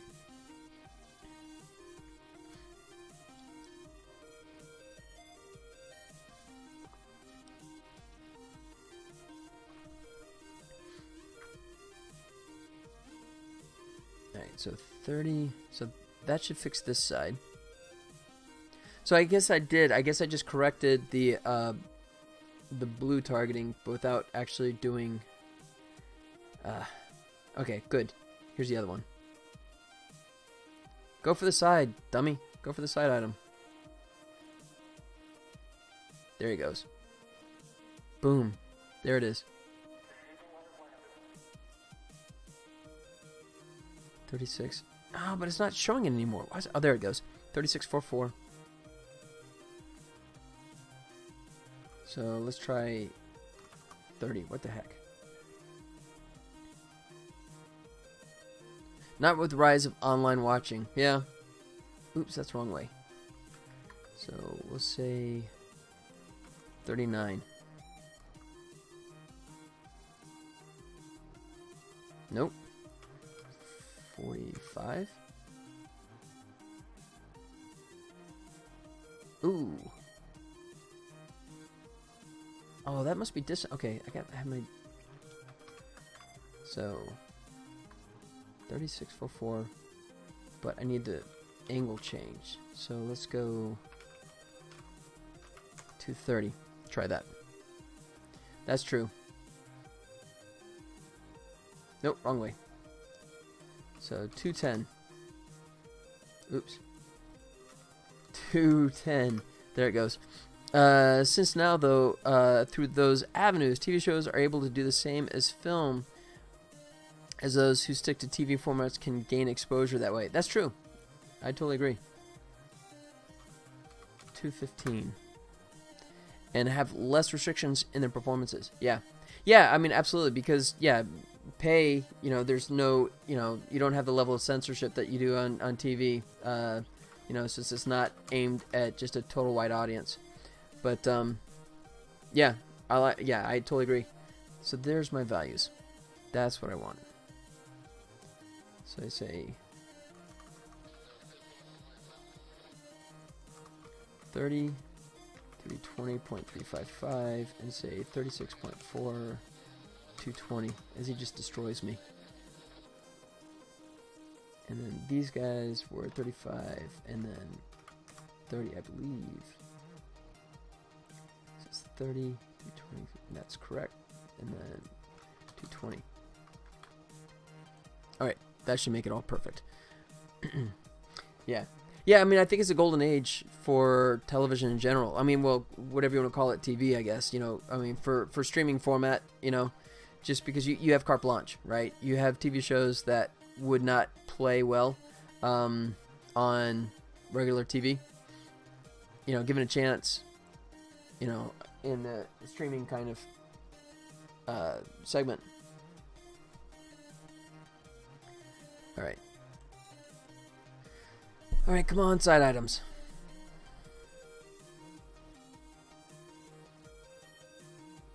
All right, there's one. You definitely want to hit that. Nailed it. That's good. All right, don't wipe me out, you jerk. Oh, I do have it on hit, everything, right? So he is actually hitting all the stuff right off the bat. So I got to hurry up and hope that another side item pops up. Otherwise, it's game over.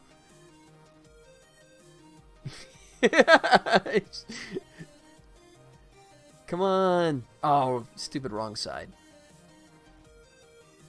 Jerk.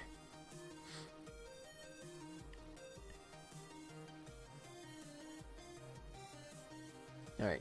But the good news is I think I have the settings set for this now. So I think what happened before was that I was checking the settings, but only when the AI was playing as the blue player. So that could explain it. But yeah, I look forward to removing that. Oh, come on, man.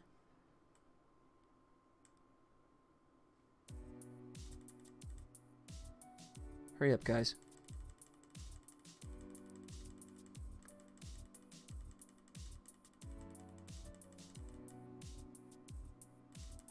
He's just wiping me out.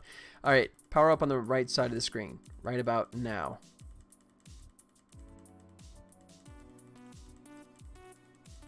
Where's the power-ups? Come on. It's just toying with me now. It won't give me a power-up. Oh, on the left side. I'm about to hard code you, buddy. I just need a power-up on the right side. Just one. Come on. Don't make me hard code you.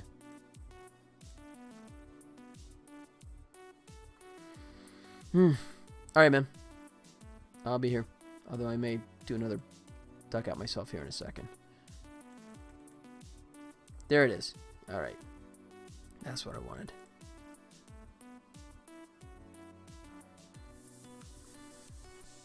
Boom. Dead on. Cool. Okay.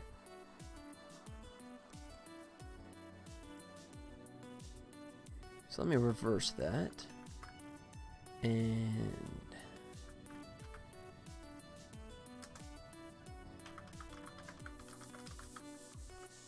I just want to make sure that I got that working on both red and blue now.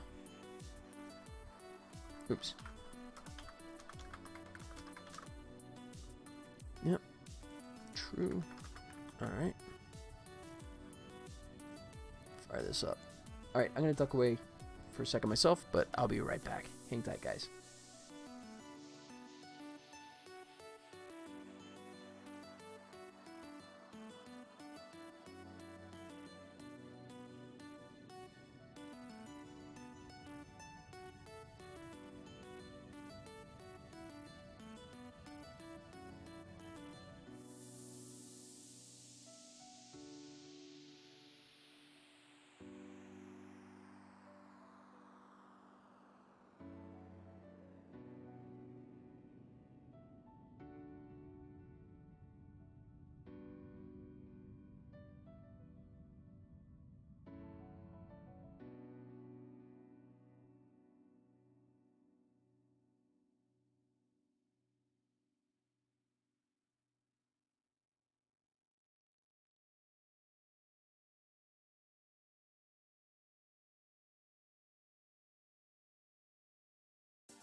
Alright, so where are we at here? Oh, he's destroying me. Oh, good. There's a power up. And... uh-oh. Crud. Wait. He should be just hitting it directly. Why was there any rotation there?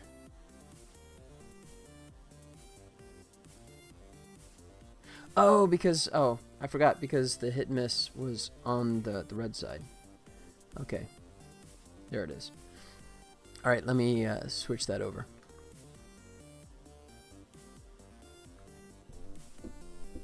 Okay. So...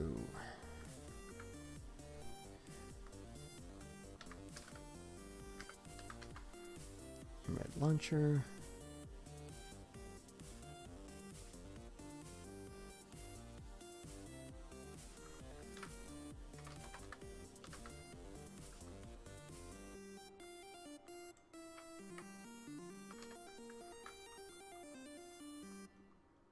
All right.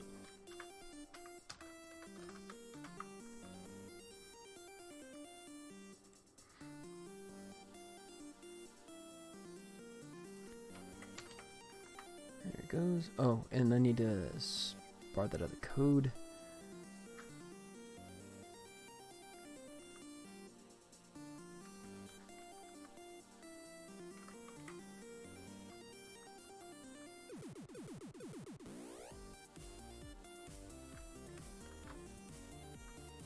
Oh, crud, that's all reversed. Alright.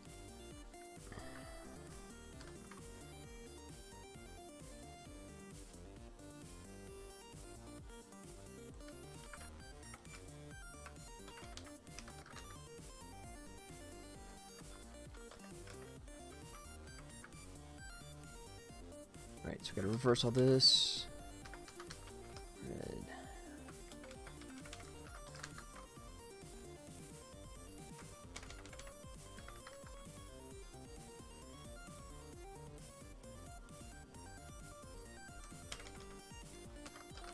Ooh.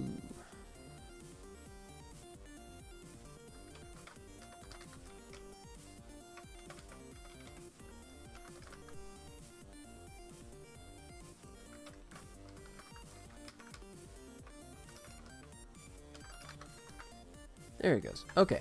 Now we should be able to track that properly. So, I just made the adjustments to the AI shooting the power-ups. And I just want to make sure that... so it's working on red now. I want to make sure that it didn't mess up blue in the process.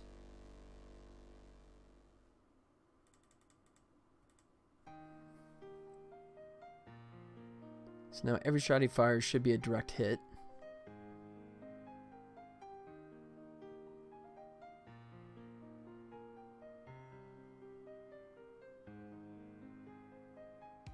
Like that. Good.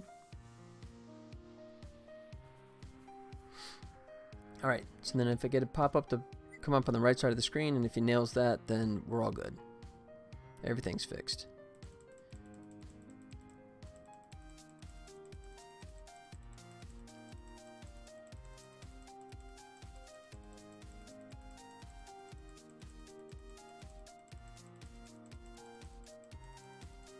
Yeah, it's on the left side again.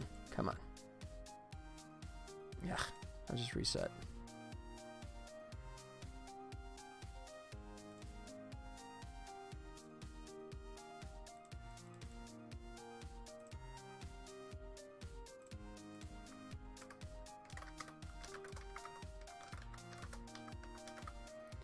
Able to hit the plus symbol. Boom, hit it. Good. Okay.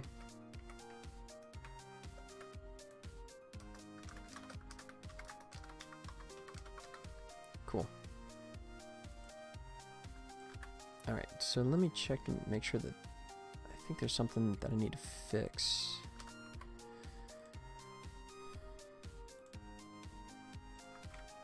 Take that back out. Okay.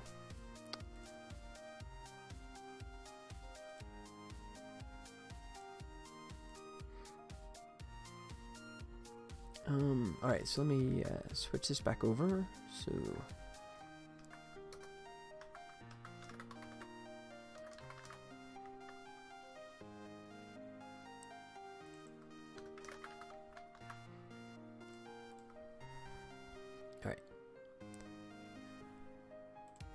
So something I want to check is I thought I was able to hit the little green plus button when I was playing as blue.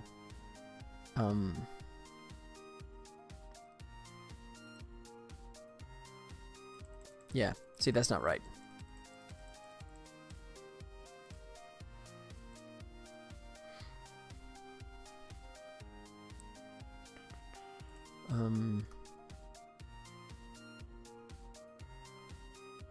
Let's see. Let me think, which one is that?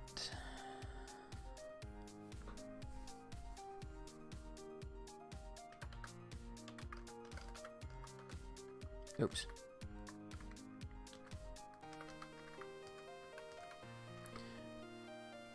Red repair.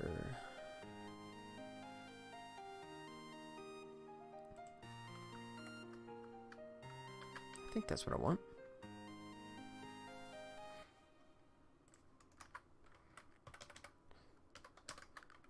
Set to false.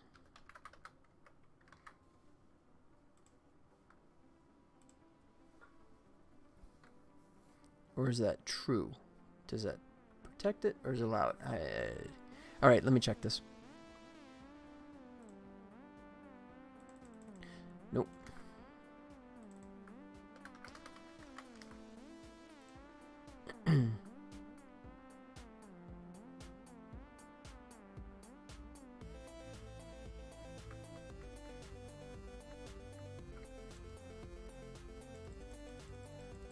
Ah, it's still doing it. Okay.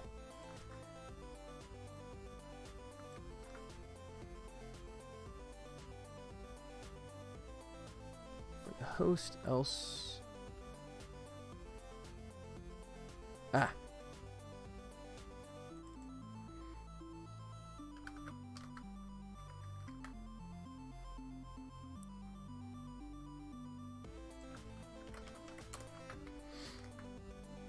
There we go. I think that should fix it.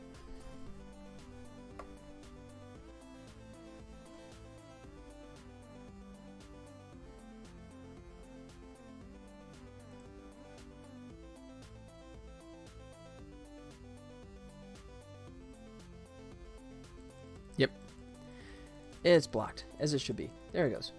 Which makes the air launcher and Mail Warrior.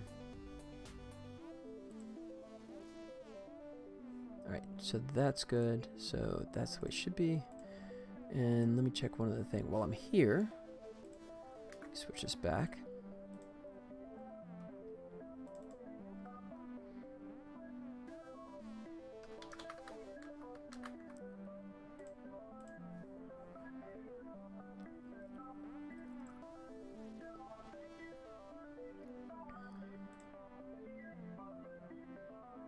Yeah, good. When you play a local one-player game, I always wanted to have like the regular male warriors and the launcher, which is doing now. So that's correct. That's good. And then for me, I have the correct character selected. Let me just double check that's the case. Yep. And then I got him. I'm gonna drop him. I like him as my toss an ogre in there. And I'll leave him. The launcher. Maybe the dragon. Yep, there's the dragon, all the other characters. Good. Ineas Atlas. Hey man. Reminds me of the arcade game Rampart. Yeah, there's some connection there. It's Angry Birds meets Battleship is the best way to describe it. But the difference is it's going to be online multiplayer, and you see it's not turn-based, it's actually all real time. But yeah, Rampart, man, that's a blast from the past. With these little power-ups, and whoever scores it gets it for a brief time. So now my buildings are covered in fog for 15 seconds. So he's kind of shooting wildly, just kind of randomly trying to hit stuff. And then you can send out villagers to repair buildings, kind of like he's doing there. Which I can kind of mess with them here. Boom. Oops. Like that. Oh, and this one's a good one. So the stop sign here will actually put your opponents to sleep. Oh, it helps when you hit it. There it goes. There you go. So now he's snoozing for about 10 seconds. Like that. Like that. Boom. And then once you knock all the buildings down, force field goes down, and it can go after the catapult. And it's game over. There you go. So that's the idea. You know, you can play either locally, is a 1-player, 2-player game, or you can go online and play against anyone. Cool. Thanks, man. Cool. Thanks, man. I appreciate that. You can also customize the layout. So you come over here, you can go to the editor, and you can just drop buildings wherever you want, right? Or you can do it one by one. You know, so just place them however you think works best for you. Not a problem. Like that. And then when you're done, you come back out. And then you can customize, you have like these icons. So when you play an online game, this is sort of like determines which icon it shows, right? So it's kind of like just a personality thing, right? So you have these and you unlock those over time. And then you have the villagers, which there's a slight change in performance, but really it's more of a cosmetic thing. It really won't change the gameplay at all. For all intents and purposes, it's pretty much, you know, it's across the board. Pretty much going to be, it doesn't matter who you play, but you know, you also have skill levels, right? So when you play more games, you rise up in skill levels. So hopefully the idea is that you'll always be playing someone on the same level as you. And then also launchers. You can, by default, you get this guy, and then you can unlock these others over time. And once again, doesn't change gameplay. They don't play any differently, but you do get bonus coins when you choose these guys. So that is the gist of it. And I'll tell you what, I'll do an online game, and I'm still in beta, so there's really not going to be anyone, so I'm probably going to just be playing a bot, but I'll give you an idea. There you go. So then you have like this little taunting session where you can like mess with each other, right? And then we go into the game, and now we're playing for coins. So the difference between this and a local game is now I'm going to care about hitting everything on the island, because if I just take out the buildings, then, you know, I bet 25 coins, right? And I only get those 25 coins back. I don't really make any kind of, you know, profit, right? But if I destroy everything in the island, then I double my coins, right? So there's incentive to, like, just go after everything. Let me hit this guy. Here's a fog bank. So, boom, there you go. So now he's just shooting into the fog again. Like that. Welcome back, Hannibal. There he goes. So, yeah, I fixed the little things I was working on. Those little bugs that I found. I knocked both of those out, finally. Once I wrapped my head around my own code, since I hadn't touched it in ages, I was able to get it all straight. The green arrow makes your guys go twice as fast. So, it helps you reload faster and fire faster. It's almost like an auto-fire kind of thing. And that was nice because it actually goes for 20 seconds. Alright. Boom. Alright, there goes the force field. And if you hit there you go. Then it's game over. And then you can do response, and I'll be disrespectful. I'll be a jerk. And then you can see how the opponent responds as well. So yeah, he's doing like he's bowing down, and you know, so he's being respectful, and I was being a jerk and laughing at him. Yeah. So as you can see here, so I bet 25 coins, right? And because of the stuff I destroyed, I got an extra 11 coins, right?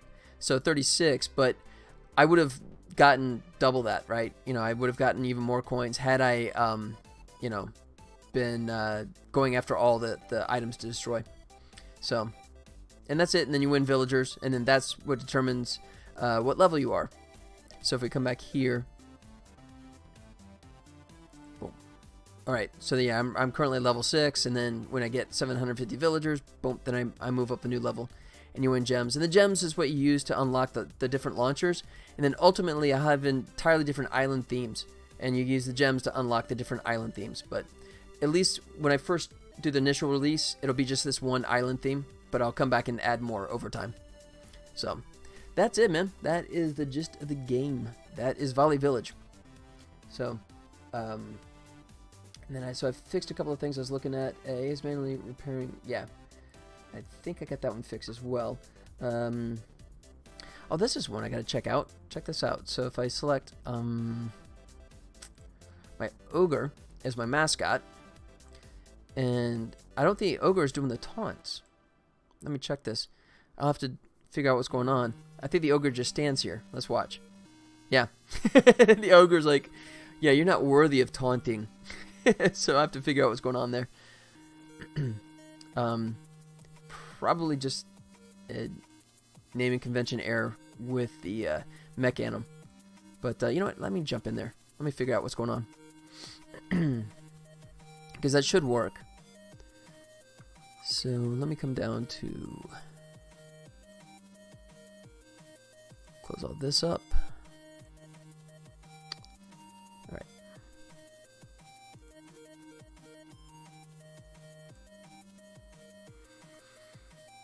Villagers. Oh, you know what? I'm sorry. Let me come up here. I'm going to look in the wrong place. I want to go up in here.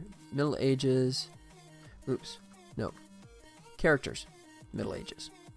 And that was the ogre.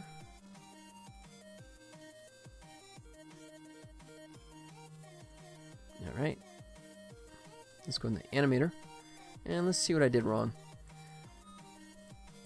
Excuse me. Alright, so taunting.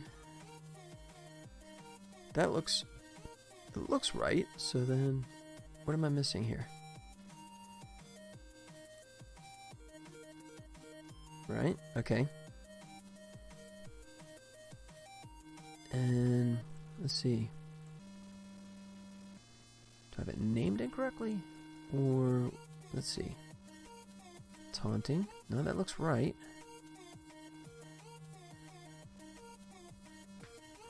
Or oh wait. Might be this. Let me see.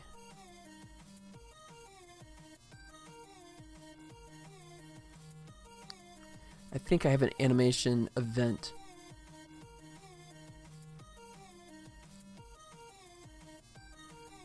Versus neutral idle.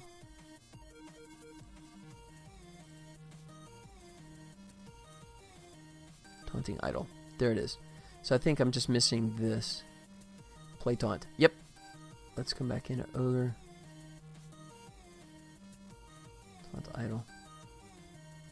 No, it's there. Let me just space it out more. Maybe it's just not play taunt. Unless he's missing the script. Because that looks correct.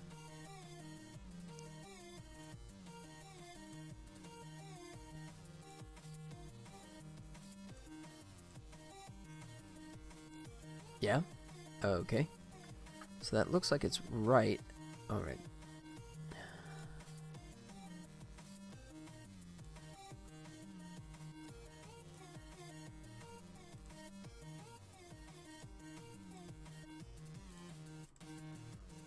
So here he is.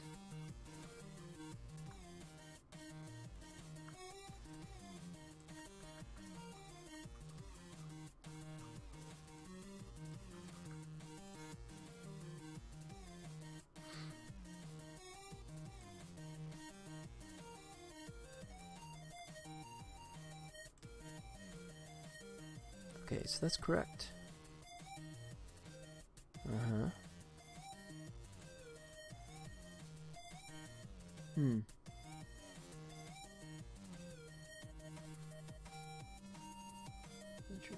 then it should be play taunt is right there. Okay. Not game active. Play taunt now. Taunting. So that's all correct. So what?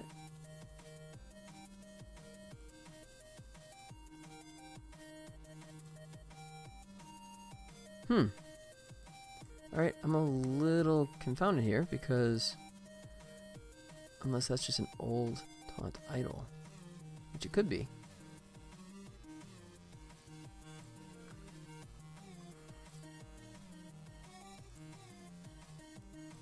Taunt idle. Ah, there it is. I am using the wrong one. So yeah, that's my mistake. So it should be this one, which has the animation event, and I'm using this one, which you can't put animation events on. That's why. So let's drop this bad boy right here. Set as the default state.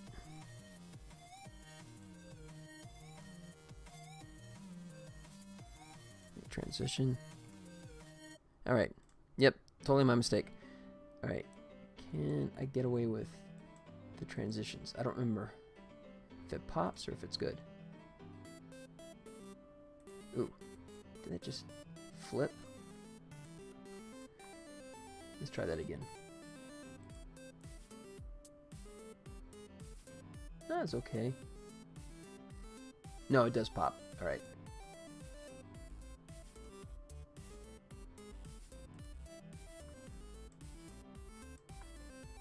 Yep, okay.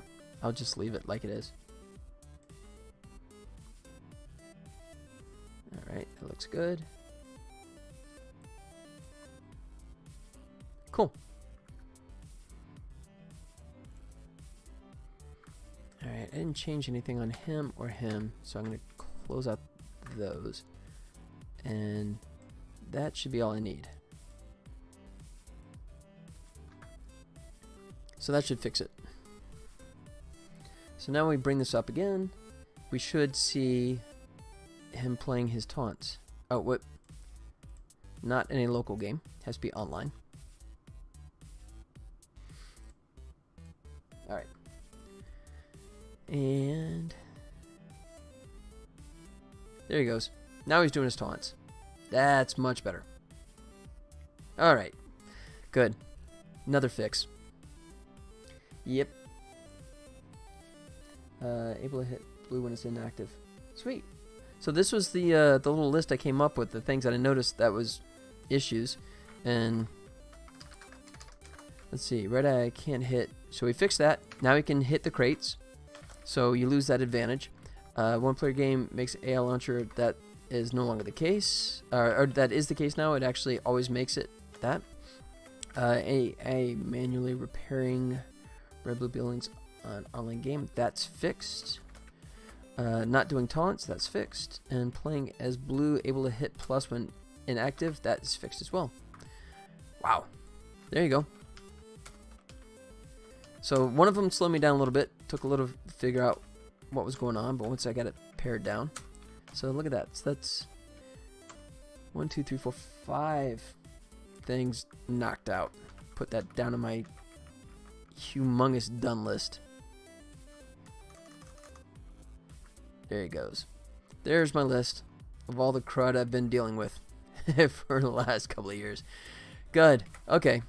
Hit save, and now my to-do list is back to empty again. Unless you guys find something, I will consider that done and done. So, fire up one more game here.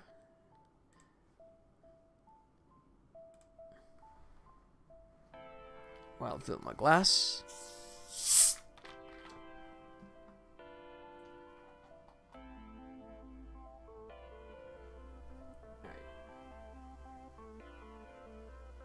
So, I did turn off the hit on both of those, right? I didn't make it so the AI hits 100% of the time. I think I fixed that again. Oh, but wait. I gotta fix this. I do have it currently hard-coded.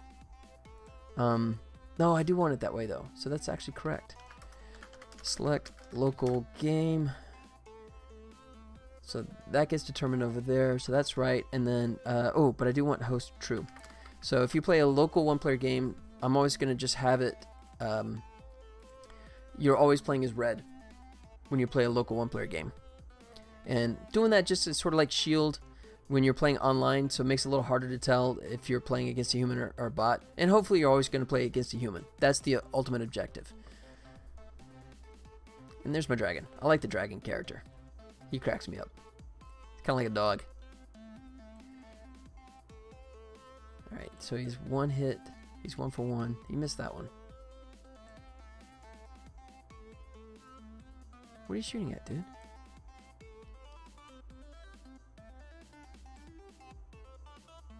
Yeah, there he goes.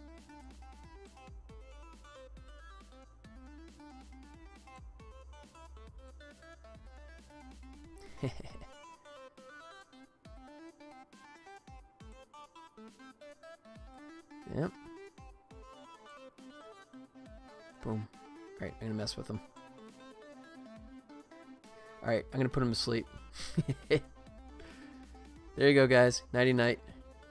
And just to be a total jerk, I'll reset your work and then take out your catapult. Game over, guys. Boom. They wake up just in time for the island to sink. And there go the sharks.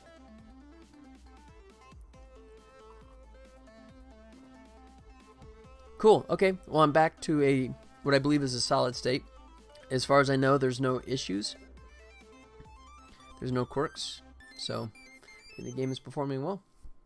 All right, so that means I can go back to working on the trailer full time without thinking that there's any issues. And so the trailer key thing now is I got to do all those renders for all the stupid tablet shots. So I'm going to do that. And that's going to be super boring. So I'm going to just... Wow, 10 to 6. Man, this is pretty much like a record broadcast for me, man. I have not done a stream this long in a long time. But yeah, I think that's going to be it. Yep. Almost time for dinner anyways, so.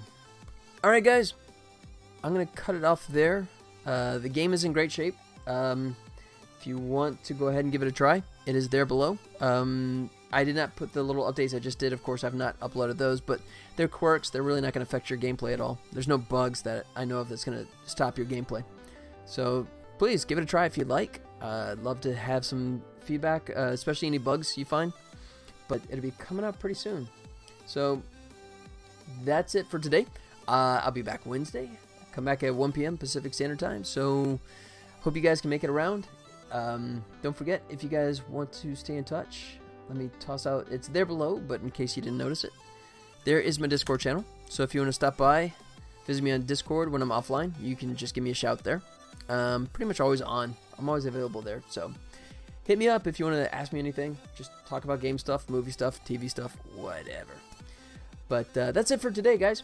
Thank you so much for hanging out with me. Hannibal, thanks for all the great discussions. Everyone else that's hanging out and those that are just kind of hanging back and lurking. Thanks for being a part of the broadcast, guys. And that'll wrap it up. Wednesday, come on back. Hannibal, all right, buddy. Thanks to everyone that's hanging out with me today. I do appreciate it, man. It makes it a ton more enjoyable for me. But, yeah, Wednesday, 1 p.m. Pacific Standard Time, I will be back broadcasting yet again. Just finishing up, getting the game out the door. All right, guys, until then, you guys take care, and I'll see you on Wednesday. Adios.